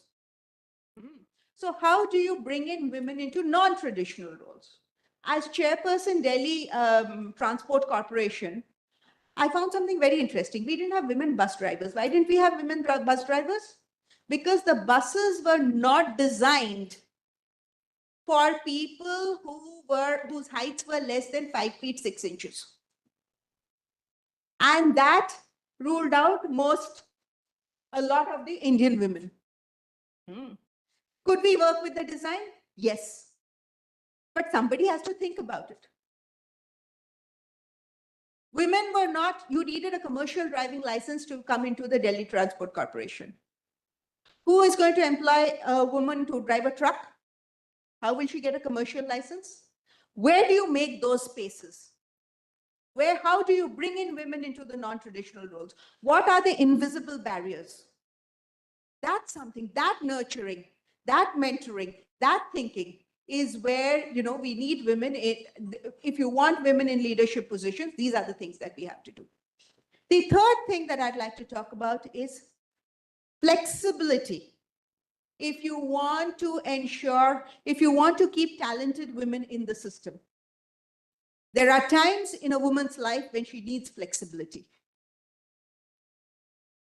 I know, I had a brilliant officer and I wanted to retain her. She had just had a baby and she needed flexible timings. Government doesn't allow that, but we worked it out. I said, I don't care if you come in at 10:30. I need you. She's turned out to be one of the best officers that we have. So how systematically can we afford this flexibility to women at the key times of their lives? Women drop out of the race because they're not able to get that flexibility. So mentorships, networks, supporting each other, ensuring that you can keep talented women in the system. These are critical if we want to have women in leadership positions. These are things that are working, childcare, there are multiple things. But I'll just mention these three and stop here and hope we can pick these things up in the conversation that follows. Thank you. Thank you. Thank you, Devashri. The message which I get, that men have to be very careful that from 90% you are going to be 65% at higher level. But the positive message is that in 30 years, the movement, let's see the movement actually. This Moonshot, the topic of this conference, Moonshot, Women Leadership Moonshot. I think it's a very, very prime example, that how women have moved forward at the leadership level, at the higher level, at the Secretary to Government of India level, how things are moving actually. Thank you. Thank you, Devashri. Friends, as we all know that many of you have grassroots level experience, have a work on the ground, and you have seen drinking water, sanitation, very, very basic necessity. I have good fortune, or whatever you call it, that I had work in Gujarat actually. And I was born in Allahabad, Prayagraj. And imagine somebody from Allahabad going to Gujarat, where basically at those days, city was floating on water.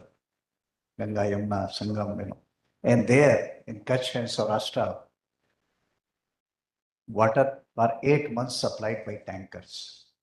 And that tanker water, not sure whether its quality, quantity, timing, nothing. And imagine everybody is waiting and waiting and waiting. And we used to say those days that imagine that in Gujarat, despite this kind of drought-like conditions and every time, and this kind of industrious people, business, economy, growth is taking place, imagine if they have water actually. And that's how, in my mind at least came that paucity of water can be a limiting factor. And we said that they can do wonders. And now we have seen that in that state that it has happened. And how women have played a key role. How women basically became a center of the whole approach, that women-centric approach in solving drinking water and sanitation actually. And how the power was given to them. And how Mr. Meena in Department of Drinking Water Sanitation basically, not only these facilities for women, for girls, but how the power has shifted to women. I think I'll request Secretary, Department of Drinking Water and Sanitation to share his insight. And incidentally, I tell you that last 3 years he was managing basically Food Corporation of India. Just imagine, it's a technology, it's a governance, it's a system that you are providing food regularly to 80 crore people, not a small thing. See the scale, and he was handling. So I request him to share his experience, and he has worked in Odisha for a long time, so he will not only from drinking water, sanitation, or food, but I leave this thing of that how this governance, change in governance, digital technology, and improved system are basically impacting women's life, and in fact putting them in front actually to take it forward. Thanks. Thank you very much, sir. You, ma'am. I think you made very, very crucial points. It reminds me of my IIT days. When we entered IIT Kanpur, out of 310 of us, total women candidates were only around 12 or 13. So from that, recently, last year's JEE results show around 28 to 30% females who are entering IIT Kanpur. So it's a sea change which we are seeing. One, I would also like to share, sir started working in Kutch, and I have actually grown up in Kutch district. So my journey actually starts from Kutch, ends up in Orissa and Delhi.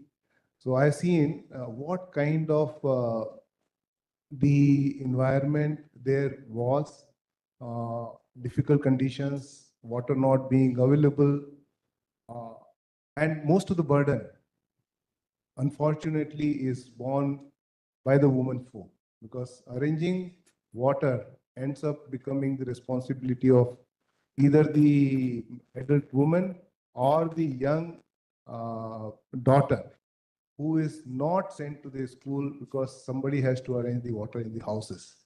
Those were the days way back in 80s.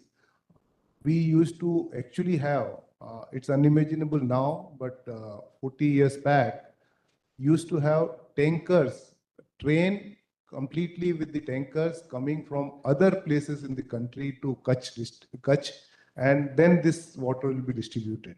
So those are the days which I have seen, and I have seen the drudgery of the woman there. I am very fortunate to have been given this responsibility in this department of drinking water and sanitation, where two most important missions of this government are being run. One is the Jal Jeevan Mission, which has a very simple objective of providing water, functional water tap connection in each household.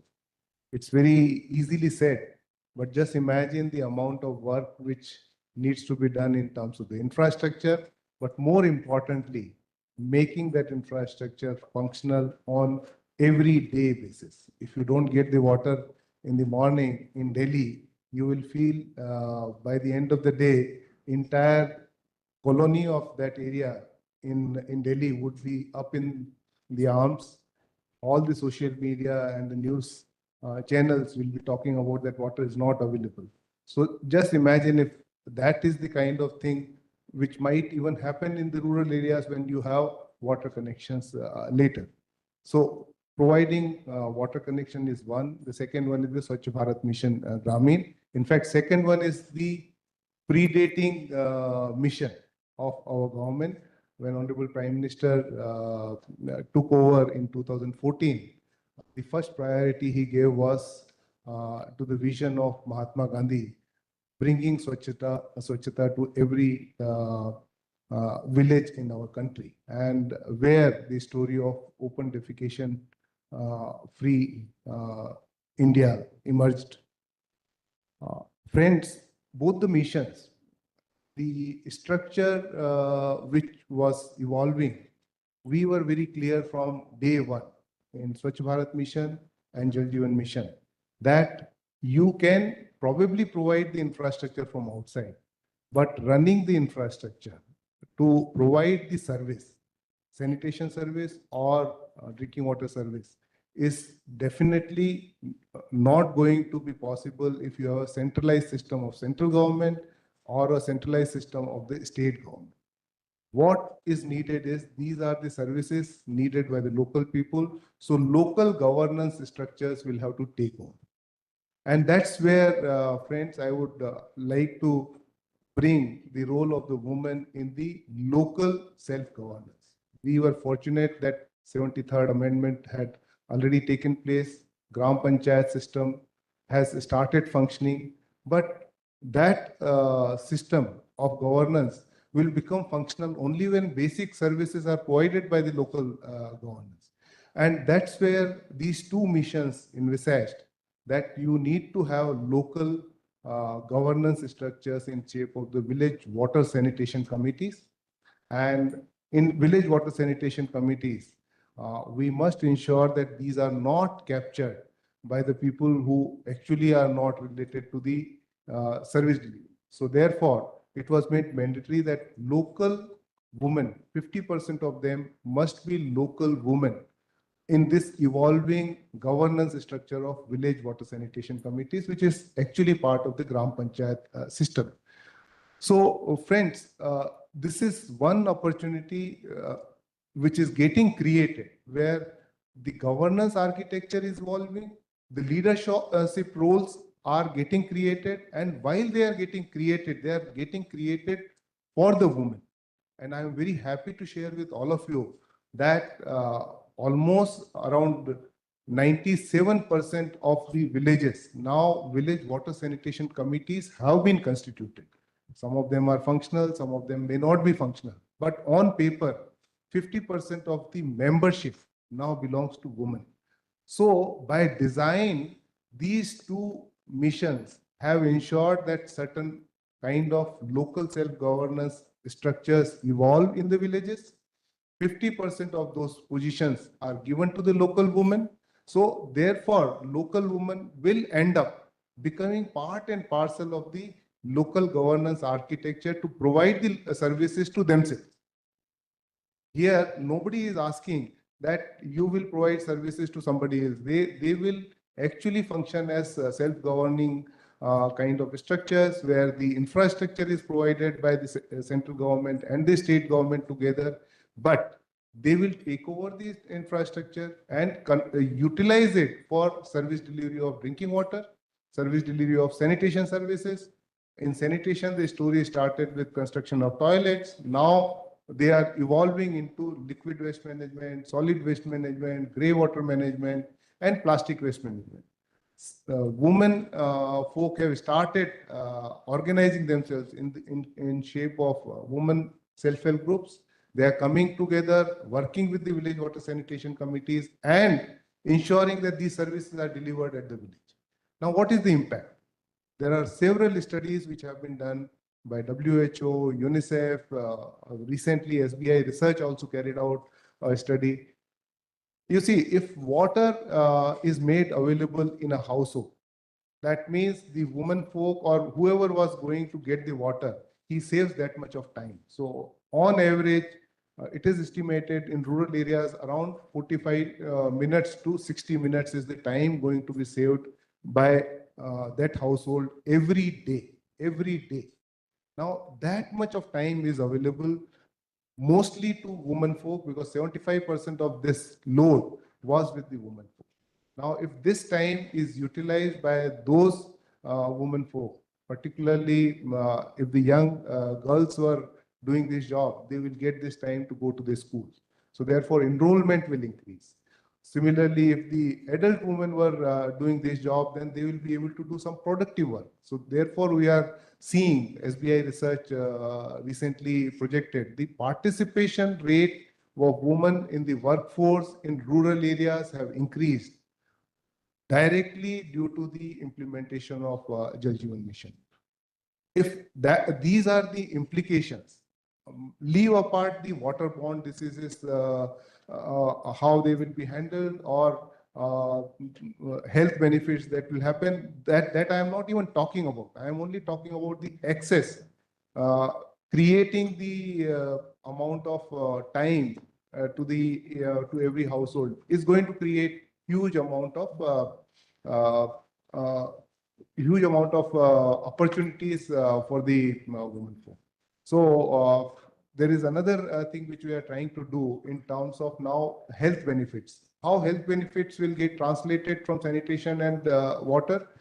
If you actually utilize the sanitation infrastructure in shape of the toilets, in shape of the liquid waste management and solid waste management, generally sanitation will result into better health outcome. But more important is quality of water. So if quality of water improves, then definitely the waterborne diseases and those things will get addressed. So what was the conception done by us? The conception was that you need to have constant surveillance of the water quality. How do you do that? You need to have testing kits which are easily available in the rural areas. So therefore, we ran a grand challenge in the country, devised field testing kits. These kits were provided in all the villages across the country. More than 24 lakh women have been trained across the country to utilize the field testing kits and know about various parameters of potability of water that is fit for human consumption. How do you actually measure those parameters? That is what was taken up with the help of women. Now, these women who were doing the testing and becoming the part of one of the largest water quality surveillance informal structure available in the world has been created by women.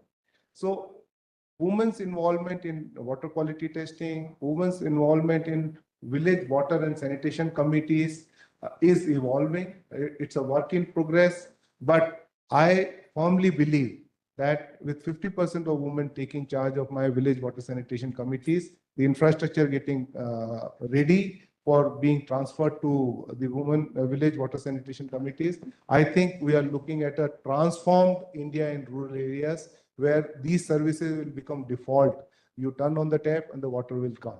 That is the vision our Honorable Prime Minister had, and I am very sure all the women, the promise which we are seeing in the rural areas will really realize the whole Viksit Bharat agenda through their leadership in village water sanitation committees. Thank you. Thank you very much.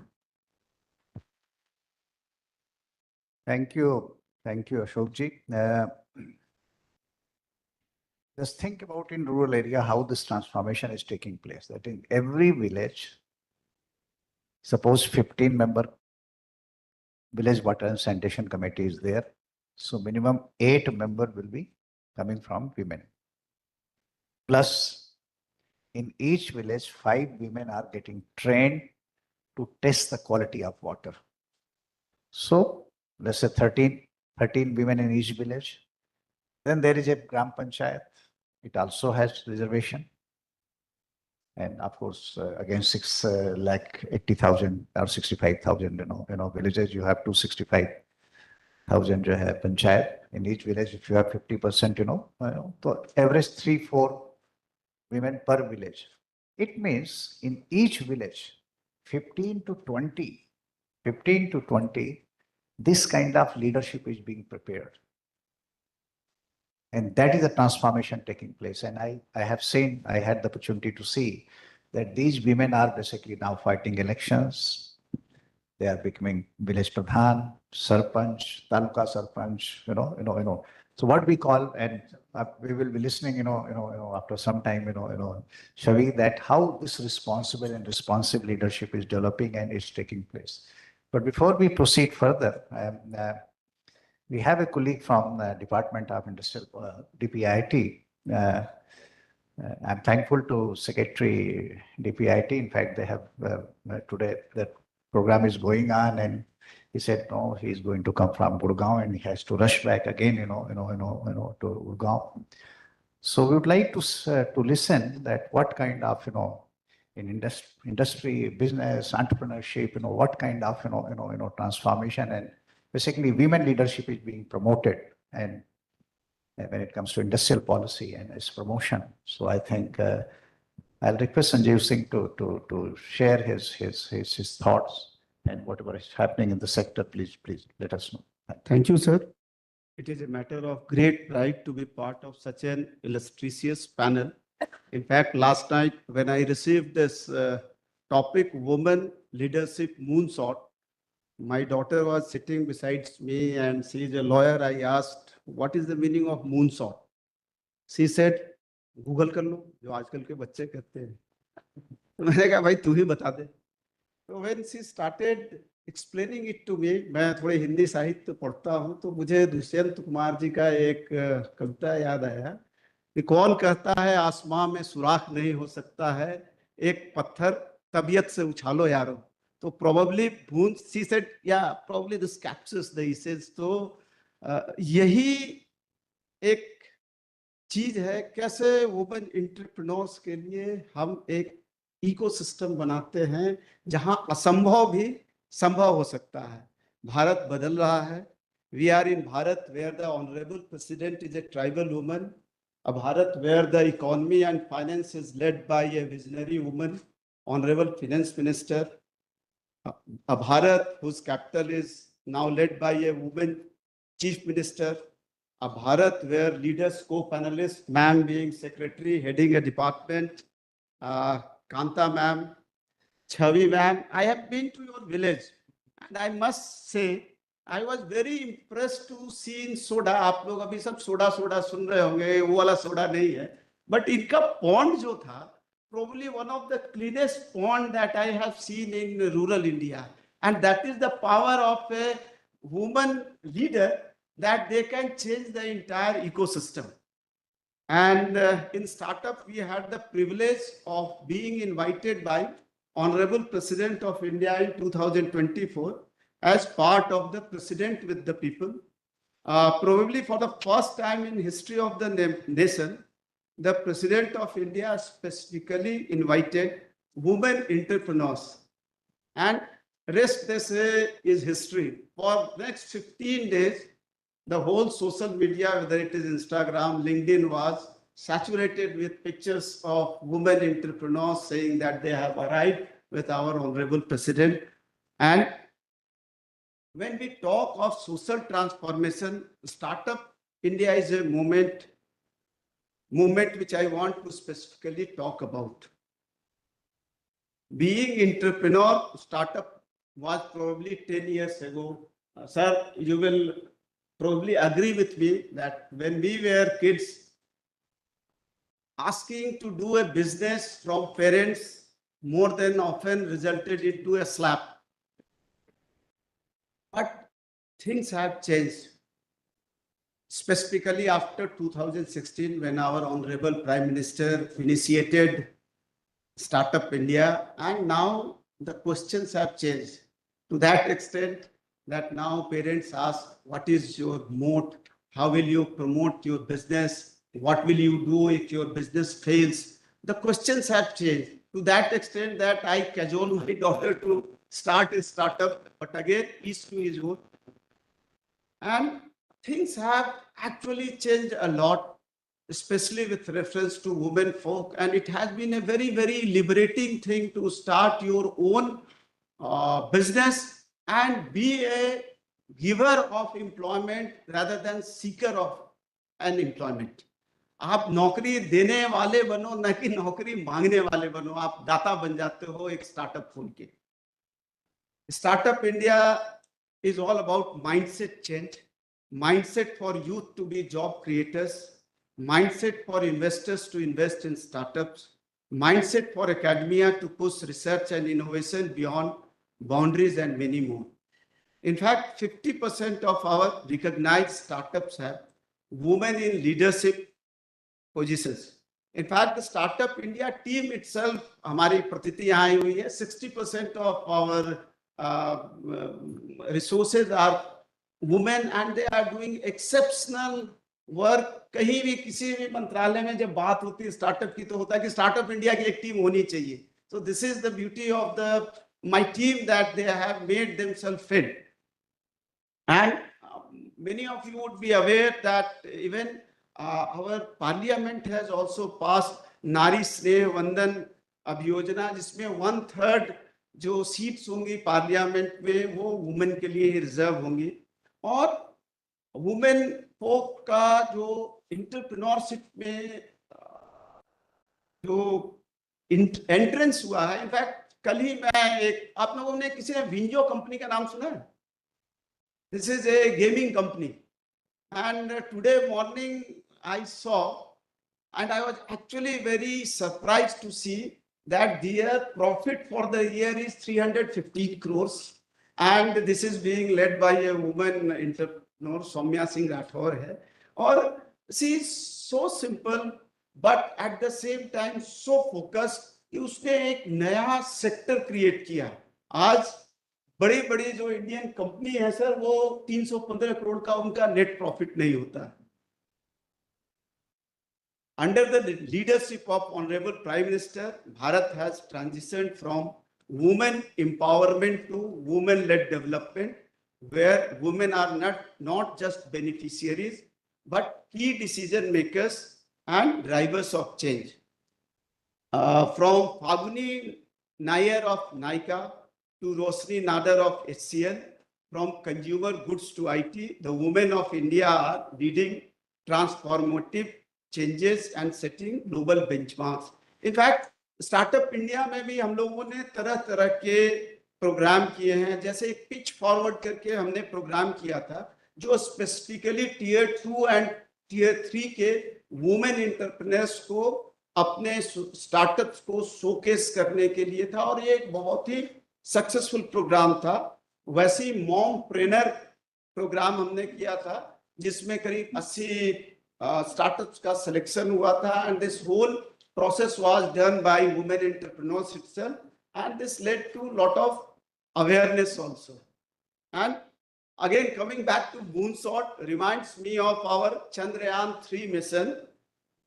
Does any one of you remember that the mission director of Chandrayaan-3 was Ritu Kridal Srivastav, who is also a woman, stating that the most cutting edge technology is again being looked after by women entrepreneurs. And अगर आप लोगों ने किसी ने Surya Kiran aerobatic show देखा है किसी ने?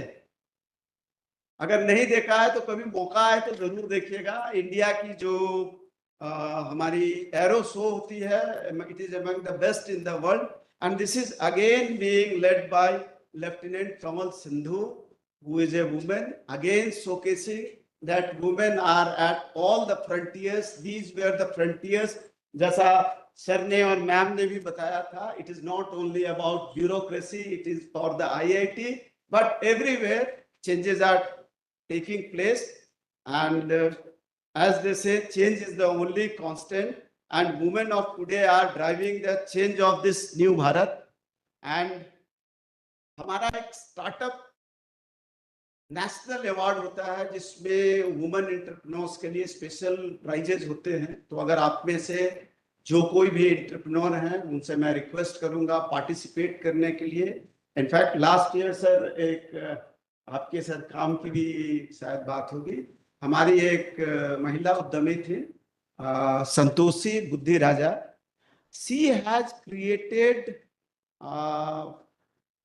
Dredging machines to clean the lakes जहाँ वाटर हाइसियन का सर प्रॉब्लम होता है, और उसके लिए हम लोग 2.5 करोड़ का मशीन इंपोर्ट कर रहे थे।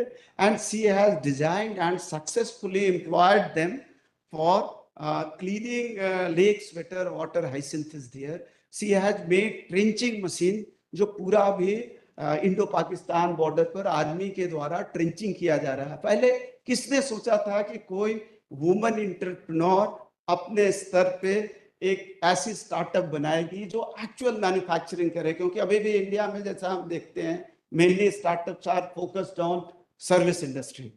तो ये this is the change and let each one of you be inspired from the other. और in the last, I will thank Sankla Foundation for curating this timely and meaningful national conversation. और आप सब माँ दुर्गा शक्ति की प्रतीक हैं। आइए हम सब मिलकर नारी शक्ति को आगे बढ़ाएं और देश की उज्जवल भविष्य का निर्माण करें। धन्यवाद। जय Hind. Thank you, Sanjeev. Thank you very much. Feel free whenever you have to leave. I mean, we understand you know, your compulsion. So please, whenever you feel like this thing, that. Friends, let me come back to governance and social transformation. Again, same topic. And just in 1 minute, I'll just give one example, and then I'll request Kanta Singh ji to share her thoughts. How small intervention changes actually. And let me give this one small example. 2006 in Gujarat, 46% women had access to institutional delivery. Okay. 46% women only, they had access to doctor, clinic, and during their pregnancy and delivery. In very short, that I had 5 crore rupees as an innovation fund where freedom was there actually.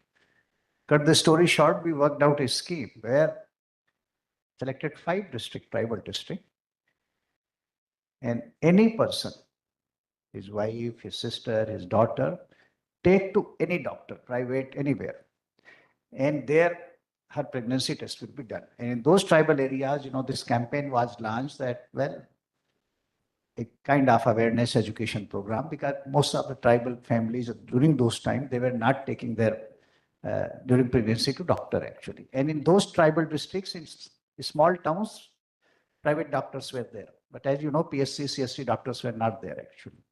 What was done? Once pregnancy test was done, if it is positive, doctor will give 50 rupees to the person who has brought this lady. So when conceptualized, and my boss here in Government of India, I was working here, and she has worked for 5 years in Ministry of Health as Joint Secretary, and in the state she was Principal Secretary. She was very fond of me, and she said, Bharat, what happened to you? I mean, do you think that it is, government has a scheme that you are going for family planning and you are saying that somebody is taking a lady and getting tested and then you're giving 550 rupees, this thing. But anyway, a lot of, back and forth. She agreed that, okay, it is going to fail, but I'm approving it. The innovation was that in 5 districts, any person takes his wife, daughter, to doctor, pregnancy test is done. That private doctor will send one message to a centralized system, name, father name, husband name, and detail. And 50 rupees he'll pay. And after that, next 5, 6, 7, 8 months, so he'll take care of, pregnancy, folic acid and other things, doctor. And delivery will be done. The delivery is done in the birth register, entry is made in doctor's account, 1850 rupees those days will be automatically transferred. What happened? In 5 districts, 29,000 deliveries took place like this.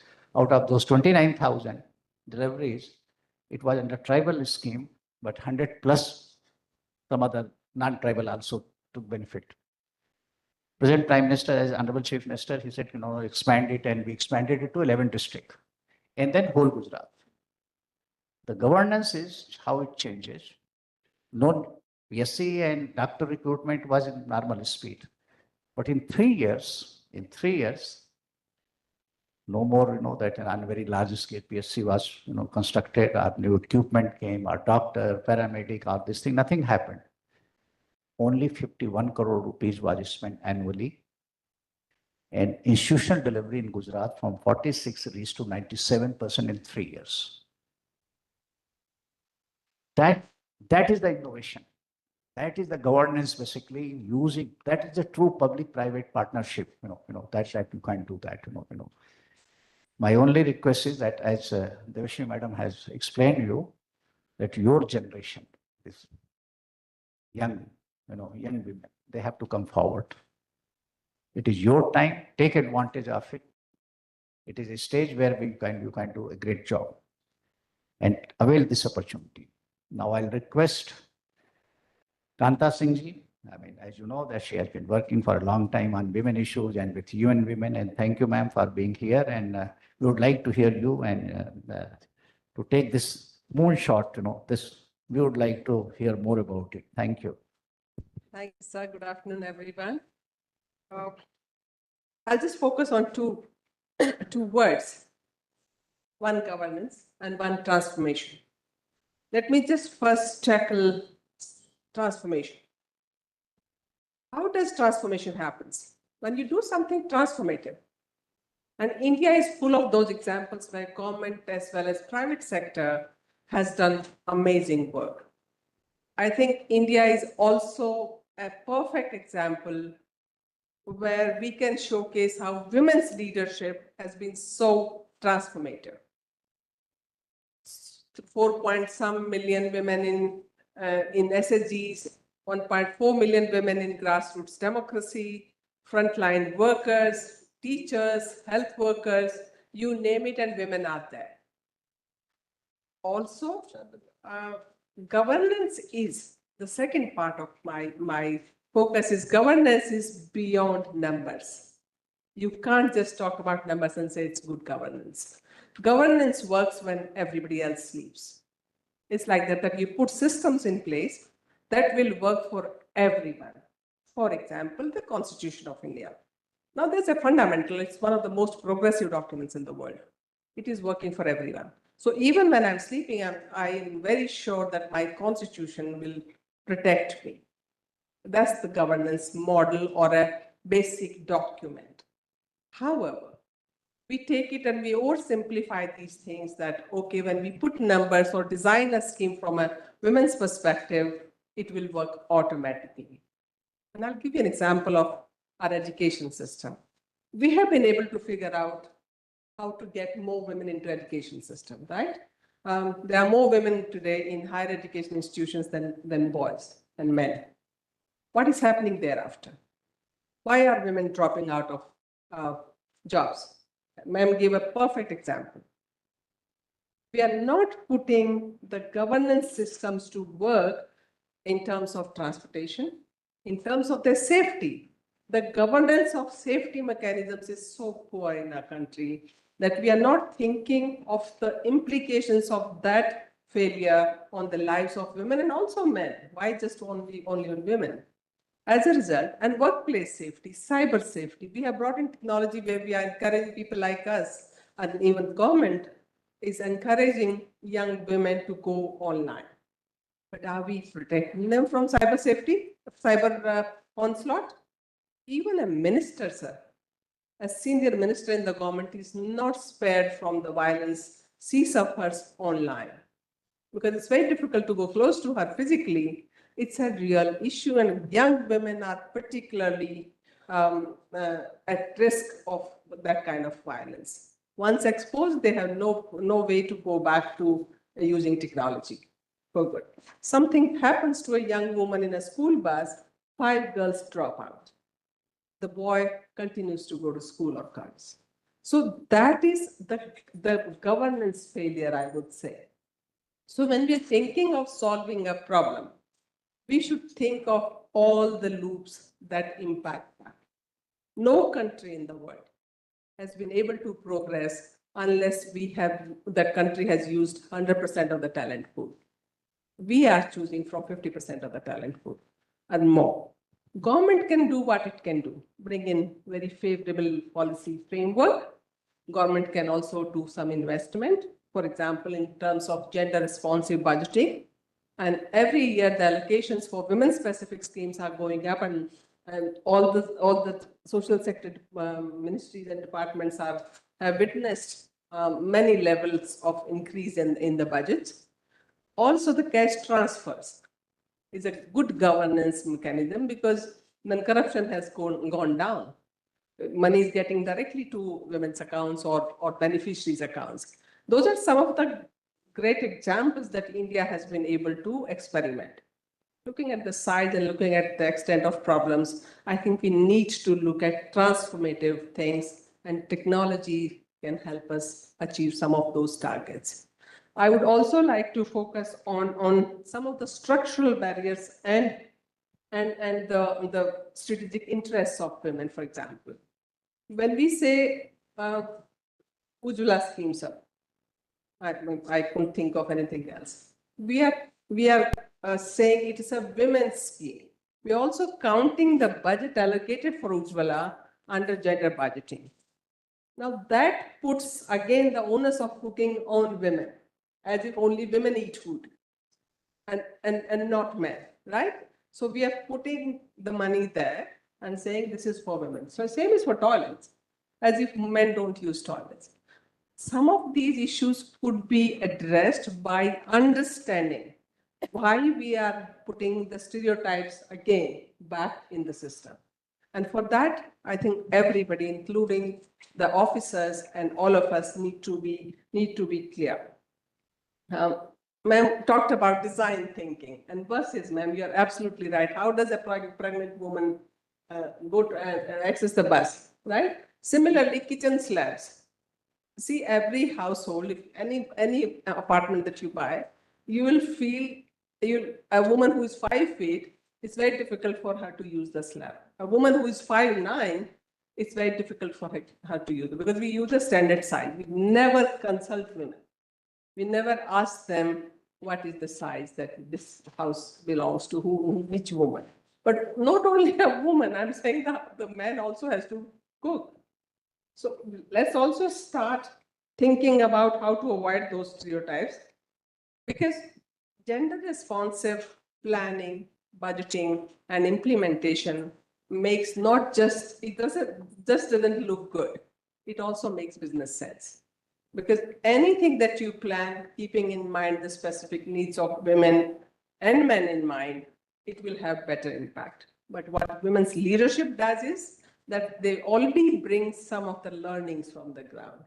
When they are in large number, like what ma'am says, civil services, they already know the issues they face. That's how she could imagine a young mother facing those problems, because they know she has gone through that cycle. She knows how it impacts her child and her mother's psyche. So having more women in leadership is the key. And that is why I think Government of India has also brought in women in local governance, has brought in women in the teaching department. What it needs is also to showcase that the equal number of women could be in the parliament, could be in judiciary, could be in private sector leadership, and then real transformation will start happening. Till then, we are just counting numbers. There are 3 women who are fighter pilots, there are 5 judges, there are 3 Supreme Court judges. I mean, why are we counting in a country of 1.4 billion people? Why are we counting on fingers? If it was a good governance, properly governed mechanism, we would have equal numbers. Why are we even talking about 33%? So those are some of the transformative thinkings, but everything that I'm talking about would require investment. And investment in terms of understanding, investment in terms of time, also investment in terms of money, because women's leadership will not come automatically. We will have to train them. They have not been exposed to these things. So we start making level playing fields for everyone, boys and girls, and not give somebody unequal rights just because he is born a boy. 13% of world's property is in the names of women. 87 still is held by men. How can it be a level playing field? So to my mind, the biggest barriers is access and control over resources. And that means movable and immovable resources. Movable, women have still been able to make a mark. Immovable, it's still very difficult for women to own that property, and that puts us at a disadvantage throughout our lives. Whatever we do, we cannot put ourselves in the same seat. And that's how women can't contest elections. That's how women can't do things that requires investment, including the startup ecosystem. Women have 5,000 rupees or 50,000 rupees or 5 lakh rupees maximum. My kind of, a working woman. Men, parents are ready to sell their land to start their business. If they fail, they become serial entrepreneurs. And because they start second. If woman fails, there's no way she can go anywhere. Because there's no chance, nobody's going to give her a chance second time. Even first time, she's got a chance herself. Borrowing money or taking money or selling her jewelry or something. But the networking opportunities are not same, man. Because men meet in bars, golf courses, right? Where do women meet? Right? Kitchen, or we are talking about on phone, how did you start? And the space is so limited. So what governance can do and transformative governance can do is looking at women's structural barriers, their lack of awareness, the lack of knowledge and skills, because they have not been given those chances before, and lack of investment in them. So I think we need to think beyond numbers. We need to think beyond the schemes. We need to think beyond personal interest. I think it has to be national interest that we bring women's leadership. Thank you. Thank you. Thank you. Thank you, Kantaji. Well, now Chavi is going to have last word, huh? As you all know that I think first MBA, youngest Sarpanch, and this decision going back to village, giving back, and joining politics, whatever call it at village level, I think is a very courageous decision, and we all admire her and for her work. And I think she became a role model that we wish that more and more young women should join. I mean, she's an example that many of you can, and with now a lot of opening basically at different level, whether state level, of course, local self-government are there, but state level and national level openings are becoming, available. I think this is the way forward and road ahead. So I'll request Shavi share your experience, your insights, and we would like to get benefited by your thoughts. Thank you. Thank you very much. Aap sabko mera namaskar, and thank you for being here. I'd like to begin by thanking Sankla Foundation, Bharti Airtel Foundation, and the US-India Strategic Partnership Forum as well for organizing this lovely Moonshot program, which is addressing, I think, something that is very, very pertinent. And I'm thrilled to have had the opportunity of sharing the stage with such eminent fellow panelists. So thank you for providing this opportunity. But first and foremost, I'd say thank you very much for providing the opportunity to hear the voice of rural India, because I think that is what is needed, that is what is still lacking. Yes, a lot has changed, and I'm thrilled and glad the government is looking at things differently, designing things differently. All of this should have happened as of yesterday, but as they say, it's never too late. Now, on the topic of governance and social transformation, a lot of people do question governance in our nation and nations like ours, where there's so much to be done. In a country like ours, there's immense diversity, and therefore there are multiple questions and a lot of excuses as well that could stem from those. I don't have to articulate those, we all know that. But I think at the same time lies immense opportunity. So if we can look at things from that perspective, then I think we are rolling in the right direction. And the platforms that are being provided to us, the framework, the different shift in the narrative, while it may still appear narrative, but I think we have come a long way. And the speed at which things are being designed and redesigned, as we've heard my fellow panelists speak who are from within the government, have articulated very well that there is that intent, but there has always been intent. I don't believe the governance in our country was ever broken. No, it isn't. But sadly, I feel it was never really built for all of us in the first place, and I think that is what needs to be redesigned. As a woman who left the corporate world to lead in rural village, I personally don't believe I was breaking any glass ceilings, because I was stepping into rooms where the ceilings did not exist. Why did they not exist? Because no one expected women to be there at all. But from 2010, when I first got elected as a sarpanch, to now, much has changed. And as Mr. Singh said, Bharat badal raha hai. Yes, it is. But how? And what questions we need to ask? But before we ask questions and find the solutions, we need to identify and articulate the problems. We cannot live like an ostrich. And I think we often shy away from openly and stating and candidly stating what our issues really are. And I think that is what we should not shy away from. That is not something that we should feel ashamed of. And that is what I feel is what the real game changer is going to be as far as transformation is concerned. So too often I feel transformation is talked about as more of a top-down miracle, which unfortunately it has been. So yes, while there is that intent, and it is great intent, but I feel as far as rural India in particular is concerned, which is our villages, transformation actually begins when people feel heard and are not herded. Please pay heed to that. It's not a play of words, but unfortunately that often is what is visible at the grassroots, and that needs to change. I'm here not to play it safe. I'm here because I believe governance should not be something done for people, but it should be something built with our people.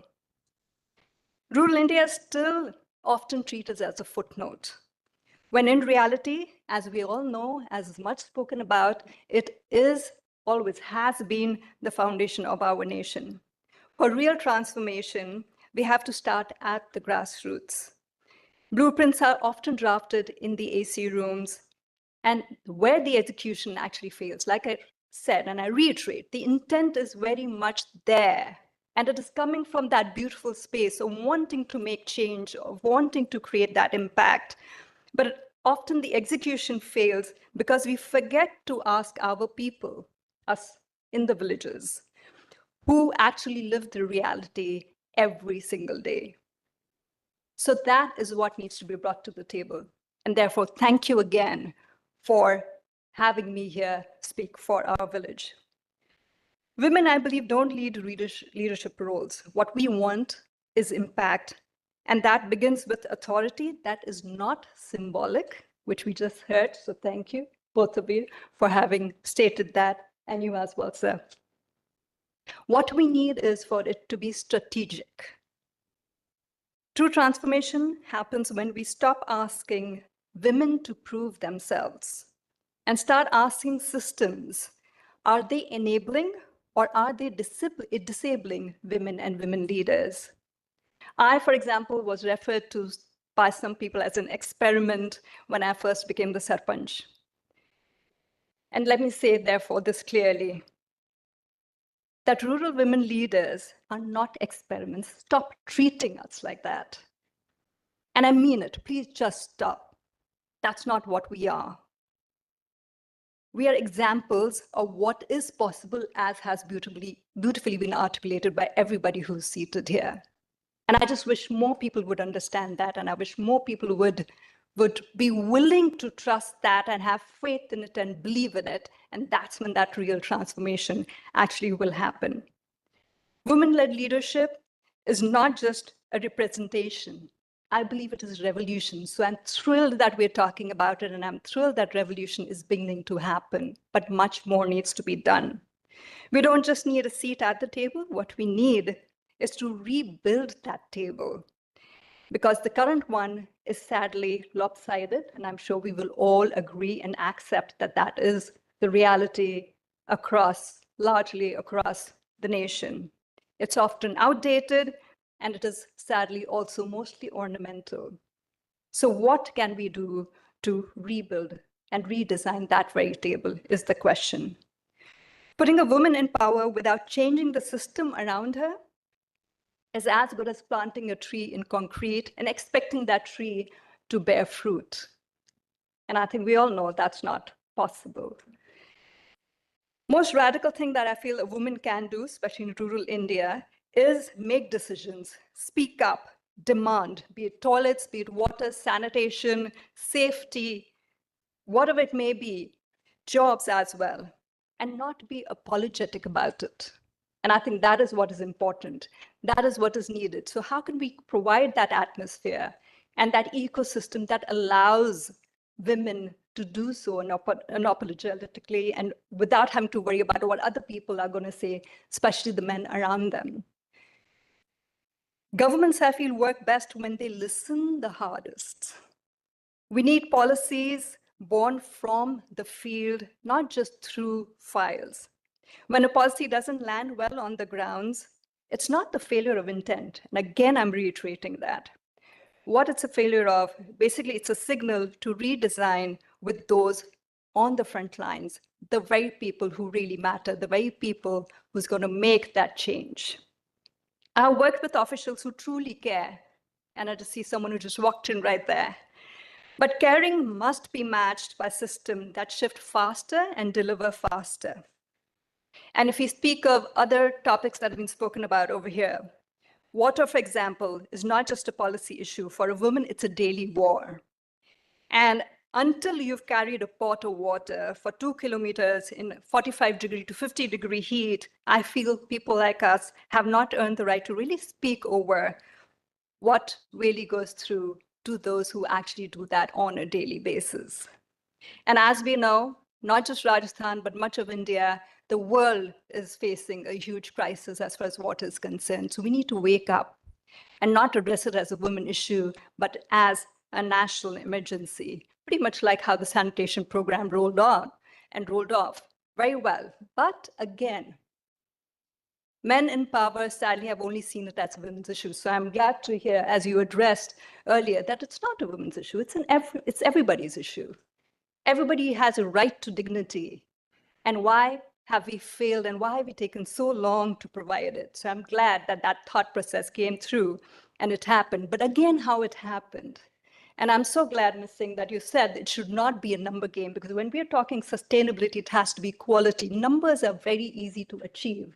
Unfortunately, positive time, otherwise I would have cited example how I had to fight and negotiate my way through with the administration at the district headquarters, who failed to understand that you cannot have toilets constructed in the reservoir, which may be dry. They actually told me that, you know what, please go ahead, because your panchayat will be ODF even before the sanitation campaign through the current government began, because we started in 2010.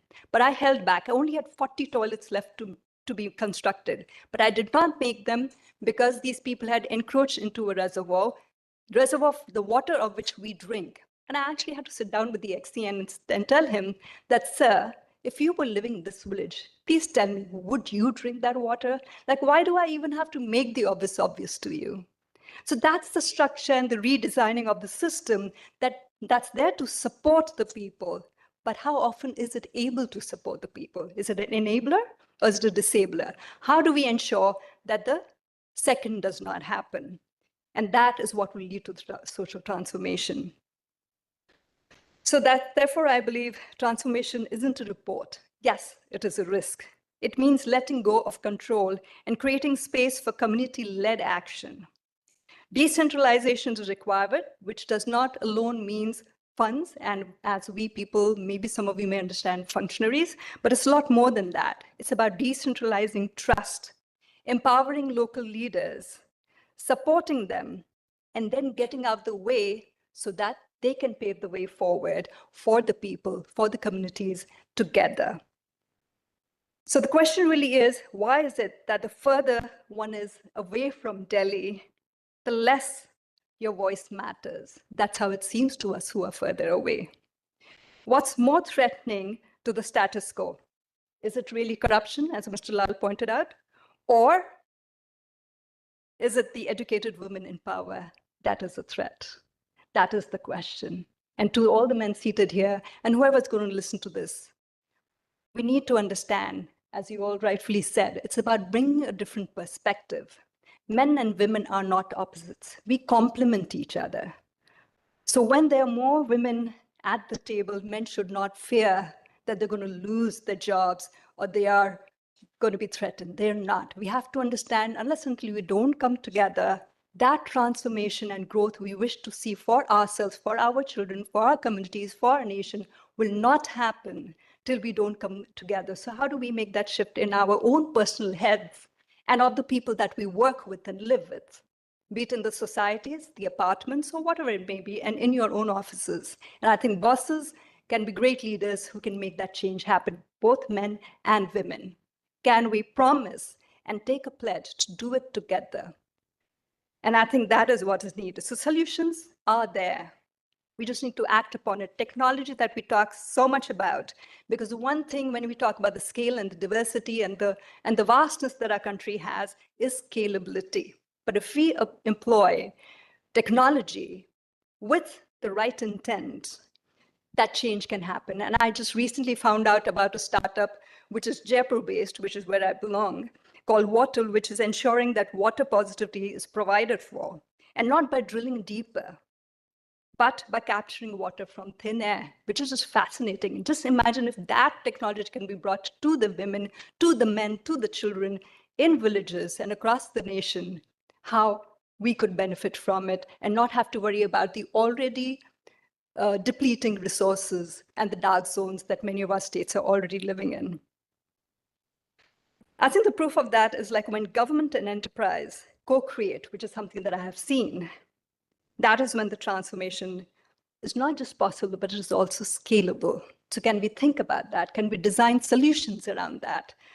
Making sure that, as was spoken at the very onset by Professor Vijay, about how making things available for every individual across the country, for the old and the young, and everybody.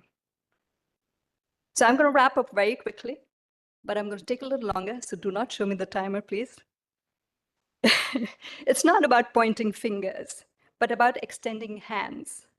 Transformation isn't owned, I believe it is shared, and that is what we need to do. We need to come together. The power of a collaborative spirit, the power of coming together, I think we all know. We just need to do it. We all need to. It may sound a little philosophical. At the end of the day, we all know the reality is that we have limited time. So do we want to think about our ego, our name, about arrogance, or are we willing to think of what we can do to make our lives, what we have left of it, and the lives of the others after us better? So I think that shift, that is what keeps me going personally. I think that's the shift we need to make. We don't need more heroes. We need hubs. We need hubs of leadership, of innovation, of courage. Women can and must lead these, and men can and should allow and support these. And let's remember that no moonshot ever succeeded by staying in orbit. You have to land. Let's land transformation where it matters, which is on the ground. If we are serious about transformation, we have to stop romanticizing about it. Real change is messy because it challenges power, it shifts control, and it makes many uncomfortable. But that's just the point. Governance that comforts only the powerful is not governance. That is simply gatekeeping.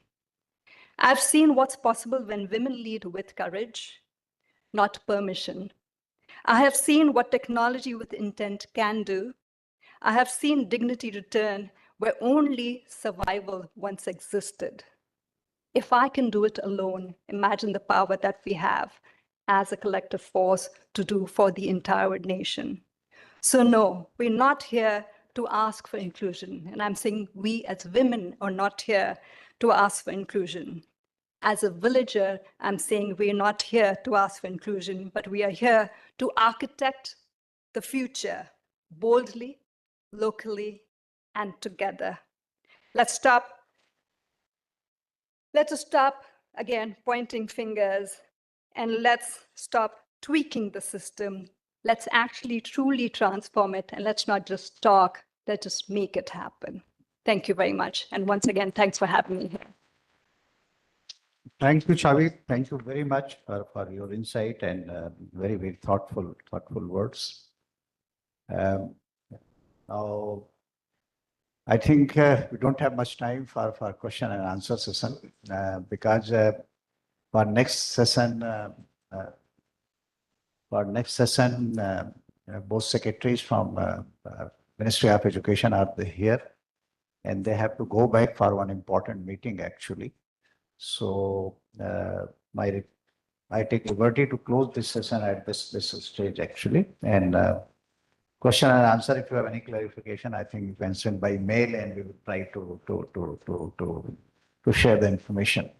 Over to you for a quick. Thank you, Mr. Lal, and all our esteemed speakers for that very enlightening discussion. I now request Ms. Divya Singh Rathore to felicitate our speakers with a memento. Mr. Bharat Lal.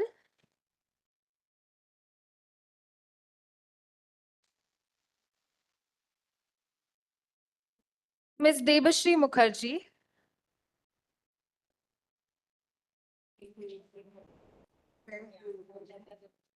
Mr. Ashok K.K. Meena.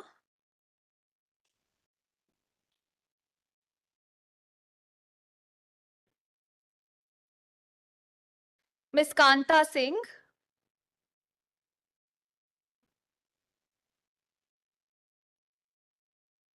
Ms. Chavi Rajawat.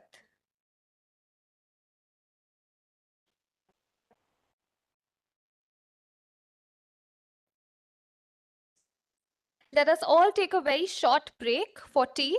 We will reconvene. We'll continue. Okay, so since we're running short on time, I think we'll continue with the next session. Over to you, Akash. Thank you. And after this session, actually, we are going to continue this session. I'll request, that tea break will take after 45 minutes or so. We now move to the fourth and final session of the day, titled Shaping the Future, Education and Healthcare. We are honored to have with us Dr. Vinod Paul, member, Health, Nutrition and Education, Niti Aayog, as the chair and keynote speaker of this session. Dr. Vinod Paul, former head of pediatrics at AIIMS New Delhi, is a globally acclaimed medical scientist and public health leader. As member of Niti Aayog, he spearheaded landmark initiatives like Ayushman Bharat and Poshan Abhiyan and led India's COVID-19 pandemic response. He has been recognized globally, including by WHO, with the Ehsan Dogramasi Family Health Foundation Prize. I invite you to stage, Dr. Paul. I would now like to invite our speakers. Firstly, Mr. Sanjay Kumar, Secretary, Department of School Education and Literacy, Ministry of Education. Mr. Kumar is an IAS officer of the 1990 batch, Bihar Cadre. He served as Secretary, Department of Youth Affairs in 2022. In the last 10 years, he has headed the Department of Health and Education along with other important departments in Bihar and has developed an interest and expertise in public health policy, grassroots mobilization, and education. We welcome you, sir. Next, I invite Mr. Vineet Joshi, Secretary, Department of Higher Education, Ministry of Education. Mr. Joshi is an IAS officer of the 1992 batch, Manipur Cadre. Over his distinguished career, he has held several key positions in both the government of Manipur and the government of India, including chairman of CBSE, where he led significant reforms in pedagogy, school leadership, and national examinations. We welcome you, sir. I now invite Ms. Roli Singh, Additional Secretary, Ministry of Health and Family Welfare. Ms. Singh is a 1994 batch IAS officer from the Rajasthan cadre. She has played key roles in HR and capacity building at both state and central levels. She currently serves as Director General of the Central Government Health Scheme.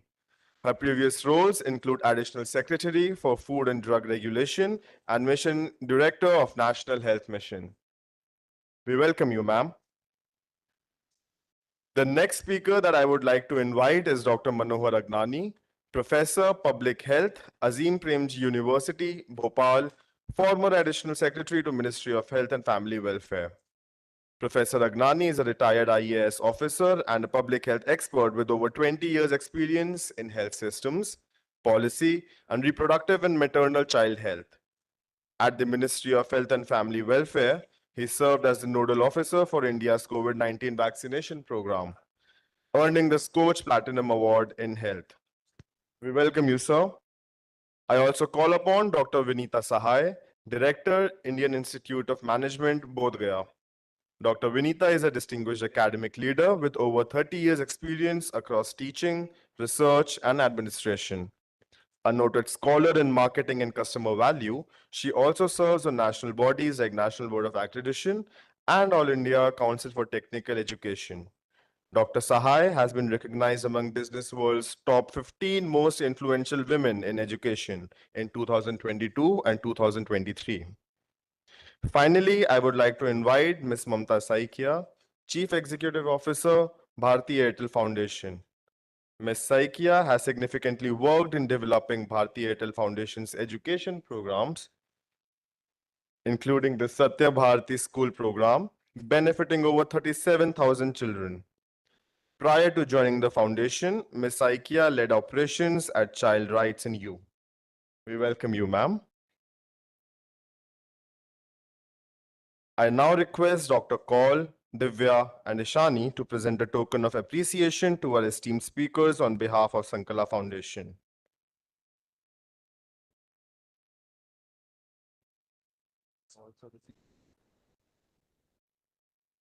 Dr. Vinod Paul. Okay, Bharat sir. Mr. Bharat Lal. Okay. Mr. Sanjay Kumar.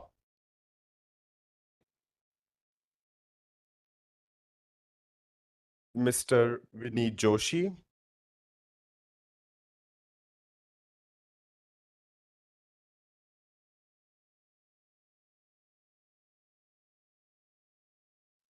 Ms. Roli Singh.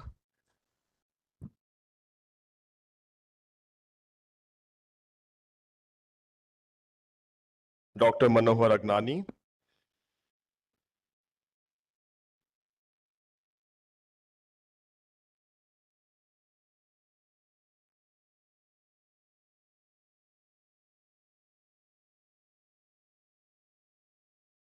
Dr. Vinita Sahai,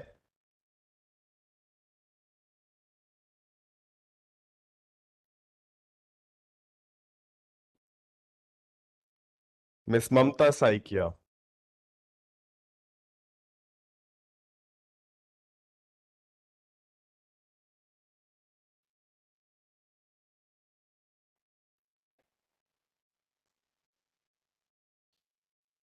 I request all speakers to adhere to a time limit of 7 to 8 minutes. We will be giving gentle reminders after 8 minutes and a final reminder at the 10th minute. Sorry. So once again, good evening. Dr. Paul is on way, so I'm taking liberty to depute and start the session because Secretary Higher Education has to go to a meeting. So, without taking much of time outside. Friends, as you know that this session is focusing on basically education and healthcare. Idea is that when we are talking about shaping the future, so education and healthcare are the very basic, and through these two instruments, I think we can, this moonshot factor, that how we can, fast forward women leadership. I think this is one of the areas where we have to work hard and we have to use this opportunity to basically help women to come forward. Today, as we have that Secretary Higher Education as well as Secretary Elementary Education and Literacy, both they are here. Similarly, from education, health sector, Dr. Paul will be very shortly joining, and Roli Singh ji and Dr. Manohar Agnani, they are here. So I think we have got a very, very good panel. And from IIM Bodh Gaya, we have educationist and here Mamta Saikia ji. So Vinita and Vinita Sahai and Mamta Saikia ji, we will be listening to them. What I'm going to do, I'll not take much time, and I'll first request Secretary Elementary Education and School Education and Literacy, Mr. Sanjay Kumar, to share his view. As we know that education and especially school education is a very, very basic starting point. And this whole conference is basically focused on how we can help girls to come forward, how we strengthen, how empower them to play a leading role. So over to you.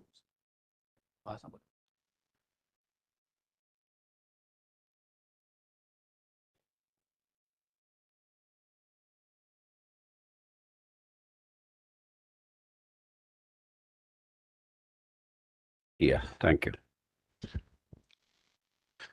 Thank you. Our colleagues on the dais, Shri Bharatlal ji. Vineet, I think, has just gone out. Manohar, I'm meeting after a very long time. And Manohar and I go back together when together we were working in health in our respective states.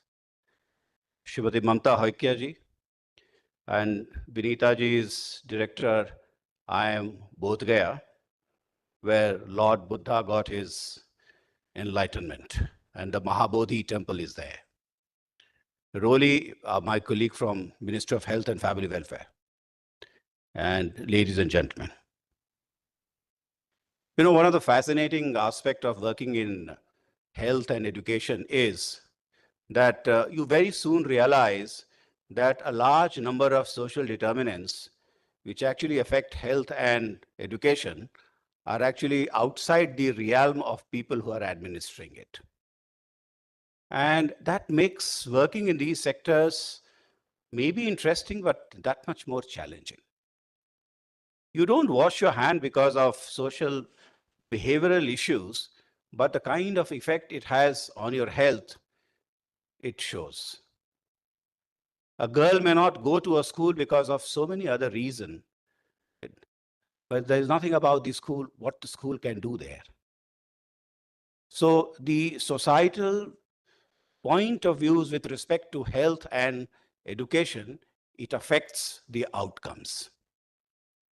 It calls for a whole of a government approach, which becomes very difficult, especially when you are working in vertically organized governments. The interface between the two departments is always the most difficult place to work. And we need to find a way for it, and we need to find a way for it very quickly and very soon. I look after school education and literacy. And you all know that education is part of the concurrent list, but it was not like that. In 1950, when the Indian Constitution came, education was part of state list. And in 1976, when the 42nd Amendment took place, it was brought to concurrent list. By then, a large number of evolution had already taken place. And I feel that the education department has got a fair amount of legacy issues, which stems from the fact that different states evolved differently in the period from 1950 to 1976 and thereafter also. And one of the challenges under the National Education Policy of 2020, which we are facing now, is that how do I create some kind of an equivalence all across the country, all across different states, and also the state school boards which are involved in assessment. So let me give you a brief snapshot of the Indian education system, which I think is perhaps one of the most complex education systems we run anywhere in the world. There are 14.8 lakh schools, to which 250 million children are going, and they are being taught by 9.8 million teachers. Out of this 14.8 lakh schools, 55% are in the government. The rest are government aided, and approximately over the years, the privately managed schools percentage has been increasing.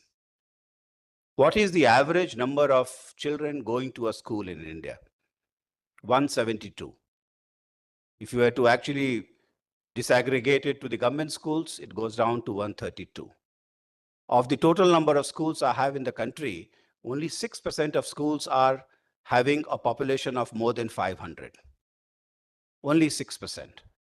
And 34% of the schools are having an enrollment of less than 50. We call them small schools.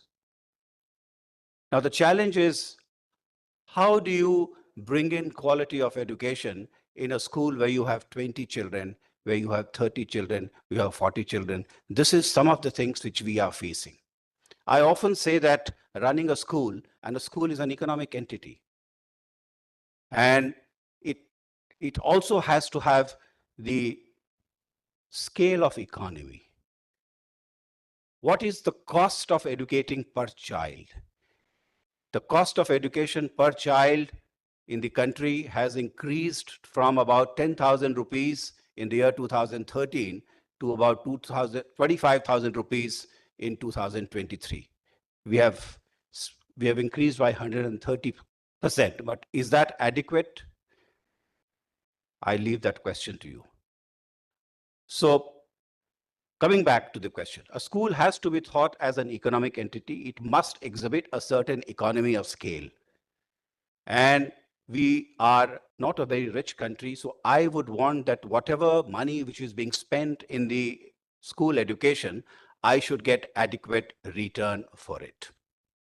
So that's point one. The point number two is what all we have achieved till date.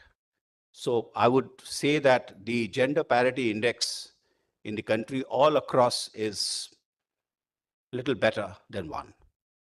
So there are today more girls in school than there are the boys. Though in the science classes in class 11th and 12th, I do see a concern over there. So the gender parity index we have done by a large well. If you look at the number of school teachers, the school teachers used to be about 85 lakhs 10 years back. Today we have 98 lakhs. But if you look at it in terms of percentage, 47%, it used to be about 10 years back, women representation in school education.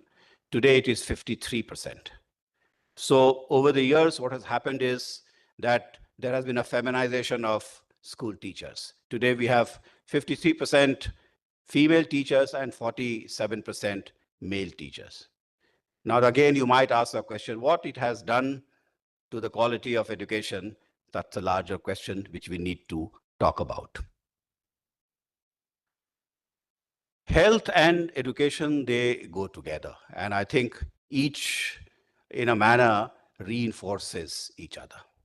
I will give you a small story which I read some time back.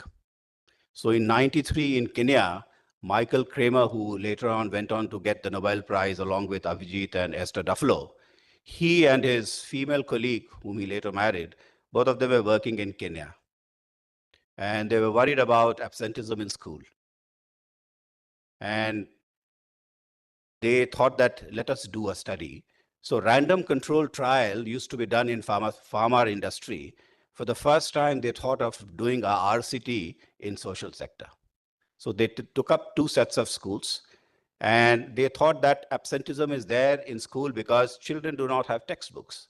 So let us give one set of schools textbooks and the other schools will not have. To their horror, they discovered that it doesn't do anything to absenteeism, it doesn't do anything to learning outcomes. Then they said, okay, the classrooms are too large, the PTR. So let us bring down the number of students. Again, it did not have any effect. They increased the number of teachers. Again, it did not have any effect.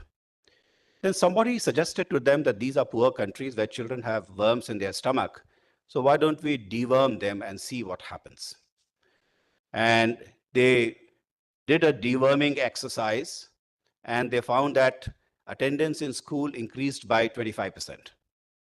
So again, you see, when you come back to a school, you find that something is being affected by something which is very remotely disconnected with what you had actually thought about it.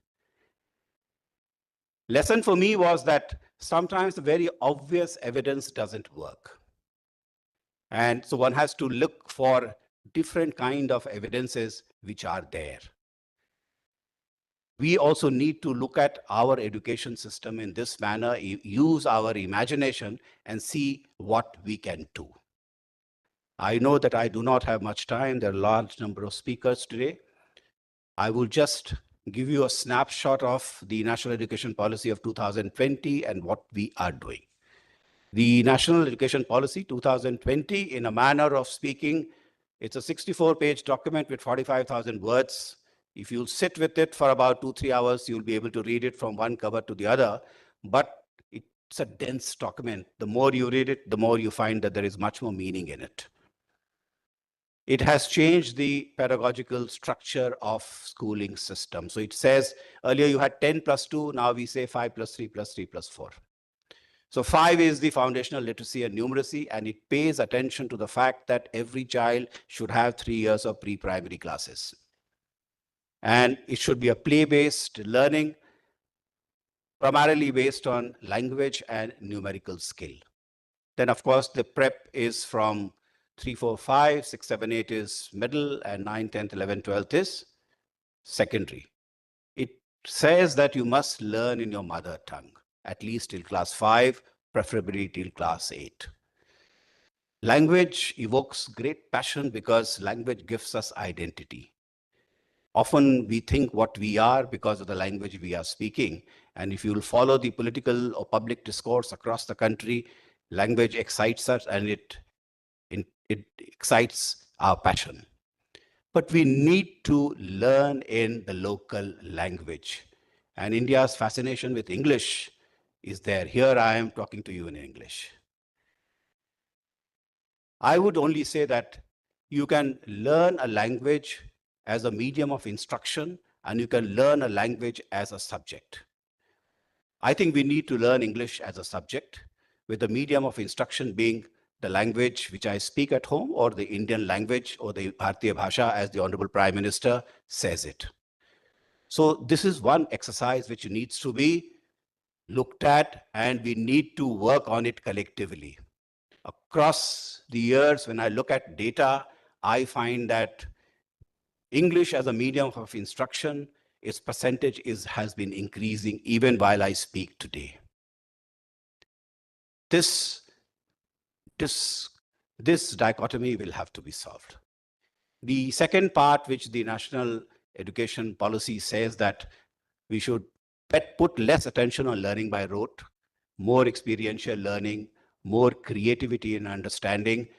So our assessment has to change, because to a very large extent, what we learn, how we learn, what we learn to a very large extent is dependent on the way you are assessed. The assessment is changing. And if you've been following the CBSE pattern, every year when the examination takes place, the kind of questions which are being asked, it is changing. Of course, you can't change it overnight. But I have 59 school boards in the country.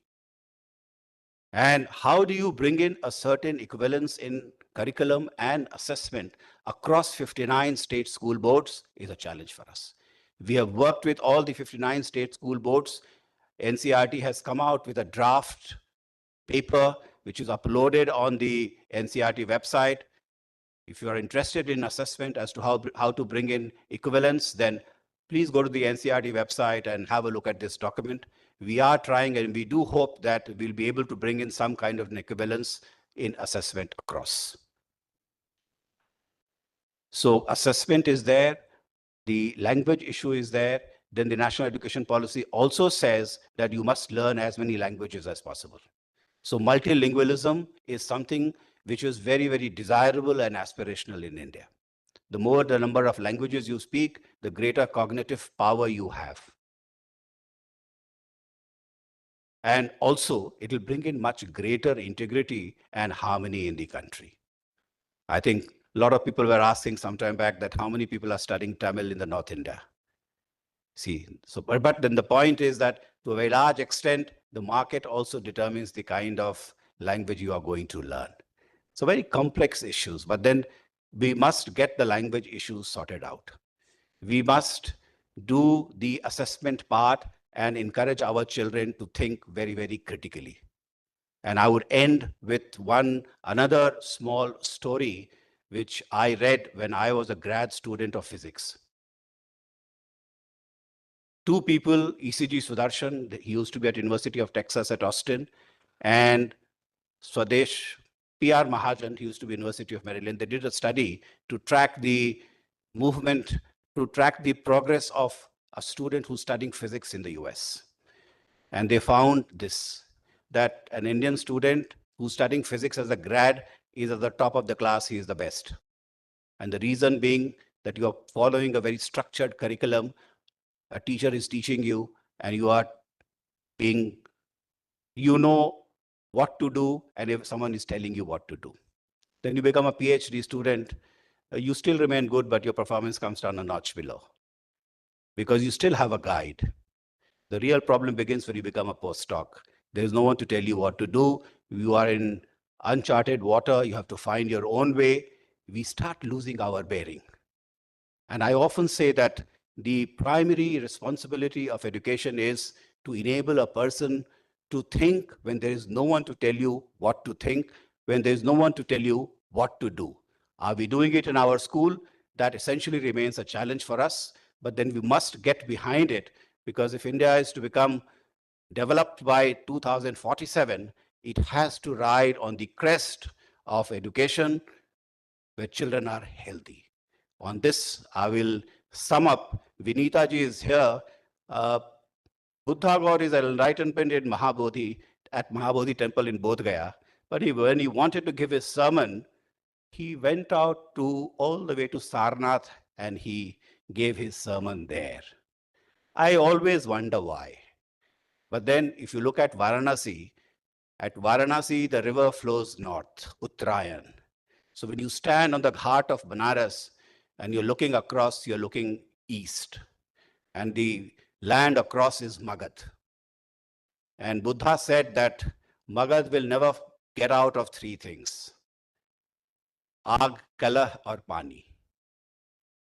I think I don't know how true that curse is, but if you go to Patna and behind, next to the Ganga, there is a Savyata Dwar, you will find that this is written over there. So where you learn and where you preach, I think should be at the same place, and it should be in our schools. Thank you.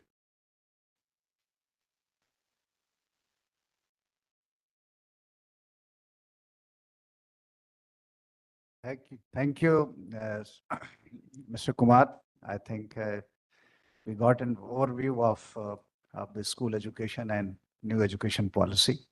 Thank you very much for sharing your thought. Without much wasting your time, I'll request Secretary, Department of Higher Education, Mr. Vineet Joshi, to share his thoughts. And after his talk, I think he may have to leave, so he may not stay till last one. Huh?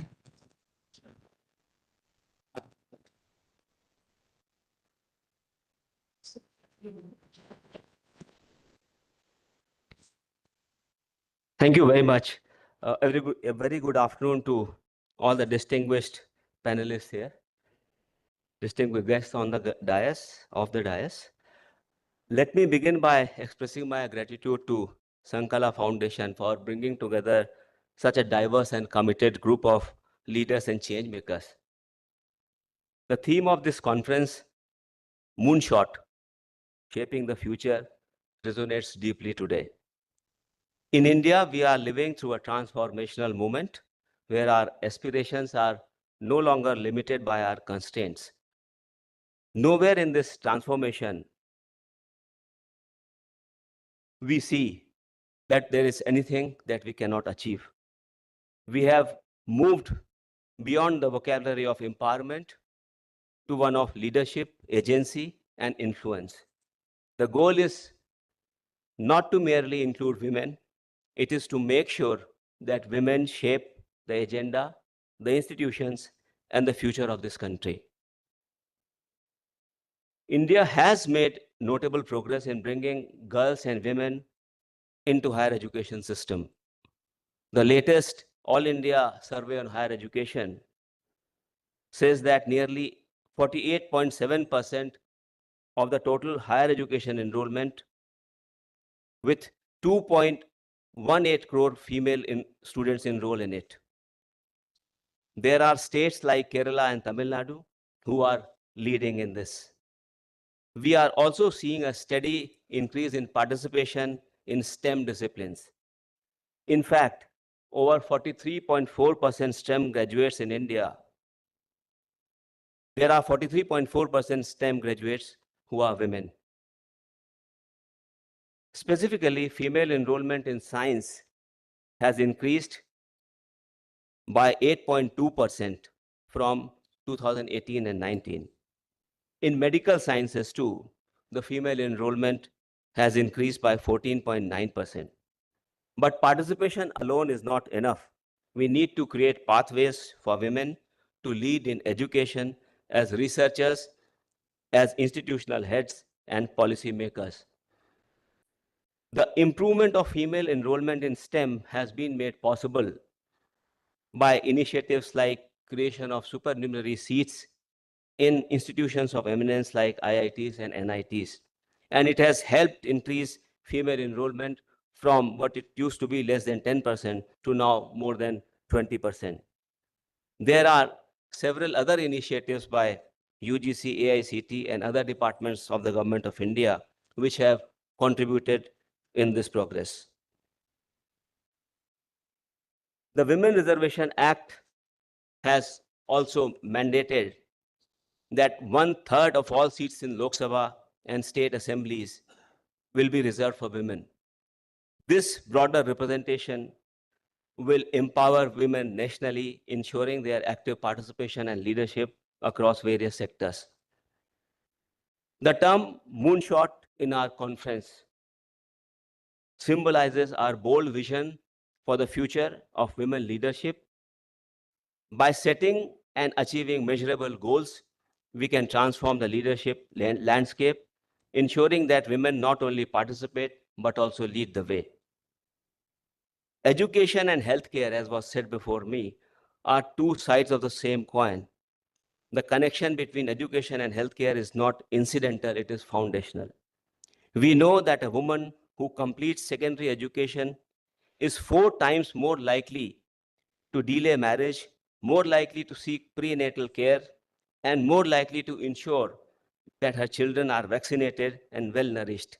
Education drives health and health in turn enables sustained learning and participation in the workforce.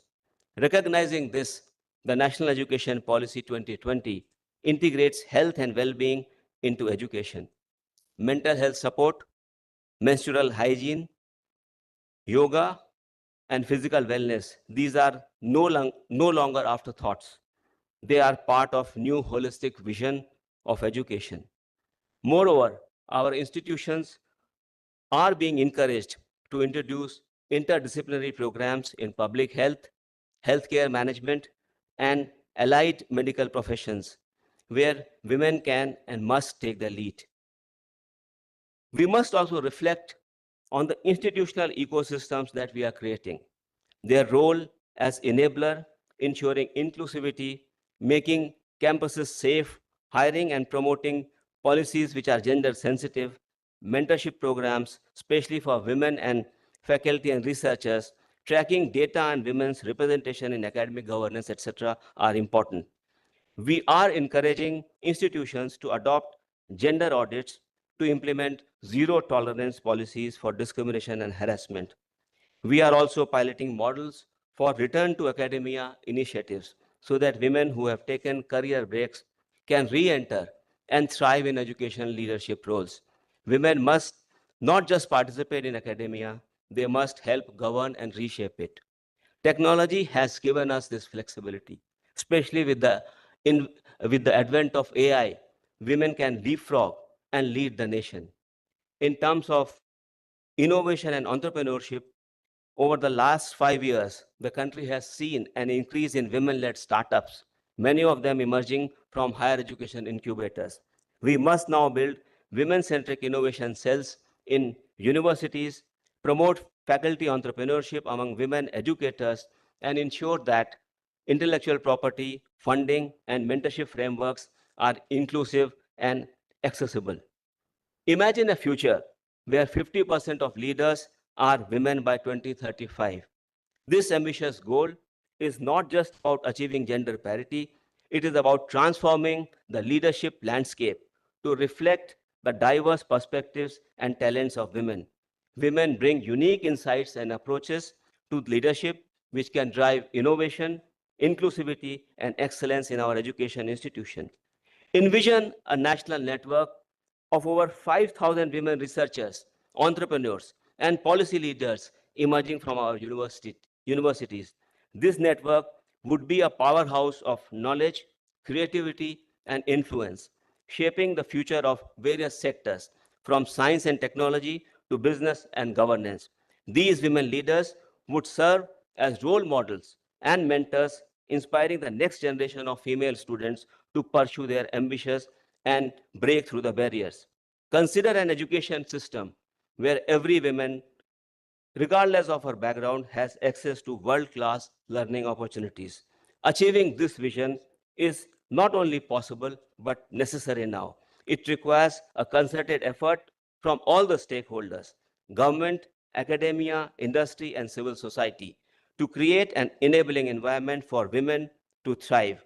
By investing in women's education and leadership, we can unlock a wealth of talent and drive sustainable development.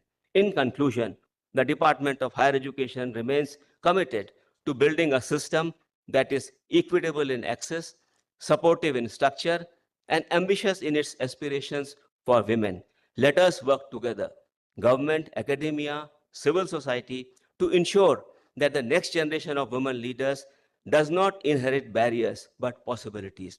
Let us shape a future where every girl with a dream finds an institution that believes in her, and every woman with potential finds a nation that stands behind her. Thank you. Jai Hind.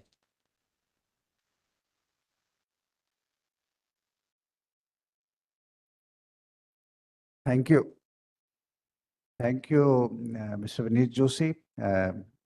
Indeed, we are grateful for your presence because I know he has got a very, very important meeting and he has to rush. But despite this, he came and shared his views. So once again, thank you very much. Now I'll request Ms. Ruli Singh, Additional Secretary and DG Central CHS, to share her thoughts. As you know that healthcare is one of the most important aspect when it comes to women leadership development, and so over to you. Esteemed speakers on the dais, Secretary Higher Education, Secretary Primary Education, my senior colleague from the ministry, Shri Manohar Agnani ji, the ladies from the academia, Dr. Haikya, and Madam Sahai, and dear participants of this workshop. I would like to thank Sankala Foundation for calling me here for this event, for speaking on such an important topic of women leadership through health and education. And as has been pointed out by the esteemed speakers before me, both cannot be delinked from each other, and they work in tandem. And thank you, sir.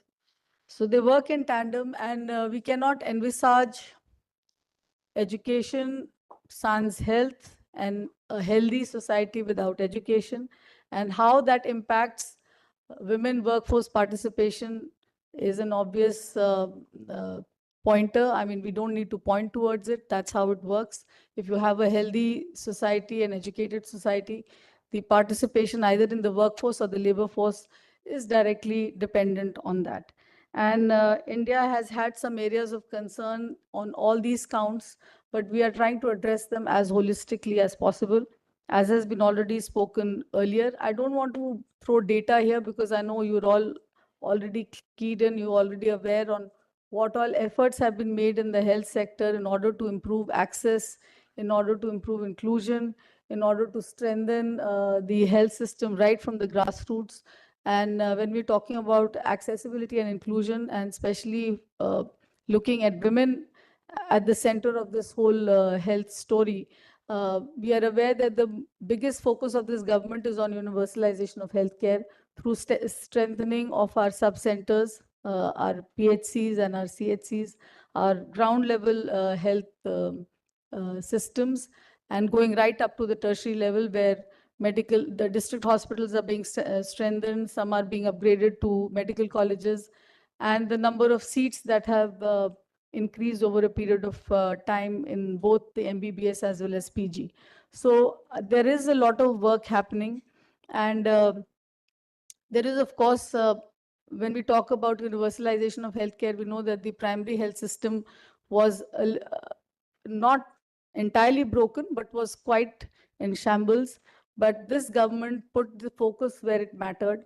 And the sub-centers, which were called health and wellness centers, were, money was put in there, effort was put in there. And we have a network of 1 lakh plus health and wellness centers, which are basically upgraded sub-centers, which are all now called Arogya Mandirs, Ayushman Arogya Mandirs, which have had an inclusion of funds not only for physical upgradation, but also upgradation of services, and an infusion of manpower in the form of a community health officer, which was earlier missing. So the field functionary level, which was only dependent on the ASHA and the ANM, has got bolstered by the inclusion of an entity called the community health officer, which is a huge boost for that sub-center. And the array or the platter of services that were earlier provided has been expanded. There are supposed to be 12 kinds of screenings and preventive healthcare services that are going to be that are being rolled out through our sub-centers. And that also includes a lot of focus on women-related issues like cancer, breast cancer, cervical cancer, and various kinds of screenings, which is going to benefit both men and women. There is supposed to be a mandatory NCD screening of the entire population under that health and wellness center above 30 years of age, which is ongoing. There is a huge amount of data that is coming in on the kind of screenings that are happening. The program on sickle cell, which was launched by Honorable Prime Minister, which targets the tribal population, which has this genetic condition called the sickle cell, just like thalassemia. There is a huge program of screening on sickle cell and then taking it to the next level of curative that has been launched. TB and vector-borne disease control program, you're already aware, is a huge These are the one of the biggest big ticket programs which the government is running in order to eliminate, both vector-borne diseases as well as TB. It's a humongous task, but a lot of convergence with it has to work through the state governments, and a lot of funds and effort is flowing in that direction in terms of material and, medicines and all kinds of consumables which are required for screening as well as curing these diseases. In the last few years, you'd be happy to note that we have almost eliminated Kala Azar. It is there only in few blocks now. We are undergoing that process of declaring elimination. We have trachoma was eliminated. We are fighting lymphatic filaria in some very few niche pockets, and we had launched the mass drug administration campaign in order to deal with the lymphatic filaria, the elephantitis that causes that horrible deformity which leads to those elephant legs, which is again endemic to certain areas of our country. So a lot of efforts have been made. But I would like to just pick on the point that was raised here about convergence and how health and education need to work together. So there is this, as Sanjay Kumar ji said initially, that we cannot think of education without looking at health of our children who have to be educated, and vice versa. And one of the areas where I felt that this could be done, I would just like to share a brief from the field experience that I have in Rajasthan. While I was in Women and Child Department, we had a Directorate of Women Empowerment. And I thought of taking up menstrual hygiene as a scheme, not because it did not exist. There was already a program for distribution of sanitary pads, which is already there in the health, which has been flowing from the health department. But I saw menstrual hygiene as something that goes beyond distribution of sanitary pads. And I took a cue from what Maharashtra had already done. It was through a news article that I realized that it has been the whole management of menstrual hygiene, how it impacts the girls' attendance in schools, and how it actually is also dependent on availability of toilet and safe places for that girl to, handle that period which is called menstruation, and how this is all very, cannot work unless you have close coordination between the school administration, the Swachh Bharat program, the health department, which is disbursing sanitary pads. But where I saw the role of women empowerment was to make menstrual hygiene a kind of a habit, a kind of an ethic, which would come through awareness and convergence. It was, I wanted to take it beyond just distribution of sanitary pads and make the girl the centerpiece of that discourse, and make it available to her, that the whole management of menstrual hygiene available to her in schools through the safe hands of certain champions from the school health, which were available there. Once I came to Government of India, I realized there is a school health ambassador program. There is a school health program, which is, that time, unfortunately, I was unaware of it. But because in the States, things work a little differently. It is more about, just picking up the phone and talking to your colleague in the school education department, or talking to the Swachh Bharat commissioner. And, we worked out a scheme where we decided that we're going to make champions from the teachers within schools who will volunteer to become, these points persons who will talk about menstrual health to girls. And they would not only talk to girls, they will also talk to the boys separately on their role in the whole scheme of things in the reproductive, because that period is critical for boys as well. We somehow ignore boys in this whole scheme of things. We only look at girls when you're talking about menstrual hygiene. What about educating the boys? When we kind of engaged with the Nehru Yuva Kendras, before I formalized the scheme, before my team formalized the scheme, I said, let us have a cross-sector stakeholder, conversation on this.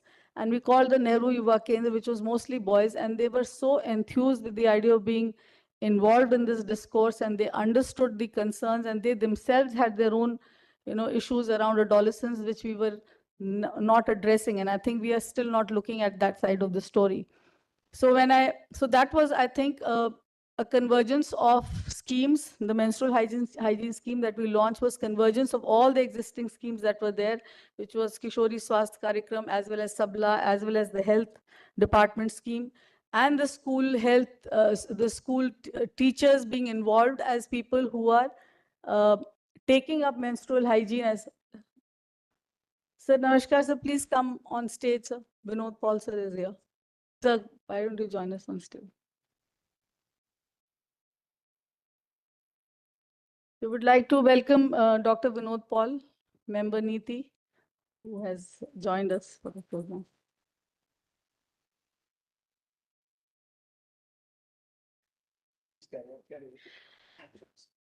I was just asking the organizers that when with Dr. Vinod Paul here and Manohar Agnani here, what is my role in the whole scheme of things? Because these, between the two of them, they would cover the entire gamut of what needs to be talked about in health. So sir, coming back to I was just discussing my field experience of how health is not something that can be seen in isolation.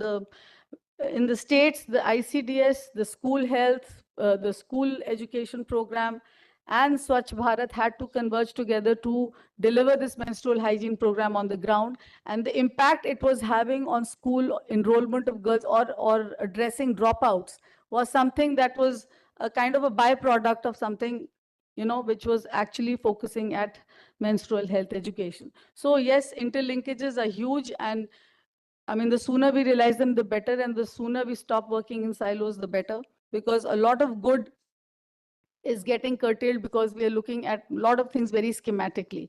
The other small intervention which I thought of doing when I came to Government of India was looking at mental health and adolescent health in tandem, because we have a huge Pradhan Mantri Telemanas program that was launched, which is providing an IT kind of a framework, a hub and spoke model, which has a helpline number where adolescents can access an IT system which looks at, which would address their mental health concerns.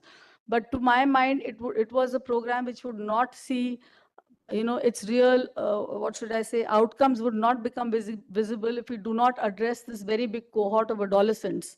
And we look at their issues through this Telemanas program, because adolescence is that vulnerable age where they are looking for solutions. They are aware because they're connected. They are already on social media and everything, but they don't know where to go. So Telemanas is something which is providing that framework. But unless our counselors who are handling those phone calls are adept in handling adolescent health issues, it will not, this program will not really, find the right kind of, it will not hit the right nerve, nor will it find takers. So as a proof of concept, I was lucky to have, found an agency which, with the support of BMGF, is doing this in a small area in UP, not a small area really. They've got 2-3 districts where they are training the adolescent health counselors, the counselors of Telemanas on adolescent health issues, so that they are able to address these phone calls in a manner which is more professional and which is more targeted and pinpointed. So again, here the role of the school also again becomes very, very important, where the mental health issues can be tackled very well within that safe ecosystem of the school itself. And we do not need to go outside the school forum until unless there is it's a case of a dropout or somebody who is not had access to school. Then it's a different thing. But at least our school should be able to provide that ecosystem where adolescent health or mental health issues of children from 10 years and above can be handled in a professional and in a targeted manner.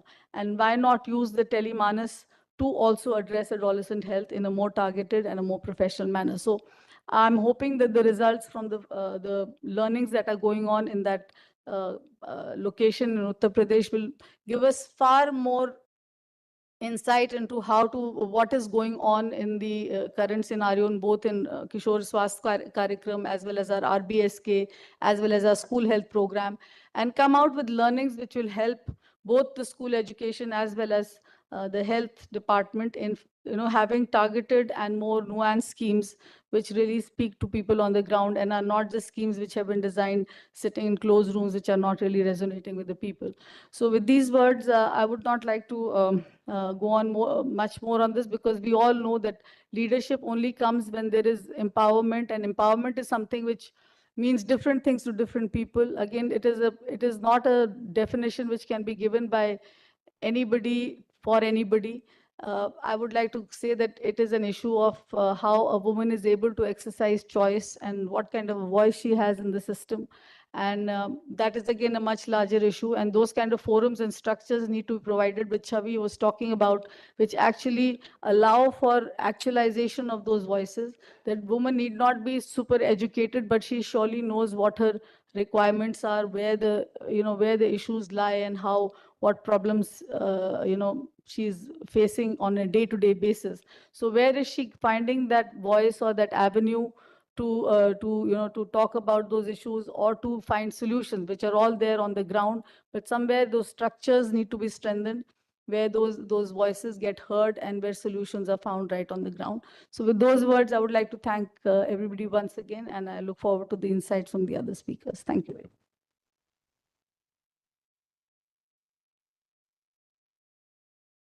Thank you, Roliji.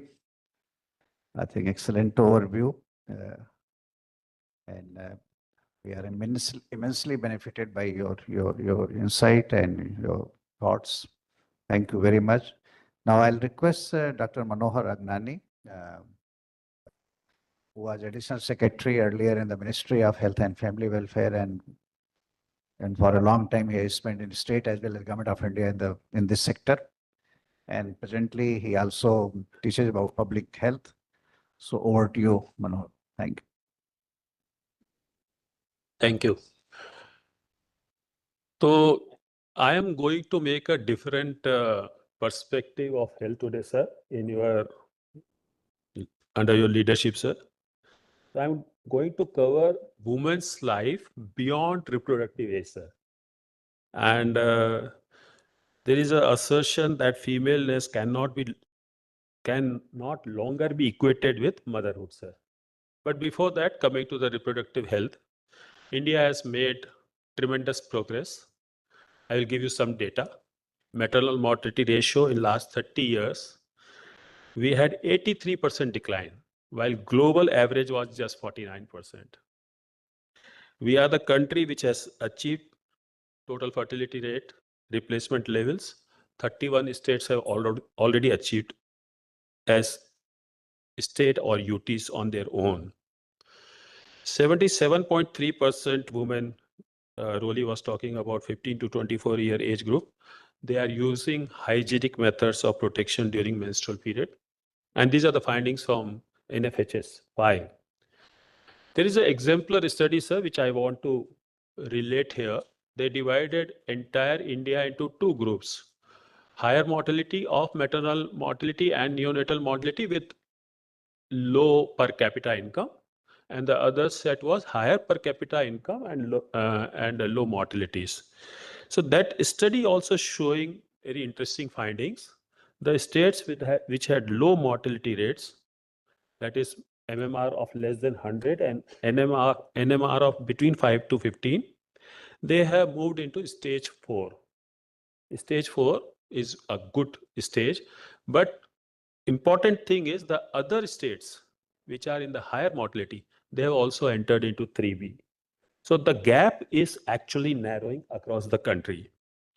And this study again says, as far as ANCs, institutional deliveries, or postnatal care in 48 hours is concerned, the gap is narrowing, and this equity gap in terms of the rural or urban, that is also narrowing, and this equity gap in terms of rich and poor is also narrowing.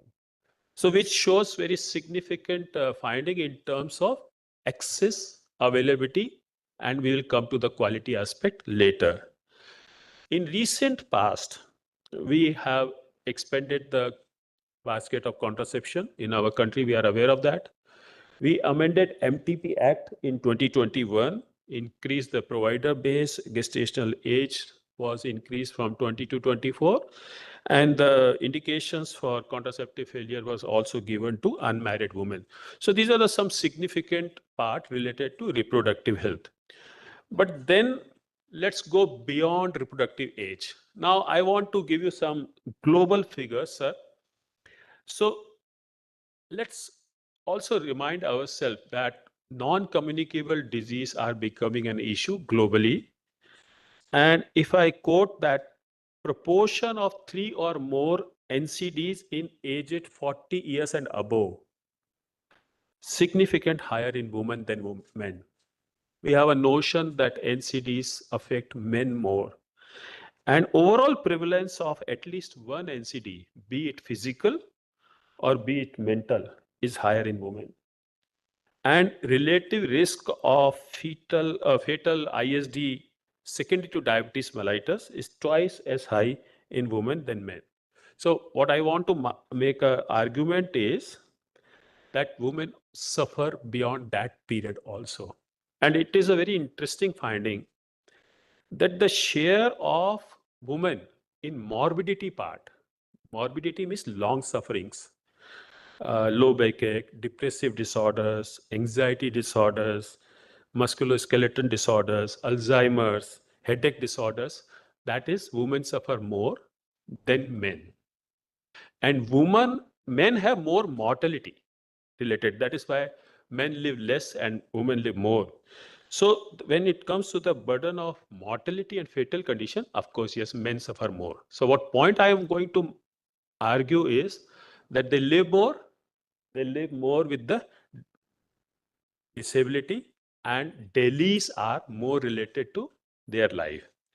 So there is a significant gap in terms of disability adjusted life years.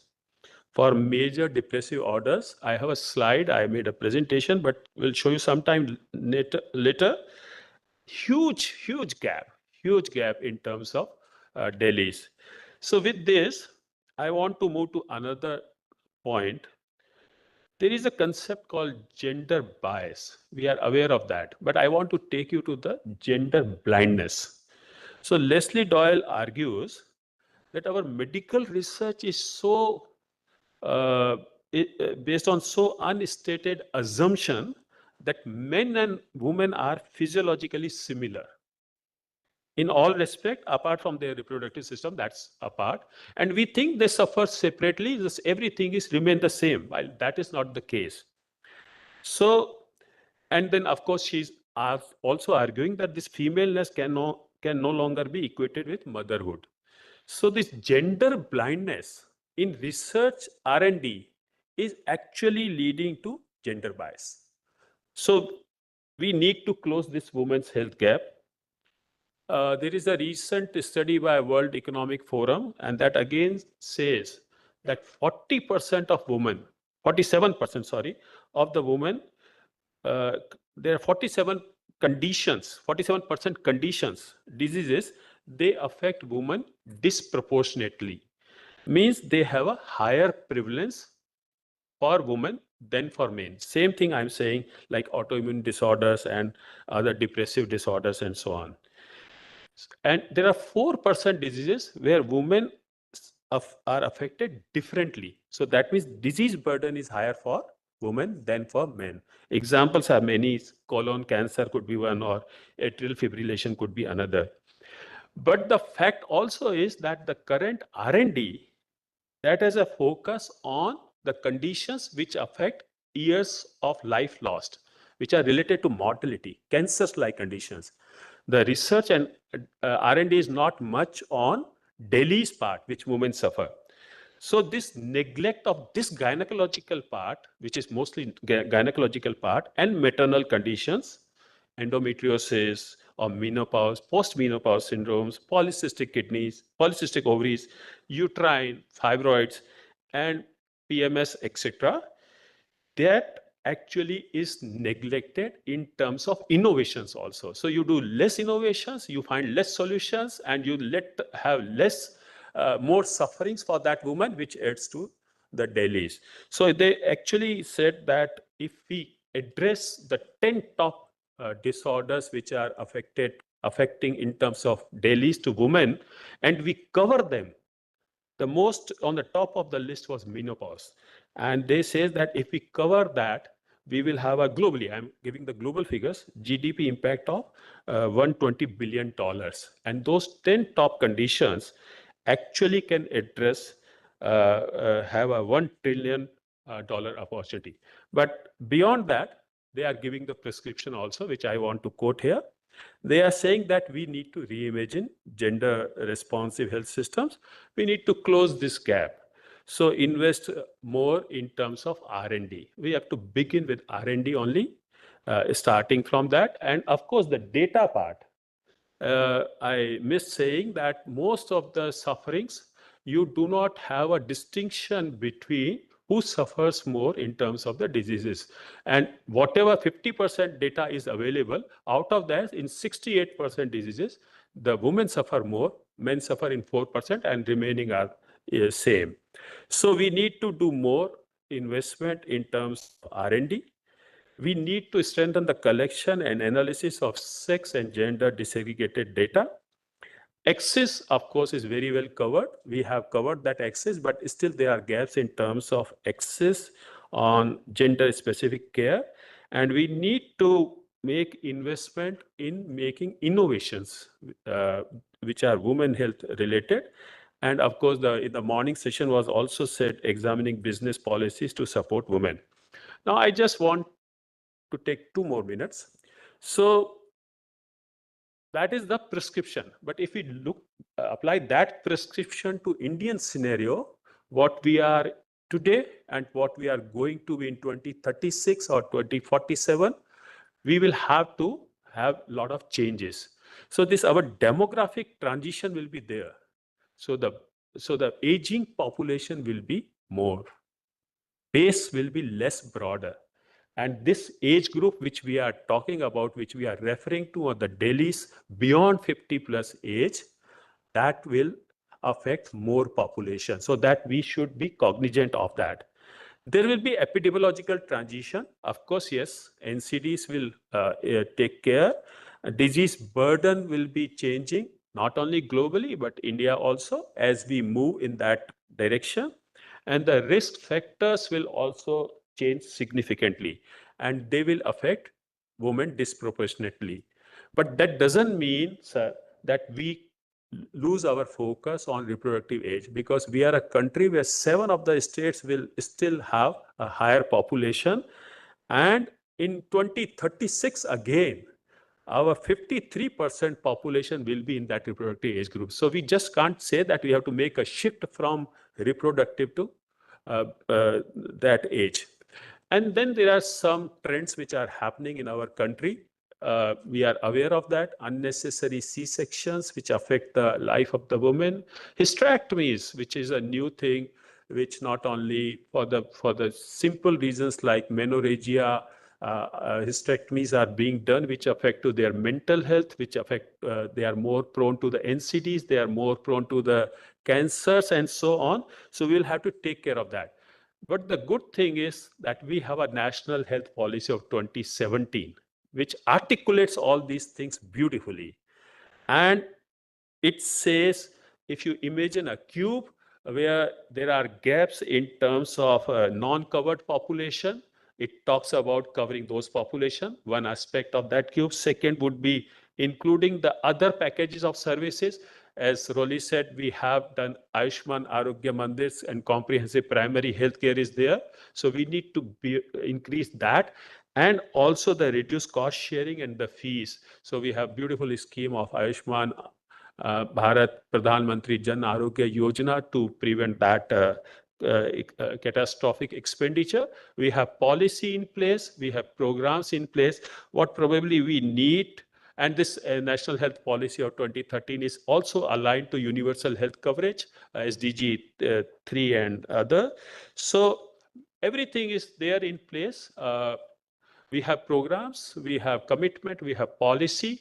Only thing is probably now, sir, we need to redesign our women health part and can have an Indian manifesto for women's health. Thank you very much.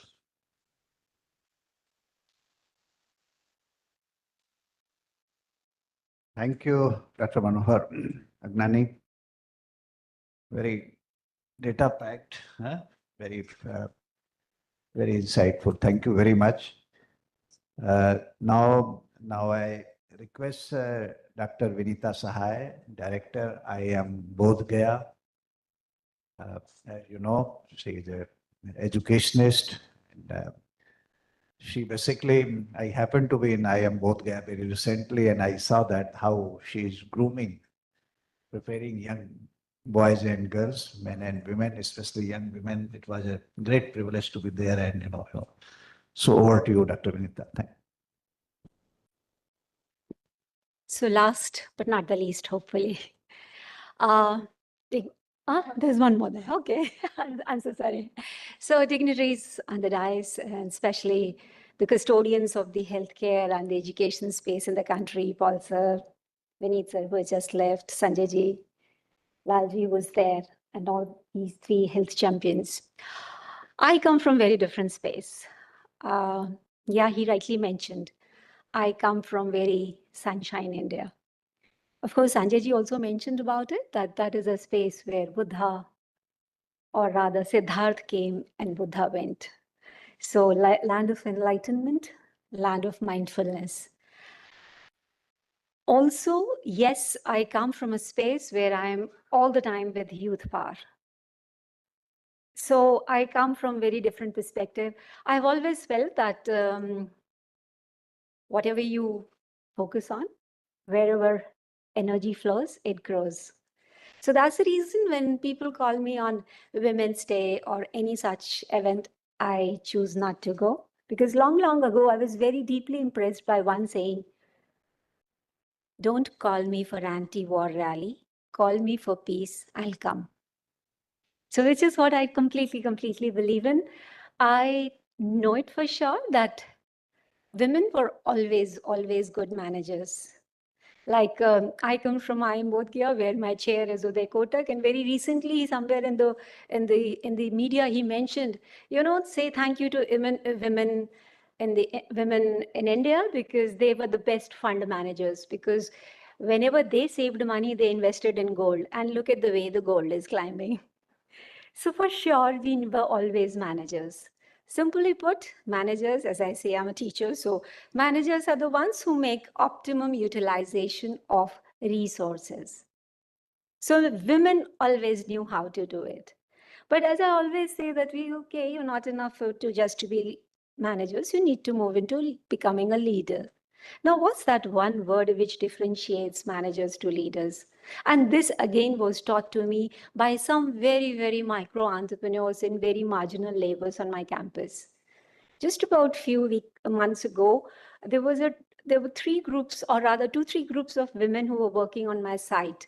And it was 12 o'clock in the daylight, and Gaya can be very hot. So I asked them, क्या कर रही हो? तो थोड़ा झल्ला के बोले, देख नहीं रही हो, रोड़ी कुट रहे हैं. I said, okay, chill, do that. Then I walked to another group, and they were also doing the same thing. And I asked them, तुम क्या कर रहे हो? बोलते, मैडम, फर्श बना रहे हैं. And then I finally moved to another third group and asked, what are you doing? And their response taught me what is leadership. They said, madam, संस्था बना रहे हैं, बच्चा आएगा पूरा देश से, बड़ा आदमी बड़ा बनेगा, जीवन बदल जाएगा. And I just bowed down. I said, this is vision. All the 3 people were doing exactly the same thing, but the last group saw it so very differently. रोड़ी नहीं कूट रहे हैं, संस्था बना रहे हैं, जीवन बदल रहे हैं. As a similar answer, very recently I got from another micro entrepreneurs. We're doing a lot of work with micro entrepreneurs in Bihar, and a lot of my stories are from Bihar, which is where my heart and soul lies these days. Which is, like mostly people perceive it as very patriarchal, very regressive, but having lived there now for 6.5 years, I have very deep respect for that space. So now coming back to that micro entrepreneur, other day I asked her, क्या कर रही हो? She was just setting up a beauty parlor. बोलती, बाल नहीं काटेंगे, एक ठो बिटुआ है, 2 ठो बिटिया हैं, बिटुआ को तो सब पढ़ा देंगे, बिटिया की इंजीनियरिंग कॉलेज का फीस जमा कर रहे हैं. And that was the leadership lesson I learned from that woman. She's not seeing as making eyebrows or cutting hair. She's seeing all the way up there. कि बेटी की इंजीनियरिंग कॉलेज की fees जमा कर रहे हैं. इसलिए whenever these kind of group happens, I am mostly focusing on, okay, let's do it. I'm a marketing professor. In a very, very Nike way, I say, let's do it. And which is what we've been trying to translate in action in so-called very patriarchal, very backyard kind of a state. We started way back 2015, 18 is when I joined. We had only 38 students and no girls. Hostel लगाने से लड़की बचाओ लड़की पढ़ाओ लड़की नहीं पढ़ती है. Yes, from that day, I still remember it was June 2018. We had a long list of girls whom we had given offers. Imagine an offer from an IIM and girls were not coming. Of course, different concerns because we were still in transit campus. And I distinctly remember I had one room with attached toilet, which I gave, and we made the first residential hostel for the girls. From that day, from one girl, next year we got 3, and next year we got 66. From 38 students, today we are, and I very proudly feel like saying it, yes, IIM Bodhgaya is the largest IIM in the country in terms of what matters. What matters is human resource. What matters is giving opportunity to the youth of the country. 50% of those are girls. What matters is 1.4 billion of the population, 70 are women. Imagine 1.4 billion with a median age of 28 and close to 67% of the population under 35. This is the young India. This is the sunshine India. And is bar. This time around, if we don't skill them up, if we don't scale them up, if we don't educate them, if we don't really take them all the way up, ma'am, can we blame the Britishers? Can we blame the foreign forces? The blame squarely will come to us, more than you, to us, the academic administrators, the ones who are filling up the schools, these people who are sitting there. Yes, the complete responsibility is ours. Only thing what we have to do is just to scale up and skill up. And if we don't do it this time, be ready. It's going to be a huge divide of have and have-nots. Naxalism is nothing but that. Possibly terrorism is also nothing but that. So we have to bridge these gaps. When people say, especially for my part of the country, look, the Bihar Garib. I said, what? What? It can't be wrong than that.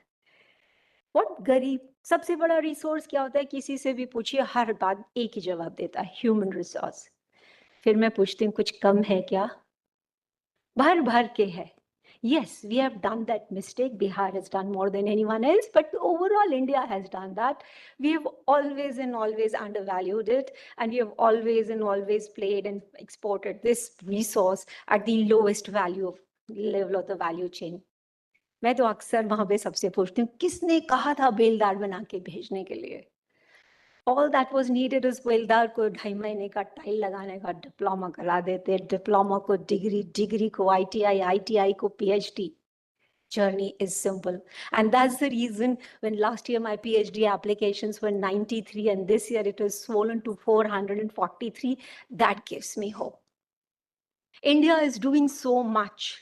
And girls, especially, these days I love spending time with girls because I don't see them as girls. I see them as luminous bundles of energy, which is going to light up my country. So that's the hope, because till now, this superpower was there. If China said it, you can't catch us, simply because 50% of your workforce is sitting idle. I don't believe in it. Idle is not the right word, but yes, they were simply at home. I have read all the leadership theories, right from trade theory to all the servant leadership. Servant leadership is nothing but personification of who we are. We have always placed family before self. Here it is about placing everybody else as communities and societies and nations before us. It will come very naturally to us. I tell them, these young girls, come on, don't be the bra-burning liberal types. wear your femininity with all the lace and grace, which is what is needed. You have to be completely be comfortable in your skin. Yes, researchers are finally proving that boys are pretty tunnel vision because of that prehistoric ages where they have been more doing praying. And women, and I think you know it by experience. Suppose if the woman is having a young child and he trips over, the child will fall if he is with the father. But women will somehow, with our wide angle, will always be able to catch hold of them. So we are wired differently, and why should we be very apologetic about it? Why should we should completely take, and it's not just about us being women. I somehow also feel as I said, now that I live in that part of the country, which I used to always see as little regressive, little ritualistic, but more and more I'm learning, I'm more learning that how much of science was there in it. There was one lady in the morning, the one who started it, and I loved her way, the way she was translating that how women leaders should be functioning. She started her journey, and then I think, yeah, she was member in HRC, yeah. So very, very, very inspirational. So now coming back to it, that we at higher education, we are already doing a lot of work. I hope this is the best time to be born as girls, because every higher education institution is giving brownie points. I know boys are hating it because there are campuses, especially IIM campuses these days. No, I think the whole crowd has been waiting for you, ma'am. Yeah. Yeah. So, so there are some campuses in IIM campuses in the country. Like last year, I won't name a campus. There was a campus where 75% of the students were girls. So much so that they call themselves Pink Campus. And why are they doing it? Because industry is demanding it. They have to correct their DEI ratios, diversity, equity, inclusion. So yes, the world is ready for it. And especially, like, as I say, I come from Bihar. I haven't seen the way the women have come out of shadows. I think it started with humble cycle. The cycle was not cycle. That cycle gave wings to those girls and they flew. I've seen the impact of that humble cycle on the lives of those young girls. And so today, I feel so happy whenever I go and teach in Bihar Police Academy or BPSC officers, where I say 33% of all the officers who are there are girls or women. And in education, it is as high as 50. So the country is doing so much, educational institutions are doing so much, governance is doing so much. All that is needed is just to do it. Do it with the young girls, make them ensure that they're not there in the school. They sail through the primary, secondary, senior, and then finally to us at the tertiary level, where we can work further on them, give them the rightful employment and the space where they will blossom. Since morning, I was listening about people were saying, where are the girls like Falguni? I work very closely with Falguni, and which is the last part of my conversation. One thing which women have to do, while doing all of it, we still have to maintain the essence of who we are. Because I live with young people. Believe me, initially it was millennials, then came Gen Zs, and now Gen Alphas. The people who are in the front rows, you have no clue where they are coming from. You won't even understand their language. Forget about understanding their psyche. Other day, one girl was passing me and she was saying to another guy, oh, she's a snack. And I was wondering, snack was something which I ate. And what is this snack? And we keep wondering what their lingo is. Believe me, next tsunami is around mental health. And we, the women, we are capable of stalling it. So let's not overdo things. Let's be completely aware of all the responsibilities. I have 40 stamps on my passport. I've traveled across the globe. This summer, I was in Sweden. 67% of the primary healthcare center cases are around mental health. And we are not too far. So the cities will have a very entitled India will have very different kind of issues, where again we women with our nurturer role, with our provisional roles, with our care. So since morning I was thinking and I was listening where people were saying why care is only left to women. Simply because we can do it better. No doubt about it. No doubt about it. And let's not be apologetic. I work with women, and I'm not saying we have to be completely labeling it. No, we don't have to be. And which is what I say, you know, the whole world is coming to complete circle, and I know I'm touching a hornet's nest, but I want my girls to think differently as well. We went all the way to fast food. Western countries coming back to slow food. We went all the way to chemicals and fertilizers. They are all coming back to organic. I laugh around when they tell us sustainability to be taught to Indians. I said, go take a walk. We Indians always knew that the only way to live life is sustainable practices. हम तो पहले पर्दा लगाते हैं 10 साल. पर्दा लगाने के बाद बड़ी टेबल का कवर, बड़ी टेबल के बाद छोटी टेबल का कवर, छोटी टेबल के बाद फिर वो डोर मैट के बाद वो पोंछा. और बिहार में तो पोंछे में भी मट्टी का तेल डाल के मच्छर भगा लेते हैं. हमको सस्टेनेबिलिटी सिखाएंगे.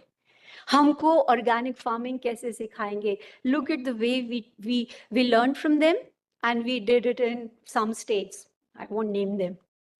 And see what has happened in those countries, in those states. They become cancer capital of the country. Entire water bodies, entire land, soil, all filled with chemicals, and too much of money coming in. Youth power is not on the right track. So why are we learning the ways which are there? I live with highly logical minds. बच्चों के साथ मैं रहती हूँ, वो कोई भी चीज सिर्फ तर्क से सुनते हैं. और मेरी उनसे हमेशा एक ही सवाल होता है, बेटा या बच्चों, what is the biggest test? The biggest test of anything is test of time. जो चीज समय की कसौटी से उतर जाए ना, वो सत्य है. और हमारी बहुत सारी चीजें, चाहे वो बच्चों को पढ़ाने का, लाइफ जीने का, खेती करने का, anything which we were doing, it had stood the test of time. So let's have faith in the ways in which we were rearing our children, in ways in which we were looking after. And I really feel that Indian women were never so-called oppressed. Indian women were always empowered. Indian women were always the center of the households. So with that conviction, I think our girls should just go out and contribute, and together we should create an ecosystem which allows them to fly. That's what I hope for the country, and that's I know for the country will happen. Thank you so much.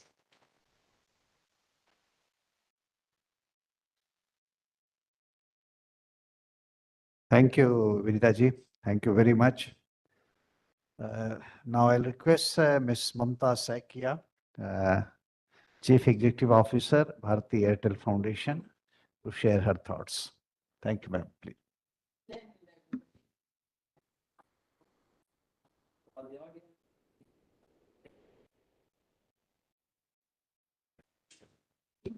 Yes. So let me, after, we heard a lot of information and,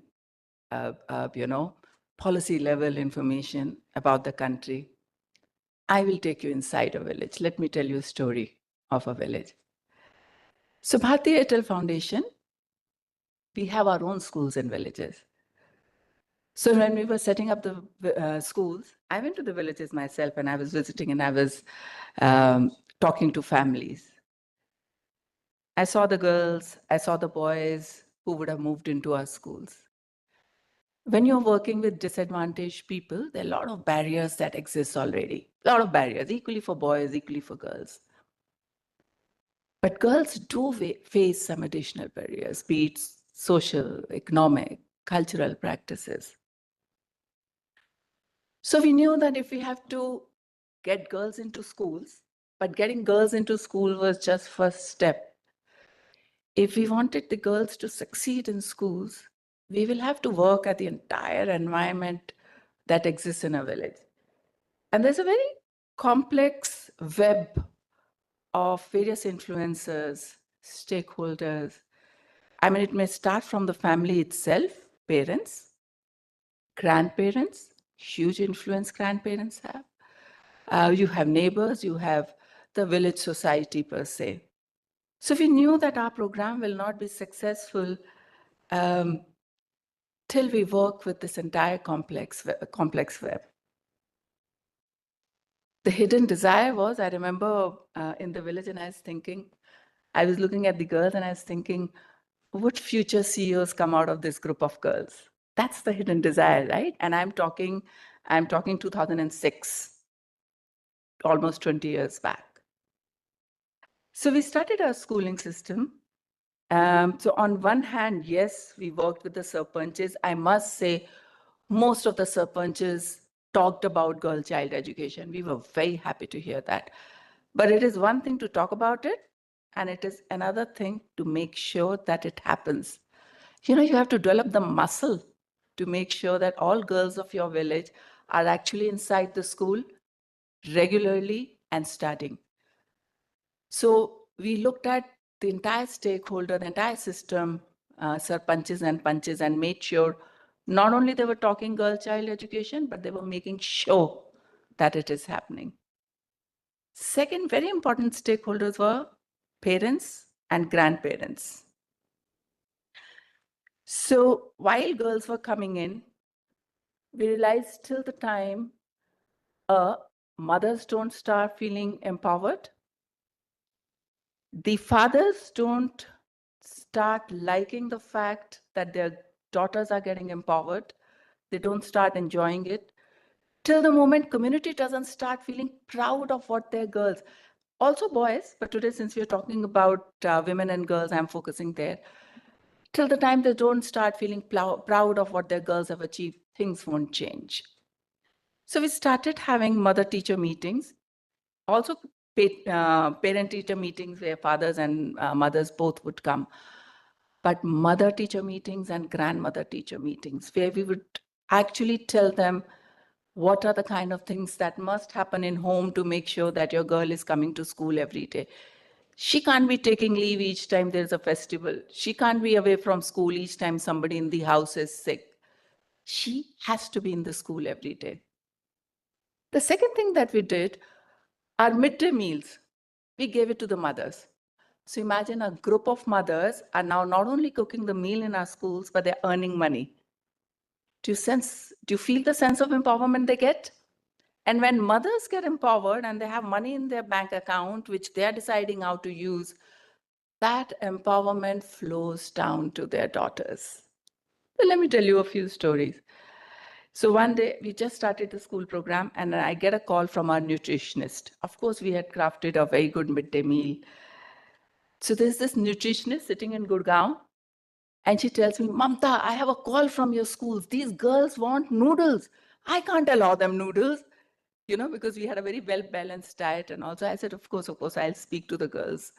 I'll speak to the group of students. So I kept the phone down and I called up the students and generally spoke to them saying, listen, you have a very good menu.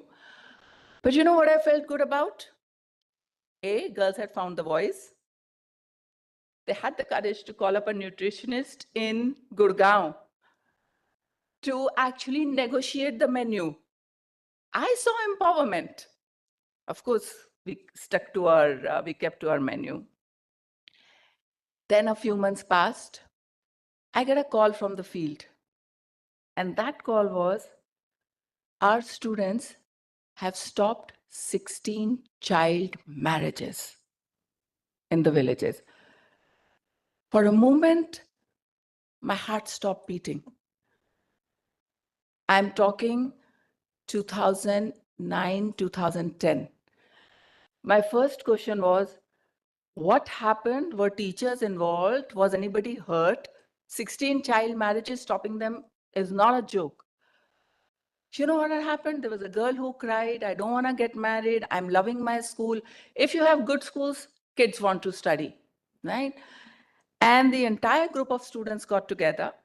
They went to her house. They spoke to grandparents. They spoke to whoever they had to. First, they stopped that child marriage. And kudos to the sarpanch of that village. He said, Let's call a Gram Sabha. Let these kids talk to all the parents.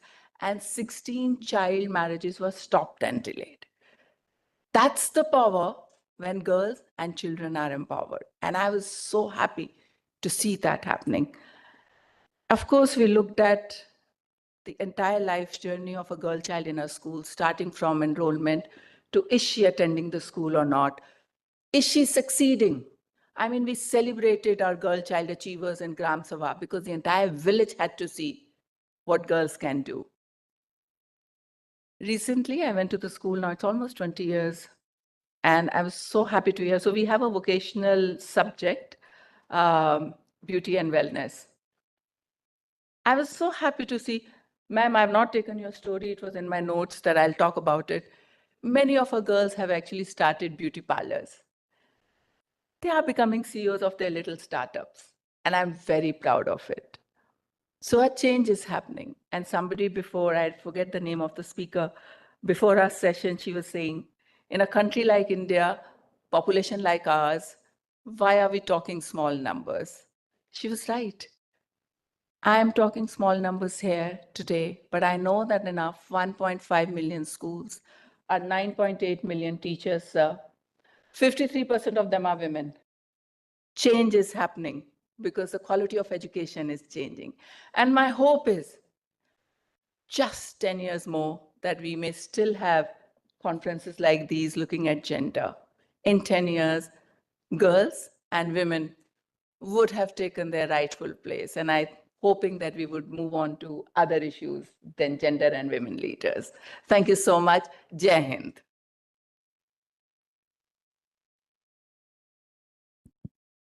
Thank you. Thank you, Mamtaji. Now, the chair of this session, Dr. Paul, we all know that sir has been guiding and in many, our endeavor in National Human Rights Commission with foundation and many initiatives he has been showing the path to move ahead.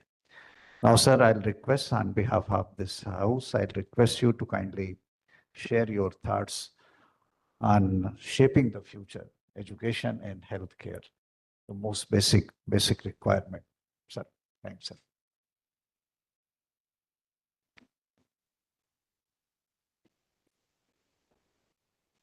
Good evening, namaskar. Dignitaries on the dais, Madam Kiran Bedi, distinguished friends, Sankala family, all the invitees. I'm privileged, truly privileged to be here and had the opportunity to listen to fascinating talks. And there are takeaways for me for the job that I have been interested with.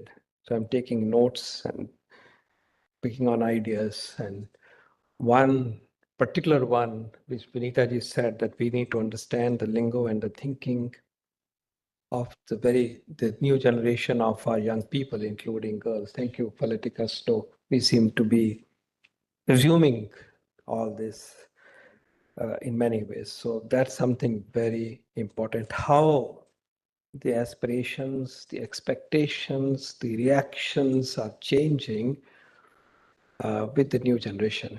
Of course, one problem that I have with all of them is that they have forgotten grammar. That's my tussle with my kids who are not so young, but then I have a problem. Well, I think, enclave like this is so central to the narrative for our national development, particularly with the goal of emerging as a Viksit society, Viksit India.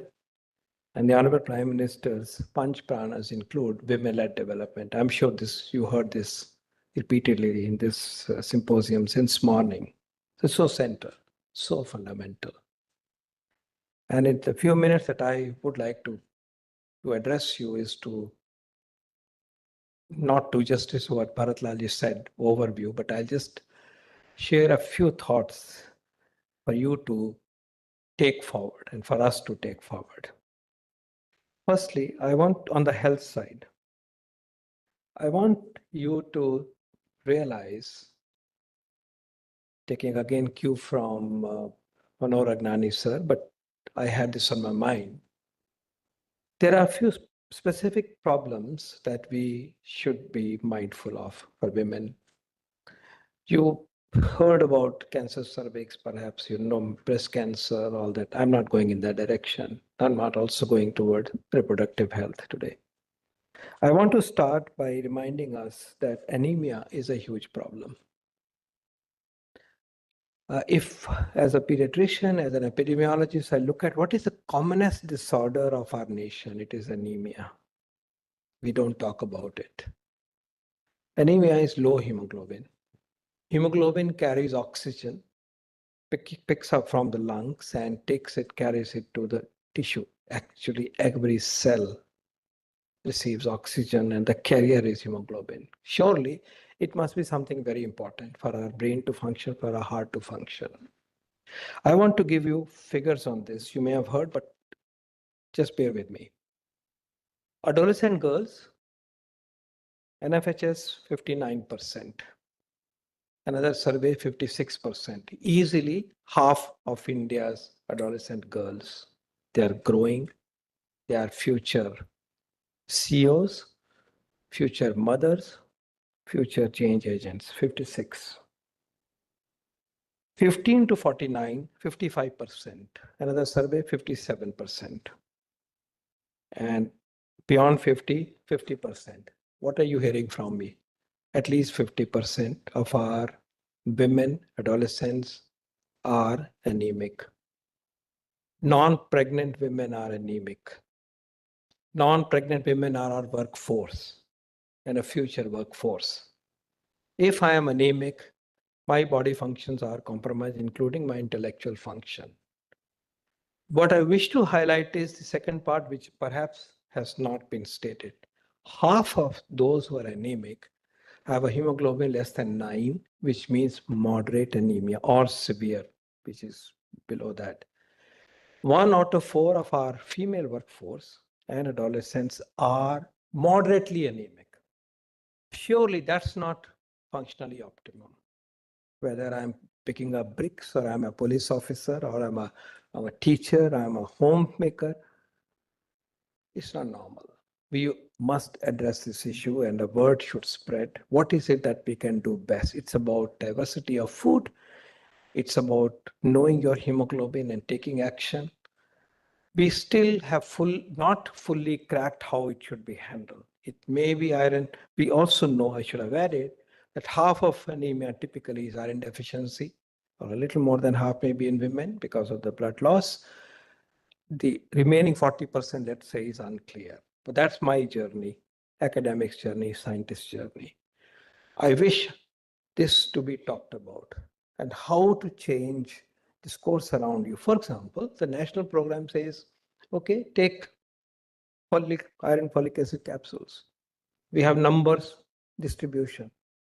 In pregnant women, where this has been emphasized systematically, and Roliji is here, we give folic acid iron to almost 90% women who are pregnant, but only 20% consume.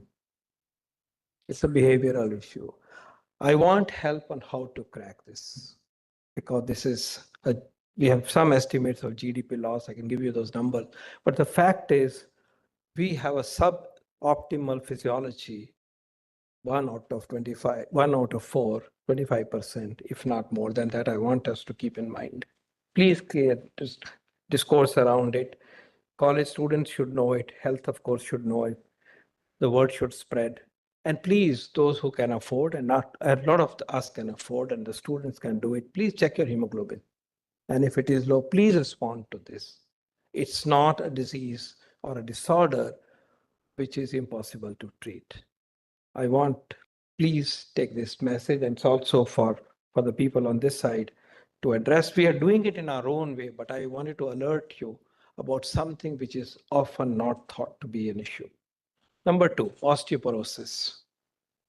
Manor Agnanaji highlighted the needs of the elderly, but I want to, within that, please be mindful of problem of osteoporosis. 1/3 of women above 50 have osteoporosis. Be mindful.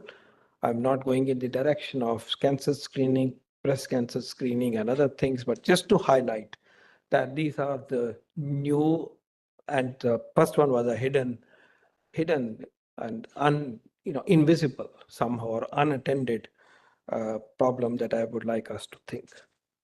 I want to add second part that when we're looking at elderly women, I want also to give you that message, which was again pointed out by Manohar Agnani ji. Something important for women in our elderly age group. Because they live longer, they tend to be alone. Overall, above the age of 60 years, the senior population, 54% women are widows. And they're still, at least up to a certain age, they are a working population. 54% of them are widows. Correspondingly, 17% men are widowers. Just to tell you, it's hugely in the other direction. When you visit a state like Kerala, for example, you find very, very lonely, single women. Society needs to start thinking about it in a very significant way. Just one more data on this. Between 70 to 79, 68% women are widows. थोड़ा सोचते हैं इस तरफ भी हम लोग भी सोच रहे हैं नीति has taken an initiative for senior care and these are the numbers that are coming up. It's our job to push the frontier of political and the policy narrative, not political, sorry, the policy narrative. And I want us to be alert to these things. It's about their security, it's about their health. And as we heard, there are special problems, including not osteoporosis alone, but higher incidence of mental health problems at that particular age. So widening the ambit of health beyond reproductive health has been highlighted, but pushing it beyond the non-communicable disease and something which is so prevalent. I want us to be thinking about it, but the one message is please, can you please look after your hemoglobin and make sure that it is normal so that your productivity and spread this word, ma'am, in the Indian Institutes of Medical and Higher Learning and other every place that we can do. 3 points with regard to participation in jobs.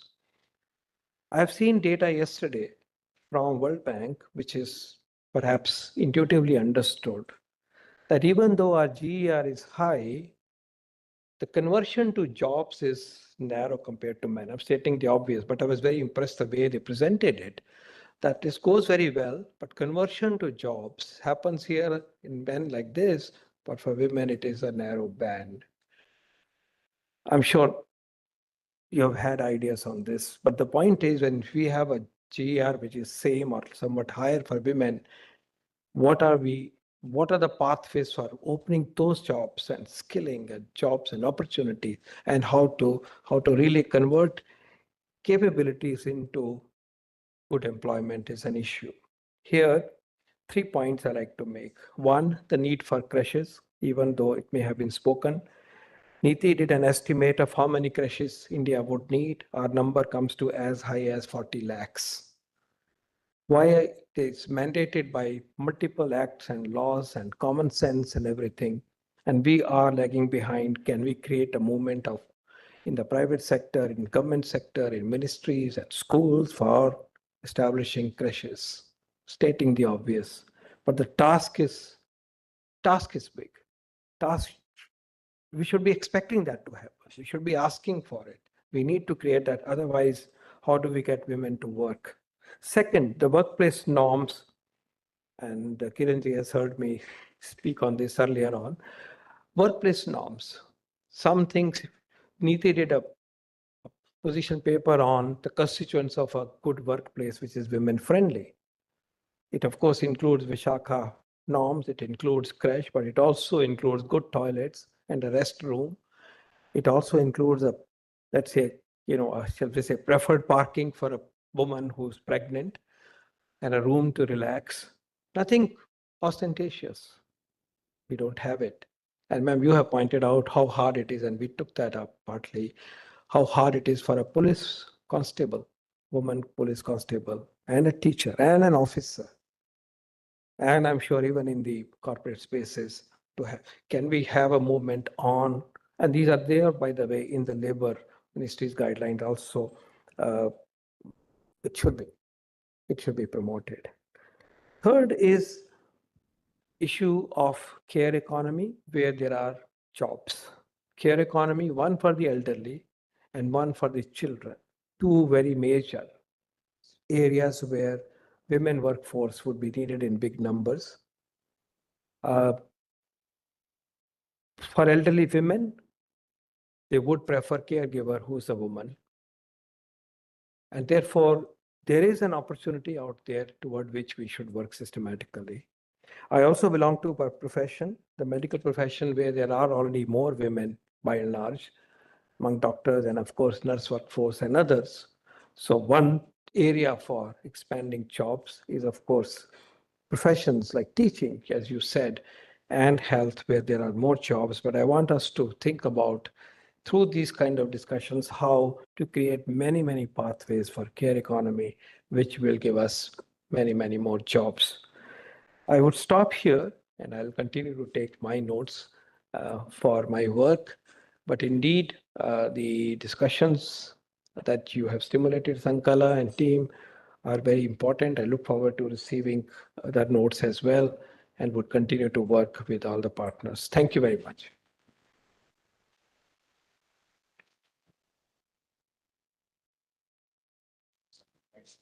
With this, we come to the end of this session. I would like to thank all of our distinguished speakers, Dr. Paul, for leading this very informative session. I now request Deepna to felicitate our distinguished speakers with a memento.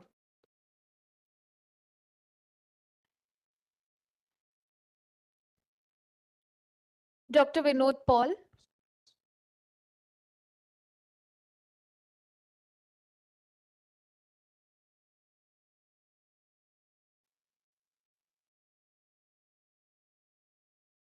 Mr. Sanjay Kumar.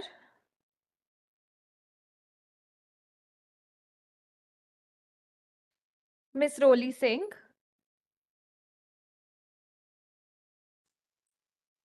We also have Ishani from the Sankala Foundation. Ishani, I request you to felicitate our speakers. Dr. Manohar Agnani.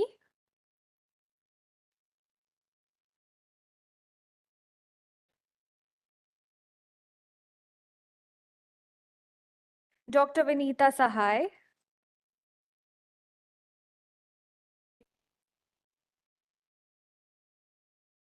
Ms. Mamta Saikia.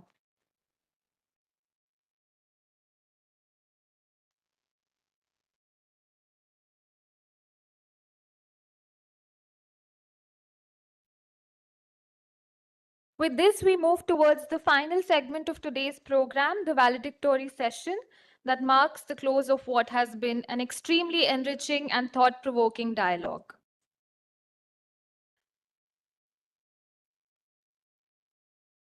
I request all the speakers to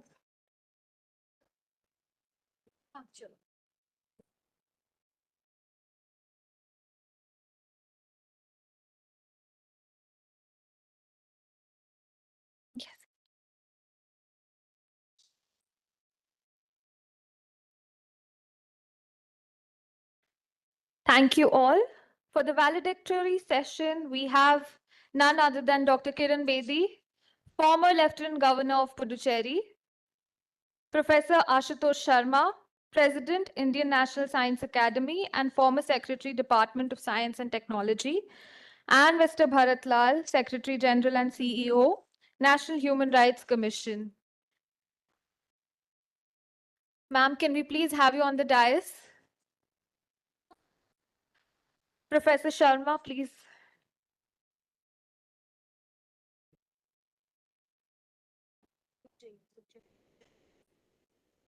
Please.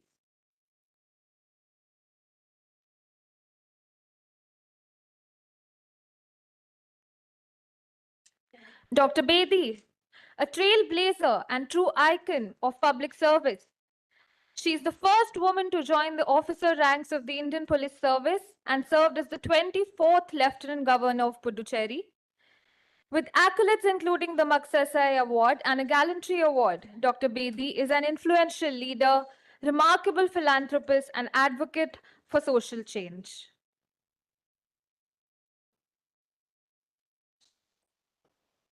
We also have with us Professor Ashutosh Sharma. Professor Sharma is a leading expert in nanosciences and nanotechnology. With a PhD in chemical engineering, he has received multiple awards, including the Shanti Swarup Bhatnagar Award and Infosys Prize. As Secretary of India's Department of Science and Technology, he led key initiatives to advance scientific innovation and infrastructure. His research includes over 350 papers and 15 patents. We welcome you, ma'am and sir. I now request Dr. Colin Disha to present our esteemed guests with a token of appreciation.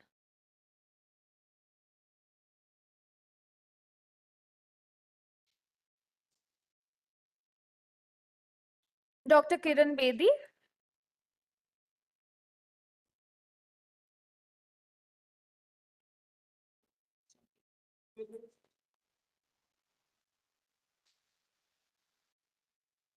Professor Ashutosh Sharma.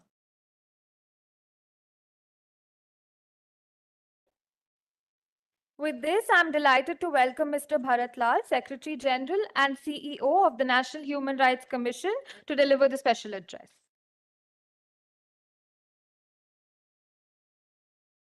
Good evening. Thank you, Palak. I think we had a very long day, and sorry we had to defer our tea break. And as we all have been very eager, very keen to listen to Professor Ashutosh Sharma and Kiran Bedi ma'am, as you know, that they have whole body of work, and we all would like to listen to them. I would not like to take much time, but on behalf of the National Human Rights Commission, as well as Sankla Foundation, as well as all of you, I extend a very warm welcome to you, ma'am. Thank you very much for accepting this invitation and being here. That shows your commitment and to share your thoughts. As you know, this topic, women leadership moonshot, shaping the future. I think it's all about future and all about young girls, young women, and their money. I also extend a very warm welcome to Professor Ashutosh Sharma. As you all know, he has been Secretary, Department of Science and Technology, and now he is the President of Indian National Science Academy. And Professor Sharma has always been very, very encouraging, and he always helps us in many, many ways. Thank you, sir, for being here. I'll not take much time, and I would not like to between both the dignitaries and you. So I stop here, but I thank all of you. I thank all of you for being very patient and spending the whole day. That shows your commitment, and we value it. Thank you all very much, and have a wonderful evening. I think, please, thank you. Thank you, Mr. Lal, for those very inspiring words. Now, I would like to invite Professor Ashutosh Sharma, Institute Chair Professor at IIT Kanpur, to deliver the keynote address. Thank you. I'm so grateful to Mr. Bharat Lal for having this very compelling session. And I was there in the morning and I read all of the other stuff. So I guess everything has been discussed and has been discussed very threadbare and at great depth. So, so I would have little different thoughts. And of course, it's so great to have Dr. Kiran Bedi with us and all the other speakers that I listened to. I really learned a lot, even though I've been to at least 50 women in science conferences. That's because I organized a whole lot of them. And so this one is a little bit different because it's Moonshot. Now, Moonshot is something which is defined as something which is highly, highly risky, but impactful. So if it could be translated in action, then this would have a disproportionate impact, compared to the problem that we are looking at. So there are clearly that this is an issue which is very, very important. And that, every time I think of a problem as an engineer, I think of three different ways of solving it. Now, three different ways of solving a problem, they are called in Hindi, I call them Jugaad, Dhanda, and Panga. Now, it's clear that we listened to Amitabh Kanji in the morning. He said if we were to solve all the problems related to gender, it will take 134 years. but we don't have under 34 years. We have maybe 1 decade. And also, if you look at the demographic dividend, country is 28.6 years old. But that is a window of opportunity which would not remain open forever. It's another 30, 35 years, give or take another 5 years. And then the society is going to gray like everybody else, like Europe, like Japan. And there are going to be newer constraints on economy. These constraints have to do with the rise of intelligent machines. They have to do with the sustainable development and climate change. So we absolutely have no time in order to do dhanda, which is business as usual. So business as usual is not going to solve it. If I'd done something for 50 years and have not solved the problem, and to think I will do the same thing for another 50 years and solve it, it's called stupidity. And so that's not going to happen. So therefore, we need more panga, which is the disruptive way of solving a problem. So therefore, no matter how strange it might look, and saying, look, hey, is that really going to work? There is no other option. So one should be very clear, there is no other option. If we want to do something about it, it has to be here now, and it has to be disruptive. So, we all know what the issues are.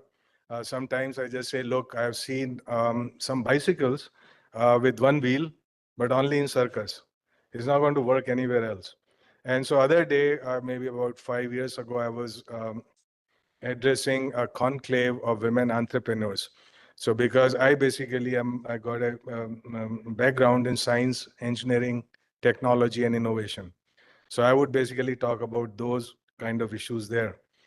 So I was looking at these about 250 women entrepreneurs based on science and technology. And so I want to understand their problems. So I say, hey, what are your problems? So one of them said LKK. What is LKK? He said, log kya kahenge? Now, the point is that, it may not affect men that much. Okay, so this is something which clearly has to be factored in. And so the other thing is that, pati, patni, and wo. So I say, well, what is wo? Wo is the mother-in-law. Okay. So of course, these things are fairly clear. But what are we going to do about it? So when I joined Department of Science and Technology, just to give you some example, that look, you cannot stop with a list of problems, but we must have compelling actions to be taken every day, every hour, every week, as the situation might be. And so all the Sarkari offices, I don't know if many of you might know Sarkari offices, there they write Doctor parenthesis Mrs. Now I saw absolutely no reason as to why something is writing Doctor Mrs. Because I said, okay, you can do that, but for men, then you write Doctor, Bachelor, or Married, right? Then we are even, we have got a level playing field. But since we don't do that, we don't have to announce marital status of the scientist. Makes no sense, because as far as the functional aspects are concerned, make no difference as what your gender is. So these are the things that start at low level. So look at the committees that do all the work. So that we made sure that the minimum 25% women have to be there in every committee, because there could be biases. And we know biases are not always overtly expressed, but they are there in the subconscious. So if you look what is the success rate of proposals that come from women scientists, it would be certain X. If they're coming from men, it would be maybe 2X. And so it is clear that women scientists on an average must have the same rate of success, let's say men PIs. So in order to offset that imbalance, you may require special programs. And indeed, such programs were started. So now if you look at science and technology space, the issues are that there are not enough women to begin with who are getting into, for example, certain areas of engineering. And so there's the pipeline, the input to pipeline is a little bit less, and that gets reflected later on in diminishing numbers. The pipeline is also leaky. So therefore, people, if you look at women doing PhD, for example, in science, they may be fairly good numbers. But then when you look at the jobs, and you look at professors, when you look at senior scientists, so there's also a glass ceiling over there. So there is not enough going into pipeline. There's also leaky pipeline, and then pipeline stops somewhere. So all of these issues are there, and you require interventions which are specific to each one of this. To give you an example, we started a scheme called Vigyan Jyoti. Now, Vigyan Jyoti basically addresses the problem of high school girls who parents do not want to go to IITs and stuff, do all this manly stuff, and they don't have access to coaching. There are also economic issues. Plus, they are not very greatly encouraged by parents and teachers to do all that kind of stuff. So there's this program called Vigyan Jyoti. Actually, I'm just now coming from the foundation day of Department of Science and Technology, and I was very happy to hear that this particular program is now serving about 2 lakh high school girls in the country.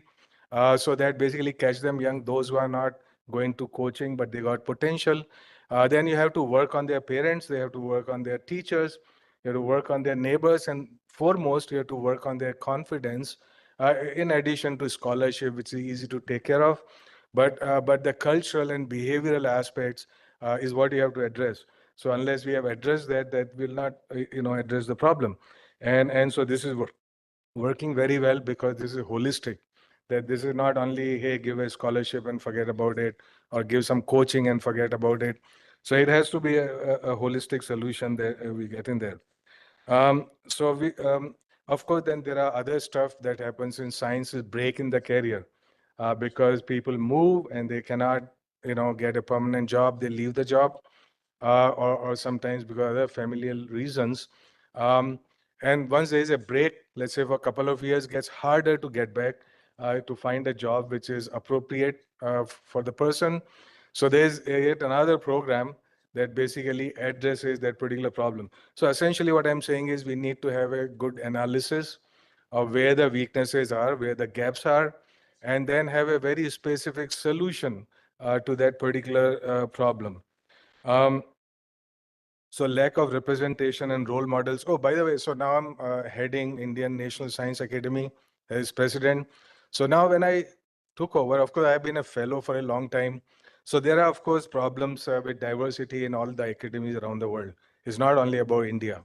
So first of all, it's an old man's club everywhere. Okay, there are 8% women scientists in Indian National Science Academy, half of them over 75 years.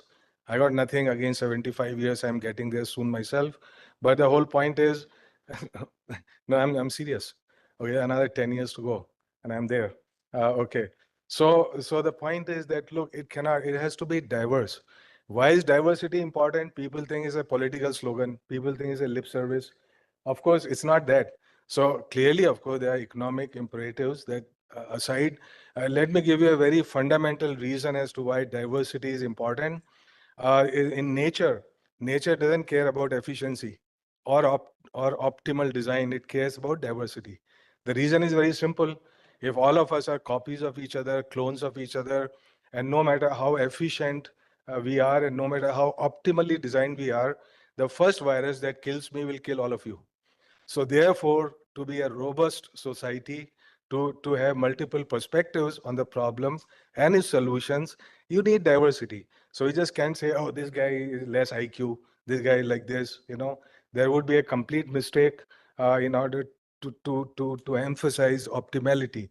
Of course, you need optimality in some corporate settings, I understand that, but society as a whole has to be totally balanced, and the faster we get there, better it would be for us. Thinking about all this, Atmanirbhar Bharat or Viksit Bharat, it's not going to get there, okay, unless we make sure that every citizen is equally involved and empowered in everything that we do. This is about diversity and inclusion. So what did I do about Indian National Science Academy? So I would, quickly complete my story. So I say, look, okay, so we need younger people to have diversity because younger people got more energy, whereas less young people got more experience. By the way, there are no old people. I keep telling people that don't make the mistake of saying somebody is old. I am young and you are younger. That's all. And there are some younger people and there are some young people and so on. Right. But anyway, younger people got more energy and young people got more experience. And we need to work together in order to do that. And academies don't do that because you see, average age when you become fellow of the academy is 59 years. And you imagine a country like India where people retire at 60. Okay, so what are you going to do? So therefore, we created, to have this diversity, this balance. We have associate fellows below 50, and then young associates below 40. So therefore, 40-year-old is not competing with 60-year-old. That would not work at all.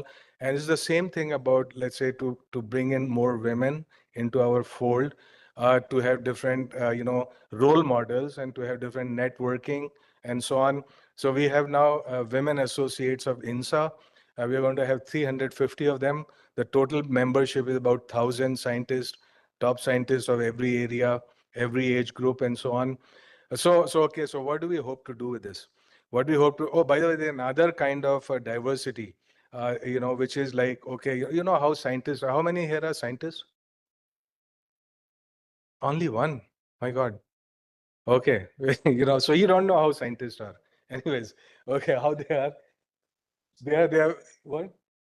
Oh, they were in the forenoon. Yeah, that's right. Okay, yeah. I see my friend Vijay Raghavan was there, but okay. So you see, scientist, Professor Paul is there, so he is a scientist. One more is there. Okay. So they are very, I mean, they're a little elite in their mind, and they're a little bit isolated, and they have, which is very good. I mean, doing quality work is an elite activity. But at the same time, I mean, they do not necessarily have great respect for diversity. So to bring about all these changes in all our societal systems is a huge task, but it has to be done. So another diversity I was talking about, scientists, they say, hey, only scientists are those people who create knowledge, but not people who use that knowledge. So there's an old historical baggage about, some of you know Dr. Mashelkar, my predecessor in INSA. So when he was president, he told me that he nominated Dr. Abdul Kalam for fellowship, which was rejected. Is it rejected? He said, yeah, because they're not scientists in the mold in which we think of scientists who create knowledge and write papers and patents and stuff like that, right?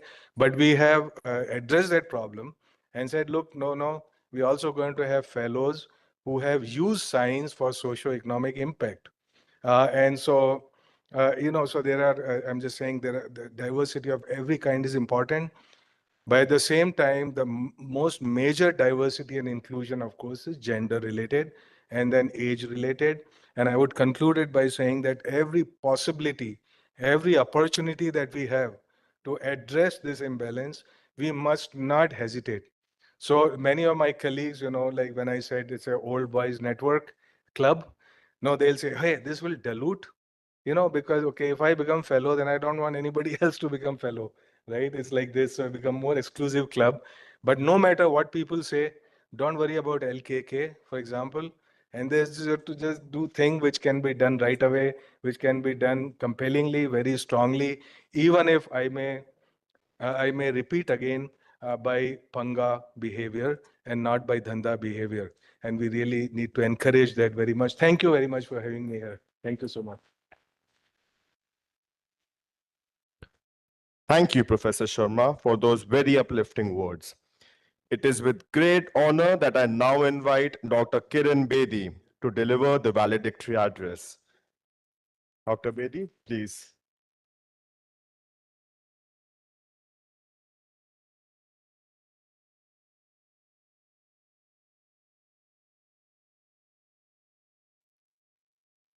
Let me begin by saying thank you to Mr. Bharatlal and this organization, Sankal. A young organization and come this far so soon in 3 years is amazing. Congratulations to you, Mr. Bharatlal, and the thoughts which has come. As I started to find out, I've never heard about this organization. What does it do? And I was very curious to know. So congratulations to every one of you who's done it so fast in just 3 years. Obviously, you have the dynamite with you, the energy behind you, and the right guidance and mentorship. I want to tell you that I've heard this program from the morning. It was so engaging that I did not take it off, even when I was brushing my teeth, because I wanted to hear each one of you. It's been wonderful, and very rightly said, is one of the very rare seminars one has stuck on with. The absolutely ideating and coming very originally from their own perspectives. So I want to say I've heard you. And the fact that you'd asked me to give a valedictory, I can't just come in and say, जो मेरा दिल करता है वो बोलूंगी, मैंने सुना हुआ बोलूंगी. तो मैं आपको सुबह से सुन रही हूं और बोर नहीं हुई, और बड़ा इंटरेस्टिंग लगा और मैंने बहुत कुछ सीखा. और ये जो आपका YouTube का है, फॉर्चुनेटली YouTube लाइव किया, तो लाइव जाने से ये फायदा हुआ कि अब ये वहीं पर रहेगा. अब मैं जाके इसको डाउनलोड करूंगी और इसका ट्रांसक्रिप्ट बनवाऊंगी, क्योंकि डेटा बहुत ज्यादा है आज. अगर मुझे रियल डेटा चाहिए तो आपके तो रियल हॉर्सेस माउथ है यहाँ, अलॉन्ग विद मिस्टर भरत लाल. आपके तो 3 सेक्रेटरीज और सारे थे. तो इसको डाउनलोड भी करूंगी और संभाल के रखूंगी और उसको फिर इसके नोट्स बनाऊंगी, क्योंकि मुझे भी चाहिए ये information. I want to thank you mister Bharat Lal. अब मैं आपको बताना चाहती हूँ कि जो मैंने आपको सुना क्विकली, ये 10 मिनटों में मेरे पास 10 विचार हैं, क्योंकि जैसे जैसे मैं आपको सुनती गई मेरा विचार बनता गया. और उस वक्त मैं सुबह का अखबार पढ़ रही थी, टाइम्स ऑफ इंडिया के, जो मैं पढ़ती हूँ, और इतना पॉजिटिव था, न्यूज़पेपर बड़ा पॉजिटिव था, कोई नेगेटिव न्यूज नहीं थी. मैं हैरान हो गई, आज क्या है, आज ही नहीं, कुछ दिनों कुछ हफ्तों से उस पे बड़ी पॉजिटिव न्यूज आ रही. पता किसकी? हमारी फीमेल चीफ मिनिस्टर की. वो रोज नई स्कीम दे रही है, और आज भी एक नहीं 3 स्कीम्स उसने अनाउंस की हैं, कहीं ना कहीं 3, और उन्होंने नहीं, उनके मिनिस्टर्स भी. तो मैं हैरान हो गई कि ये पब्लिसिटी है कि ये वाकई काम है. तो नजर आया, इसको कहते पॉजिटिव न्यूज. कोई पब्लिसिटी नहीं करनी पड़ रही, कोई एडवर्टाइजमेंट नहीं करना पड़ा. She is going to different places and I am not speaking behind a back. मैं पीठ पे बोल रही हूँ, मुंह पर नहीं बोलूँ शायद, क्योंकि वो फ्लैटरी समझी जाएगी. लेकिन मैं आपको ये कहना चाहती हूँ, जैसे जैसे मैंने उस अखबार को पढ़ा तो मेरी अंदर एनर्जी बड़ी पॉजिटिव हुई. लेकिन साथ में जब आपको मैंने सुनने शुरू करा तो मैंने कहा ये तो लिंक हो रहा है बड़ा कुछ. तो आज उसी वेवलेंथ से मैं आपको अपने 10 विचार देने वाली हूँ. पहला मैंने ये वो देखा कि वो जो इतना कुछ कह रहे हैं, और she is in the last 2 months, she is not even done 2 months, अभी उसके 100 days भी नहीं आए. It was so brilliant. तो लेकिन मैंने ये देखा कि फर्क क्या होने वाला है. फर्क ये, पहला पॉइंट, अगर हमने वो जो, can we settle down please, I will be grateful, because I get distracted and I'm now putting all my energy right into this. तो मैं ये कहना चाहती थी कि जब मैंने देखा कि she's giving one good scheme after the other, and so are you. Who's implementing it? Who's going to execute it? इसको लागू किसने करना है? इसको विकसित भारत बनाने के लिए इसको लागू करना है इस सारे सोशल इकोसिस्टम ने. सबसे ज्यादा है ब्यूरोक्रेटिक लीडरशिप, इलेक्टेड रिप्रेजेंटेटिव, वो लीडरशिप, इस वक्त की जो पॉलिटिकल इलेक्टेड लीडरशिप, वो, उसके बाद साथ साथ पैरेलल ब्यूरोक्रेसी, और सारी सिविल सर्वेंट्स ने उसके साथ साथ सारे एचओडीज, उसके साथ साथ जो व्यक्ति जहां जहां पोजीशन में है उसको इंप्लीमेंट करना है. अब इंप्लीमेंटेशन कैसे होगा? आइडियाज की कोई कमी नहीं है, डेटा का एनालिसिस भी है, पॉलिसीज की भी अनाउंसमेंट्स हो रही हैं. इंप्लीमेंट किसने करना है? इंप्लीमेंट करना है इस सिविल सिस्टम ने, हमारी कंट्री की ब्यूरोक्रेसी ने, पब्लिक एडमिनिस्ट्रेशन ने, और साथ में सिविल सोसाइटी ने. तो उसके लिए मेरे पास ये 10 एक्शन प्लान्स हैं, वो जो मैं आपके सामने रखना वाली हूँ. नंबर वन एक्शन प्लान, अगर जो इतने अच्छे आइडियाज आए जो कि गोल्ड माइन है ह्यूमन राइट्स कमीशन के लिए. पहली बात तो आपको भी मुबारक देती हूँ कि ह्यूमन राइट्स कमीशन का भी आपने दायरा बढ़ा दिया. ह्यूमन राइट्स कमीशन को कब सुना था ऐसे सेमिनार्स करते हुए? लेकिन ये भी एक नया डायमेंशन ऑफ, जहां जहां नया लीडर, अच्छा लीडर आता है, वो अपनी ऑर्गेनाइजेशन को बड़ा करता है, उसकी डायमेंशंस ग्रो करता है और उसको एक्सपैंड करता है, उसका एरिया ऑफ इन्फ्लुएंस बढ़ाता है. I've seen Mr. Bharat Lal doing the expanding of his area of influence of Human Rights Commission to such areas. I'm very, very happy to see this. मैं उनके मुंह पे तारीफ कर रही हूँ, लेकिन वो सही बात है कि Human Rights Commission. So I want to say thank you to Human Rights Commission too. So मेरा पहला कि execute कैसे करना है? Number one program is make the bureaucracy more visible. Visibility. अब visibility कैसे होगी? Politician तो visible है, अपने तरीके से वो विजिबल है, अपनी कॉन्स्टिट्यूएंसी में हर महीने जाता है, कहीं ना कहीं अपना दफ्तर खोलता है और काम करता है, और वो विजिबल है। और साथ साथ जब उसने वोट जीतना है तो 100% visible. So number one is visibility. And how is visibility? Is I have a strategy, and that strategy is my own mantra, is ensure every bureaucrat, every HOD, every chief secretary, every collector, every DGP walks the beat every day. Oh, start the day from the field. Don't start from the office. अगर हर bureaucrat, secretary education, secretary health, DGP और कोई भी secretary PWD, हर एक municipal commissioner अगर ये शुरू कर ले कि सुबह 9 बजे जब हमने दफ्तर आने के बदले पहले हम ना कहीं जाएंगे, किसी स्कूल में, अगर अस्पताल तो अस्पताल में जाएंगे, अगर कोई और अपना दफ्तर का है वो PWD में जाएंगे, हम किसी ना किसी पहला 1 घंटा फील्ड में घुमाएंगे। जिम जाने के बदले, वॉकिंग करने के बदले वो ग्राउंड में जाए। तो अगर विजिबिलिटी कर देंगे, start the day in the field. इसको आप एक्सपैंड कर सकते हो, क्योंकि मुझे टाइम लिमिट में मुझे खत्म करना है। तो इसको जितना सोचोगे ये होता जाएगा। ये प्रैक्टिस है। जो ऑफिसर्स ने, जो कलेक्टर्स ने, जो चीफ सेक्रेटरीज ने, जो होम सेक्रेटरीज ने, जो हेल्थ सेक्रेटरीज ने, जो एजुकेशन सेक्रेटरीज ने ऐसे किया है, उन्होंने एग्जीक्यूट किया है पॉलिसीज। सो विकसित भारत के लिए अगर हम ये भी शुरू कर दें, ये मंत्र शुरू कर दें, सड़क से शुरू करेंगे, सड़क के बाद ऑफिस आएंगे, पहले ऑफिस नहीं, पहले सड़क पे और अपनी जगह खुद देखेंगे। That means seeing things for yourself. It is starting your day in the field. My first strategy. My second strategy friends is गति शक्ति। Gati Shakti of this Honorable Prime Minister is magic. It is saving a lot of money. It is saving a lot of time. It's bringing competing departments together. क्यों नहीं हम लोग गति शक्ति सिर्फ central government levels पे ही रखें? क्यों नहीं हम लोग अपने अपने लेवल्स पे आए? क्यों नहीं स्टेट्स में भी गति शक्ति आए? तो इमेजिन अगर एक चीफ सेक्रेटरी हर महीने सारे डिपार्टमेंट को इकट्ठा करके एक दूसरे को सुने और कहे कि इधर ये हो रहा है, इधर हो रहा है, वो बहुत सारी क्रॉसिंग और सेविंग्स हो जाएंगी। इसको भी एक्सपैंड किया जा सकता है। मैं एक्सपैंड नहीं करूंगी, मैं आइडिया दे रही हूँ, क्योंकि ये मैंने देखे हैं जो कि सारा दिन हुआ है। सो उसमें गति शक्ति is another. Third is rural mobility. इस वक्त सख्त जरूरत है। ये आइडिया आया है, ये ऑलरेडी आया है। You had a sarpanch also here on the panel. Rural mobility का लफ्ज मेरे लिए मन में क्या है कि आप सरपंच को, अगर महिला है या पंच है महिला, उसको मोबाइल करो।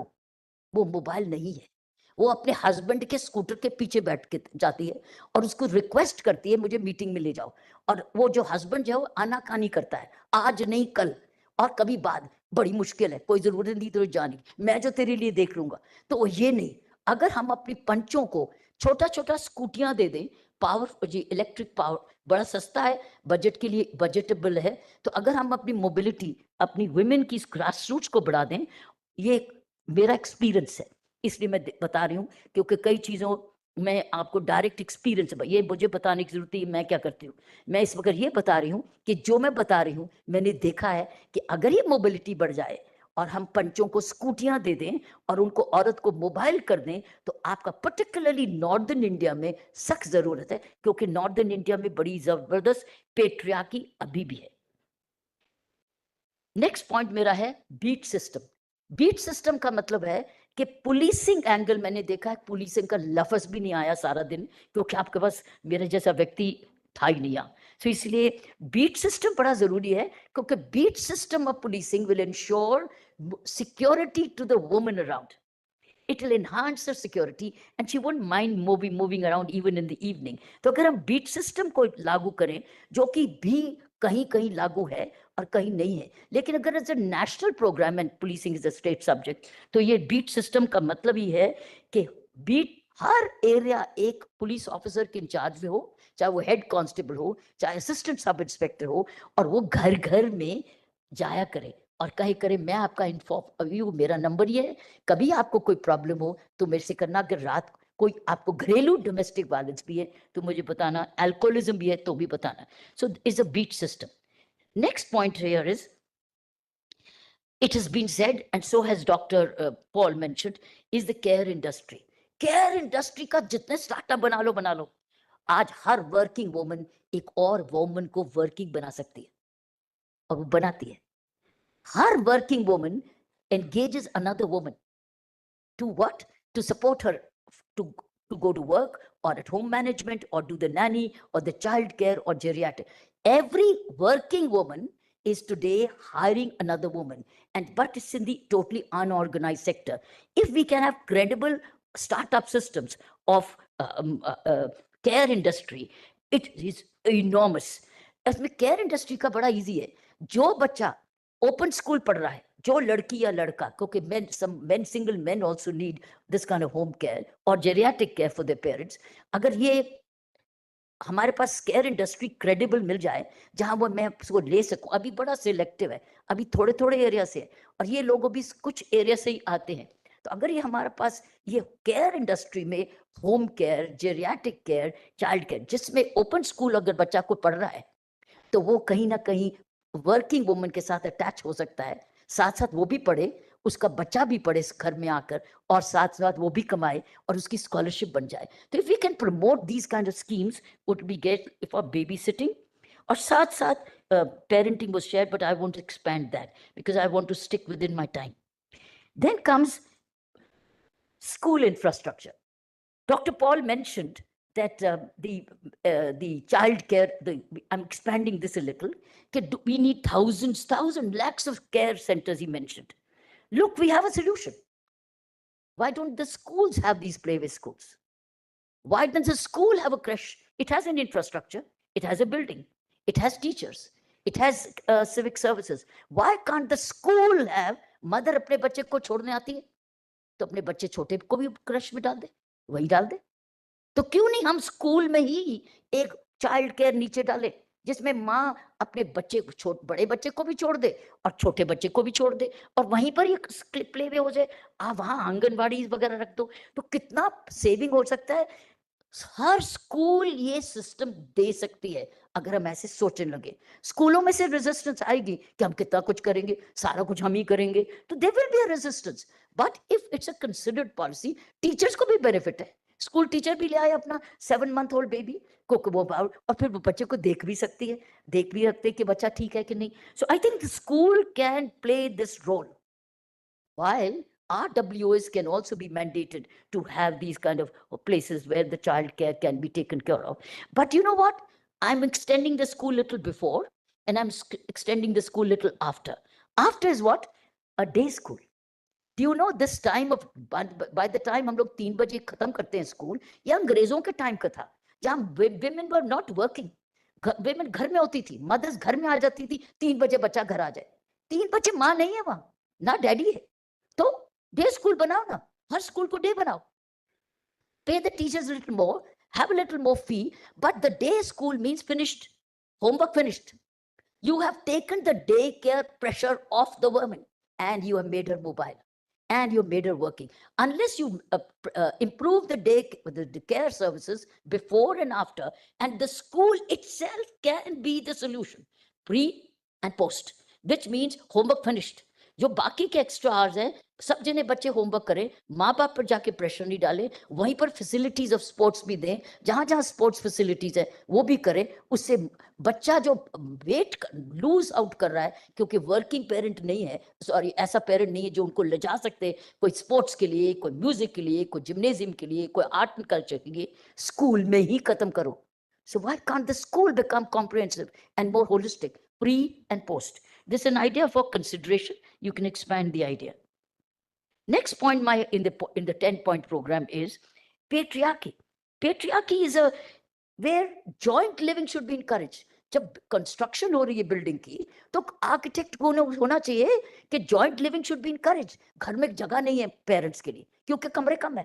अरे एक कमरा माँ बाप के लिए भी बनाओ ना, उनके लिए बनाओ, ना रहे अभी हॉलिडे के लिए बनाओ, गेस्ट रूम नहीं बनाओ, पेरेंट्स के लिए भी कमरा बनाओ. So if our whole, we encourage extended joint living. Singapore is incentivizing nearby living.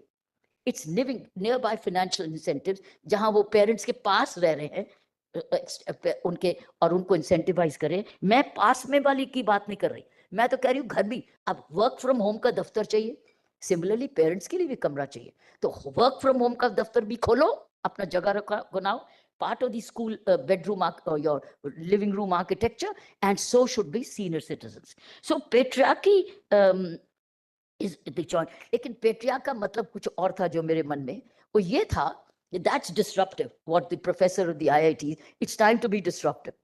And time to be disruptive from my point of view is, if a working woman, she has a very good support system with her parents or in her family at home. And if she decides once she's married, she has to, or she does, go to the husband's house, which has no support system. He has no support system. Where does she get the support system to work once she becomes a mother? So why should it be that I have to leave my parents' home? The patriarchy is now, get out of patriarchy. Get out to joint living. So husband can decide. So you can decide at the time of marriage. My support system is very good.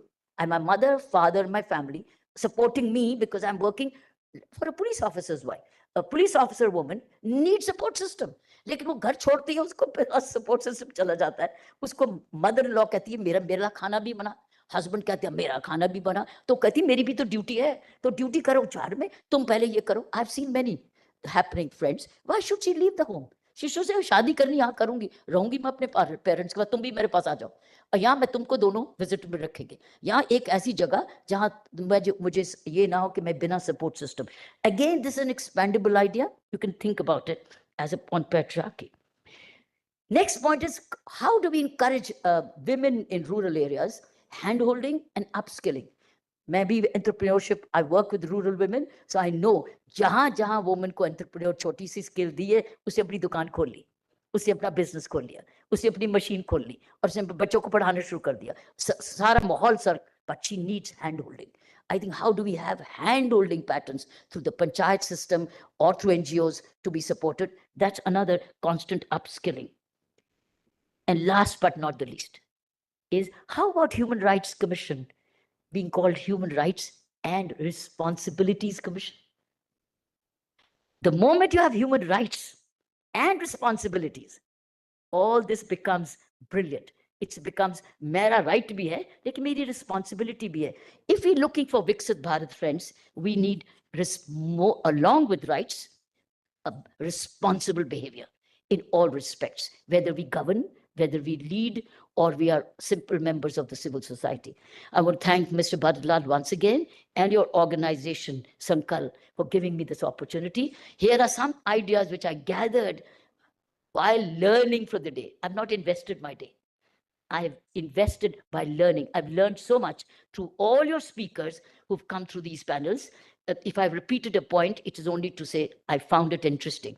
But here are some 10-point program which I thought I'll share with you as a closing ceremony. Thank you.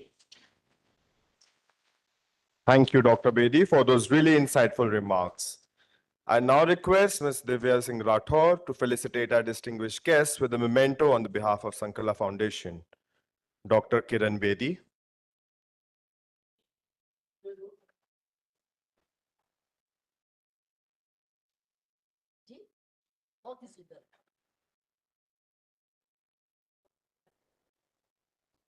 Professor Ashutosh Sharma.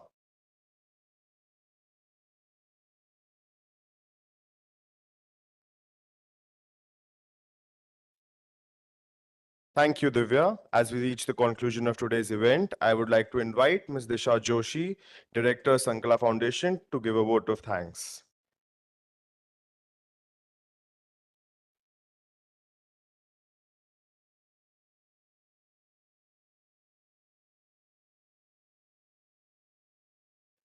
Yeah.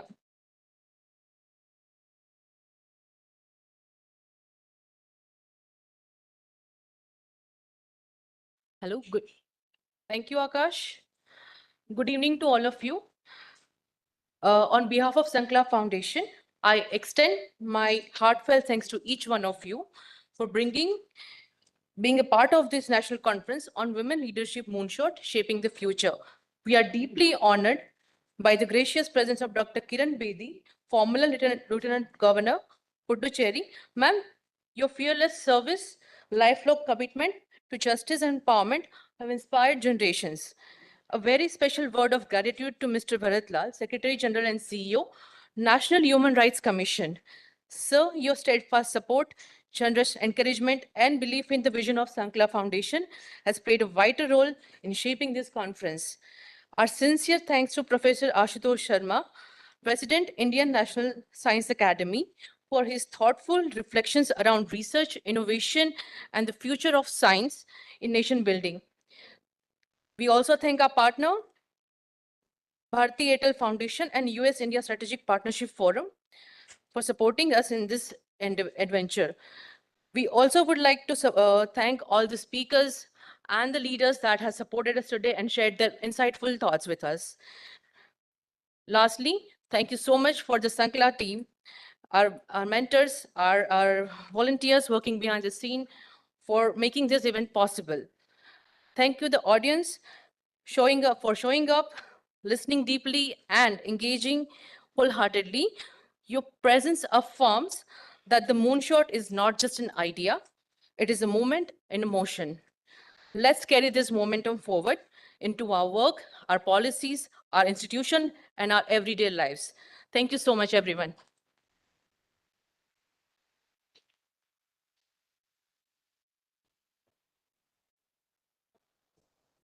Thank you, Disha. I would now like to invite all of you for high tea happening in the hall right outside. Thank you.